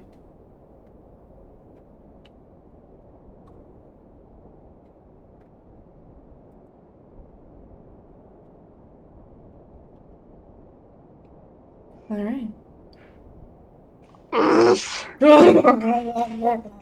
You love playing Scrivner, you love it! Fuck. His cogs are turning. His cogs. They've followed us Into his brain. into his brain. Haley can never escape the cog, even when we're not cogging. Alright. Very cool. So. Scrivener's having his little. Had his complicated night. And yeah. Anybody else have anything of interest as they go to bed for the night? No. How late was Scrivener out? However late you want me to be. Whatever I need to trigger a cutscene for you, I can do that. Well, unfortunately, he was out so late. He missed the Ghani cutscene. What? No, I'm just kidding. Are we doing? Okay. I kind of want to do something. What do you want to do?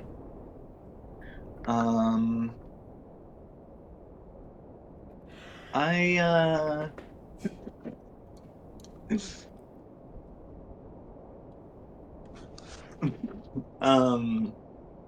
I wanna go to Scrivener's room. I assume we have rooms. Yeah. I'll be honest, I'm not totally sure what the situation is because this town is basically putting all of its resources into just making sure that they have, serviceable places for people to live and a consistent import of food and stuff like that. There's pretty much no resources left to devote to anything in the way of tourism, so there is no, like, hotel or anything like that. There's no like inn. There is pretty much no inn. There's okay. I think I think there'd be an inn. Yeah, sure. Let's say there's an inn. There's just a place with a few extra rooms and a few extra beds that you can stay in for, a night or whatever. And Tony would pay for this. It's it's research costs. There's a fund for this. Cool.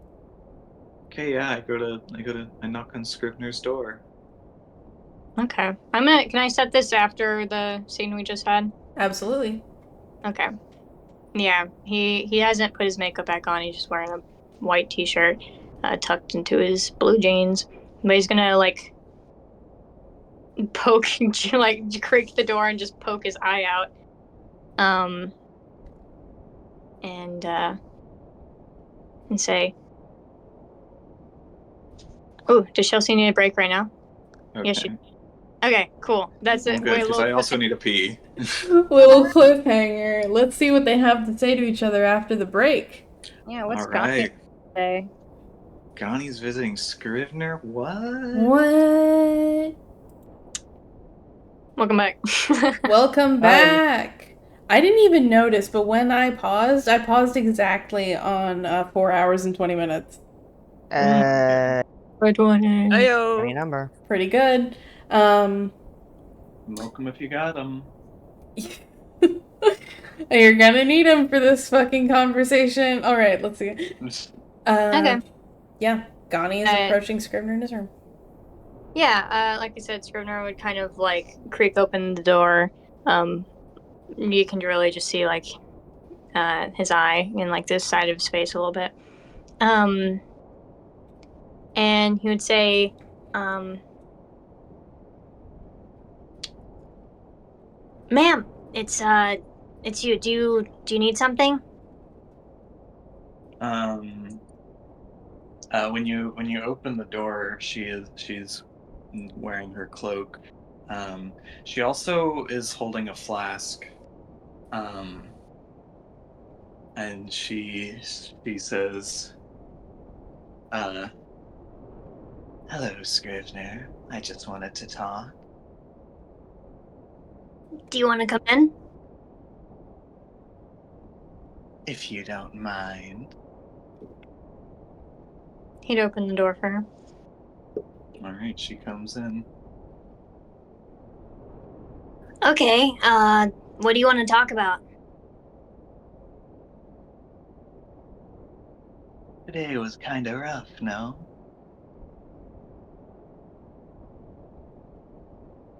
It was. Are you feeling okay about it? I'm fine. How are you? Well, I don't know.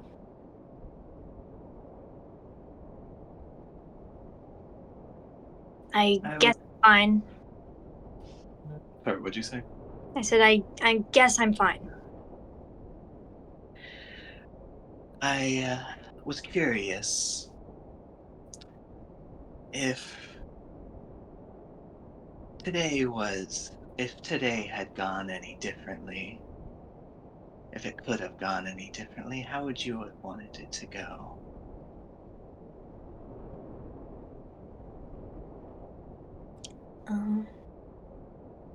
Hmm. Well, Miss Connie, I wouldn't want Tony to know. But I guess she would have figured it out because that Asimar could detect me.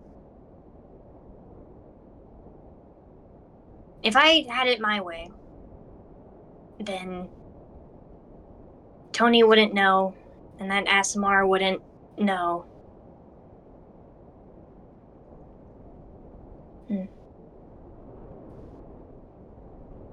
You don't feel bad for keeping her out of the loop? Seems you told the rest of our party as well.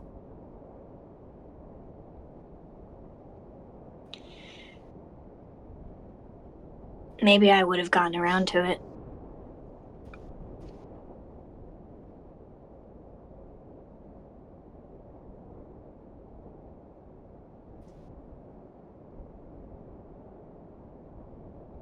If you could have, would you have kept all of us from finding out?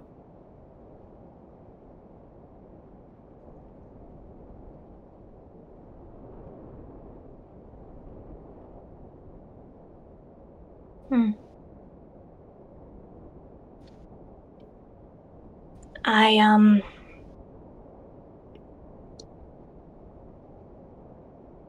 I don't think so.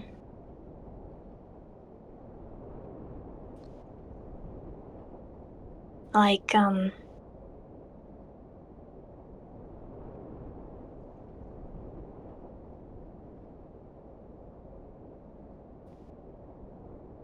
I enjoy hanging out with you. And Delos seems pretty sympathetic. I wouldn't want to lose that.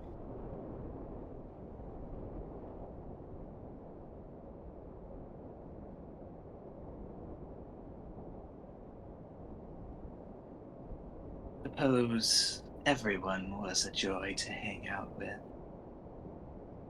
Would you want everyone to know then? Or would you be okay with them knowing if it meant you could stay with them?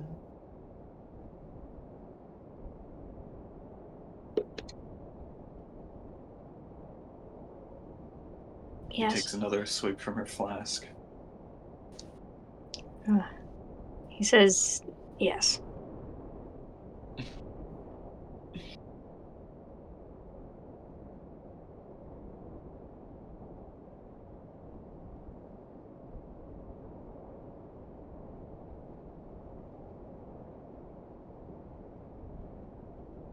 Interesting.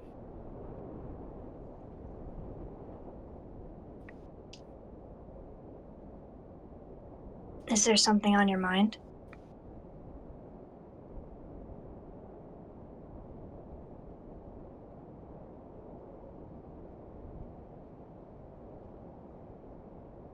Sometimes I wish things could have gone differently. Just curious if you felt the same.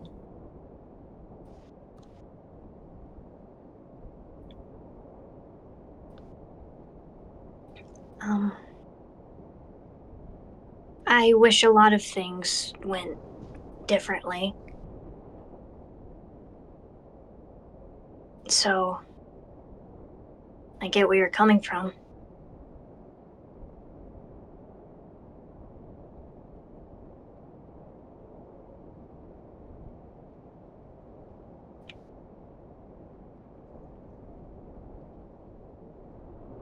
There's a desire I feel in both of us to just delay the inevitable.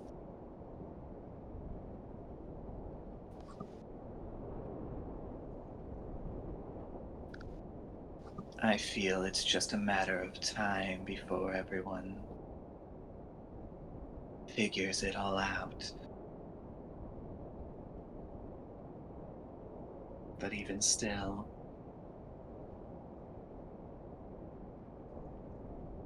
we wear our disguises.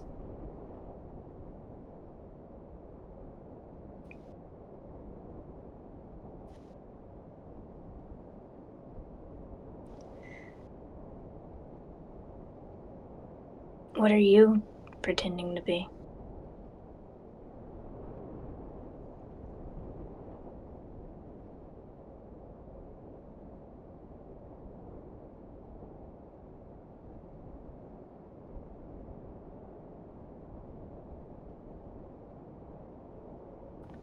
She takes a swig from her flask and says,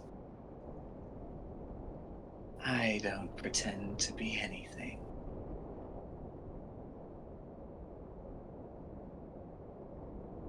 Then, what's your disguise?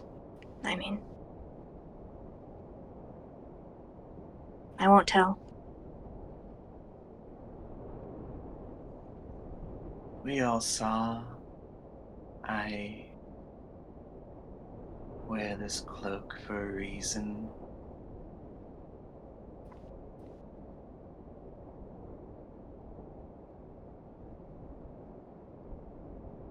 But I'm not ashamed. And yet I still delay the inevitable.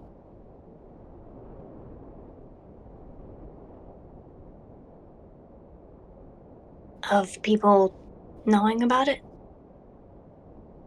Yes.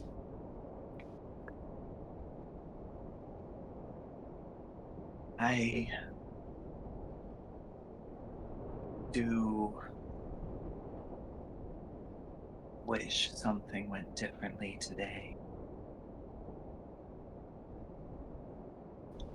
What would you change?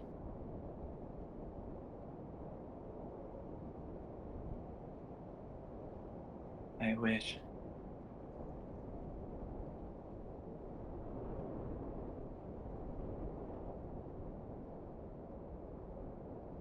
someone talked to me about it.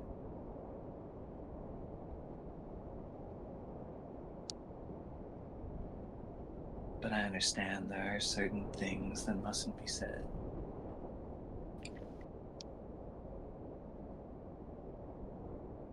Or acknowledged.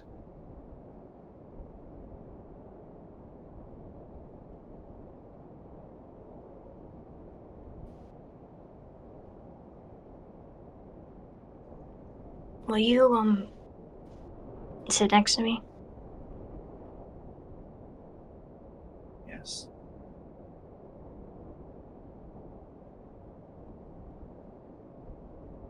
And you can take your cloak off if you want. She sits down and sets her drink down on the floor, or I don't know, she sets her drink down. And she thinks for a moment, and she kind of looks Scrivener up and down, and he's not really like he's not like hiding anything, right? Mm-mm.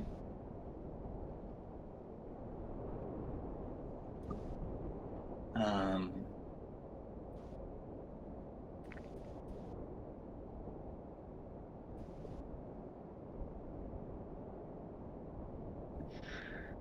yeah, she'll undo her cloak and just let it fall behind her.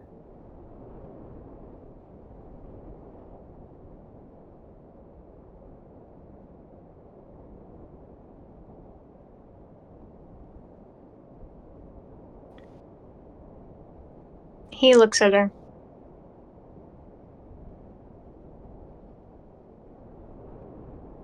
She's kind of just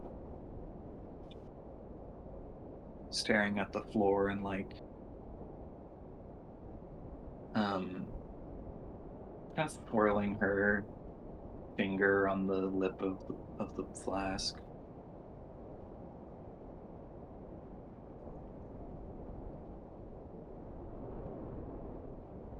So, when this happened,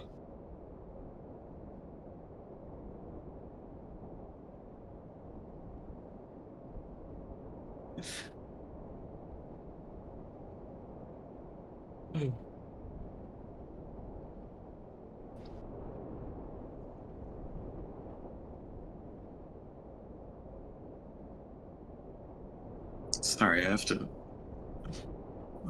Hold on. I have to think.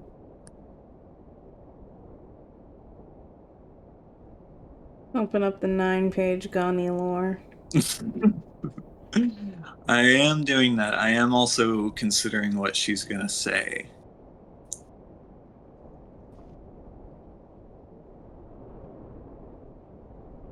Um,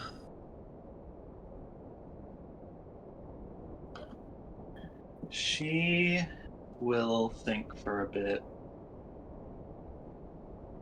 and say,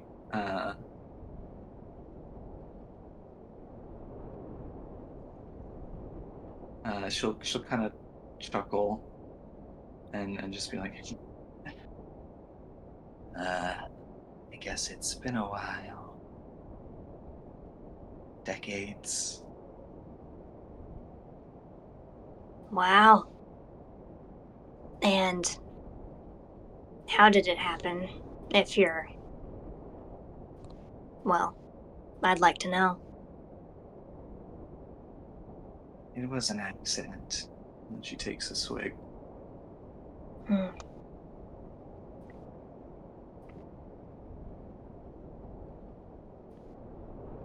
And how do you feel about it?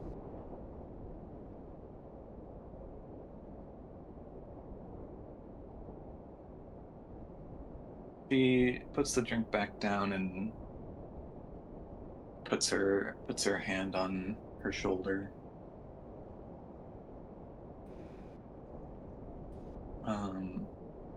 And says,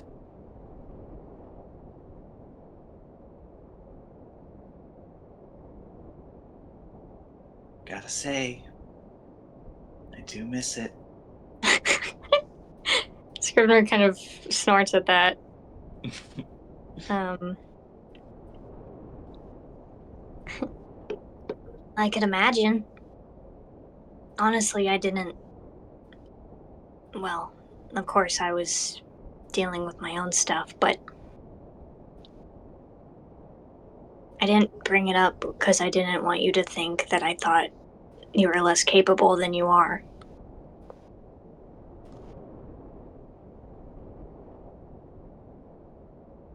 You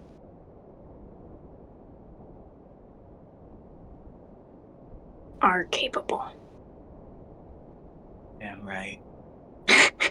Damn right. And This, she was gonna say, this doesn't change anything. it doesn't, truly.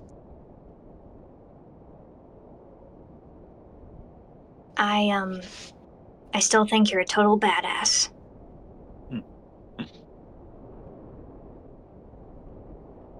You'd be right. I know. I see it.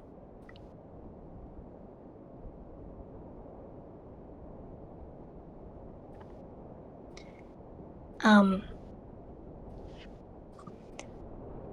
Gani, would you be mad or disappointed if I stopped pretending?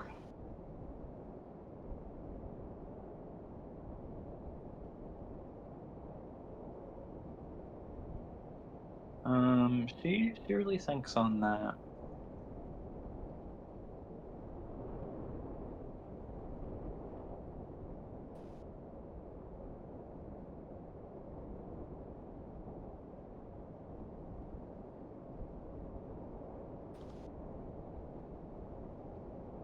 Um, hmm.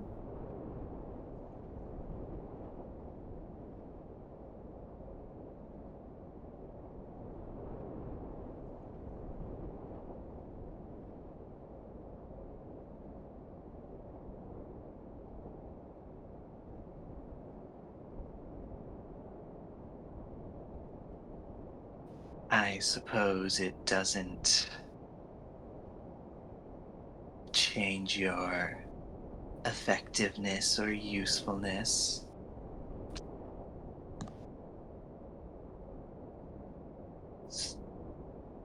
So it matters not.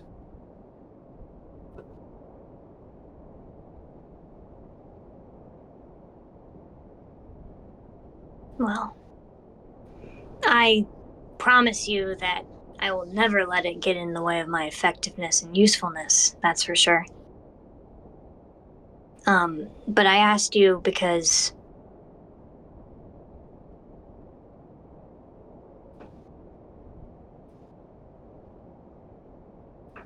I just wanted to know if you would care, since I only really let myself look like this around you. Something about making it less special or something. Well, just because you start displaying your true physical form outside of our personal discussions doesn't mean you're only showing yourself. You're not only showing yourself to me. Wait, am I phrasing that right? Holy shit. Sorry. No, you're good. Gani's drunk right now, so I can imagine that she's cycling through lots of different phrases. Yeah.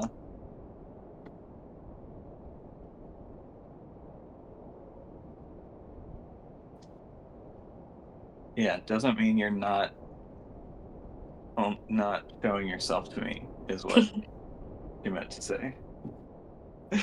She stumbles through and she gets to that. Yeah. Oh. He gives a big, spiky, scary smile.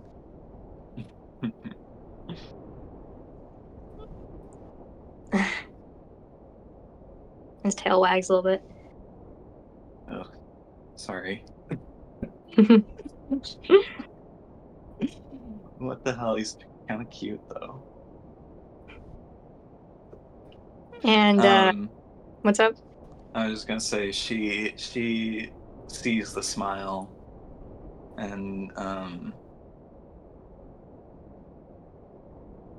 doesn't really return it, but isn't, scowling.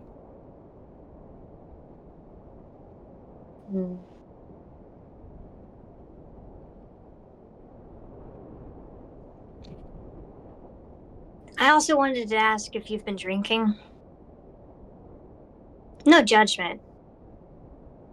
Could you tell? Well, you brought the flask, so.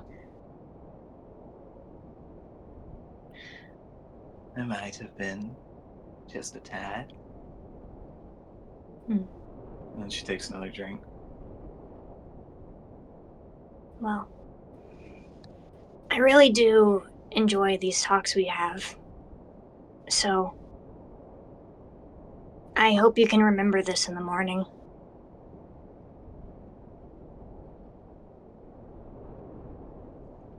I guess we'll see.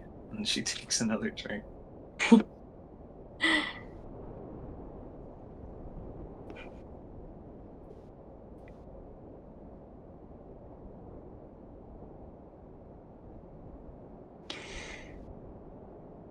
If you want to sleep in here, I can sleep on the floor.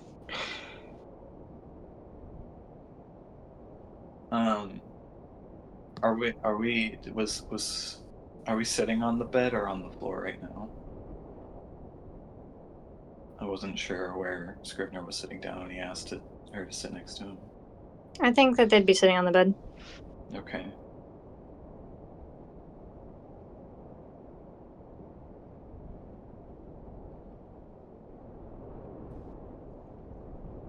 Well, I couldn't say no to that.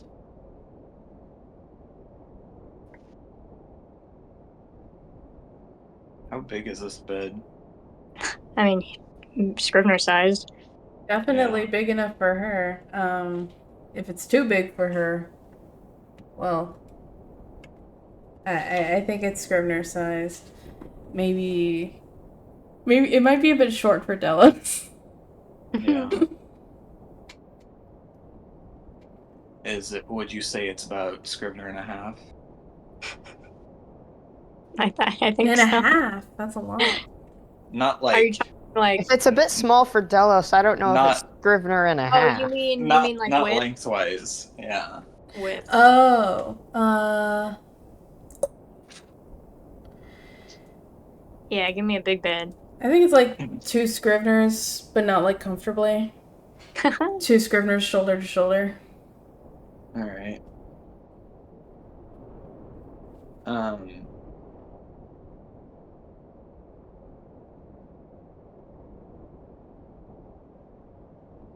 I think she like popped the cap on her flask and just set it on the nightstand and lay down and just be like, this will do. And you don't have to force yourself to sleep on the floor. And her eyes are like starting to close.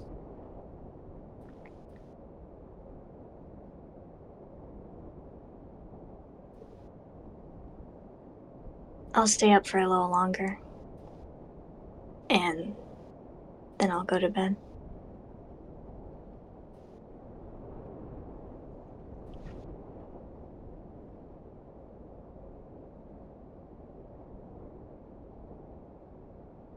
She just kind of goes like, and is already starting to fall asleep.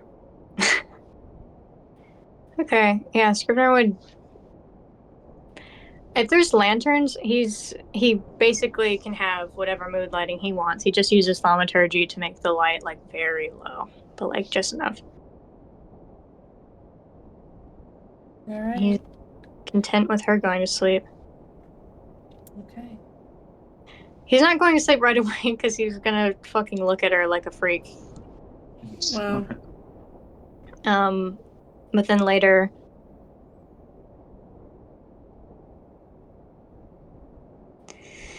he would kind of like curl up next to her, and she's sleeping, but he would say like, I won't tell anyone about this. Oh. You better also keep quiet. And he just curls up to sleep.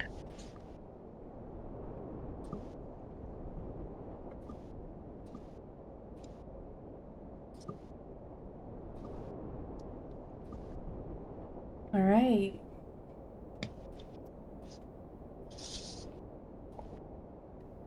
I think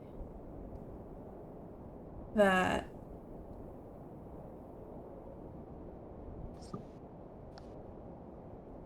maybe Scrivener can perhaps have a little dream.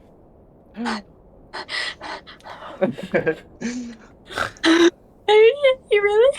I think if I give Scrivener a dream here, we will have come full circle. Oh my god. And he has had a by my standards, dream-worthy day. Yeah. So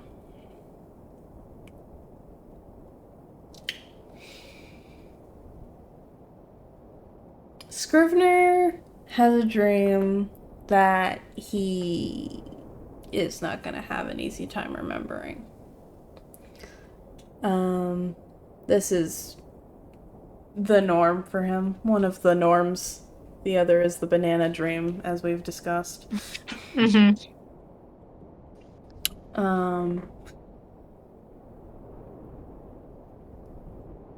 This dream is very...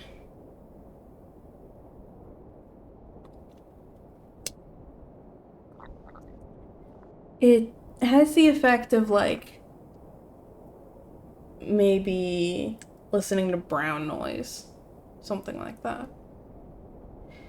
Where it's not quiet, but the sound that's there isn't intrusive. It's kind of melding into one sort of feeling, some sort of vibe. And it's nice. I do think Scrivener can identify this as a generally nice dream. When he wakes up, it's very dark.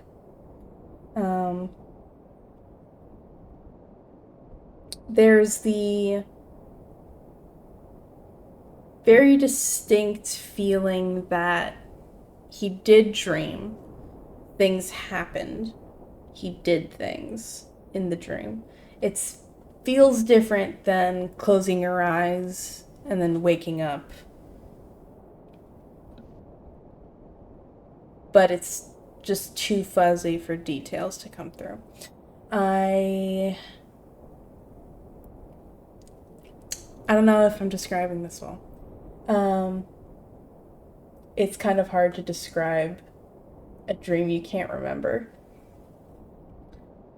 But he had a dream. There was sounds, there was maybe voices, a discussion, multiple, maybe even some arguments. It's weird. Scrivner feels very talked to. I don't know if that means anything.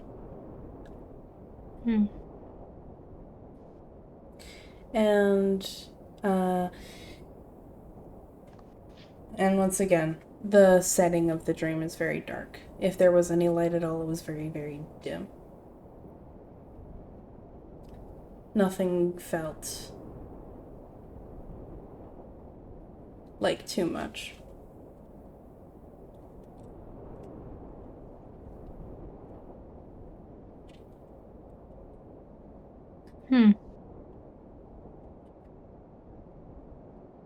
I think that's about all I can say on it. I don't know. How do you feel about that? Scrivener feels warm. I think that's appropriate.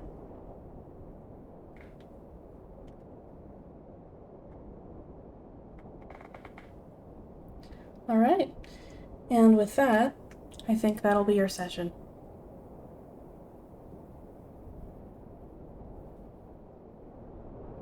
Cool. Okay. Very good job, everyone. This was very good. You guys all did great. Hell yeah. Oh, I really enjoyed this. Yay! I really needed this. It's my sig. Damn. All It's right. my fat. Well, thank you guys. Thank you, everyone. Again, you guys did great. You did great too. Thank you. Thank you for playing with me today. Very nice. Yeah. And that'll be it for the episode. Thank you, us in the future, for watching. Bye-bye. Bye. Love Bye. you. Bye.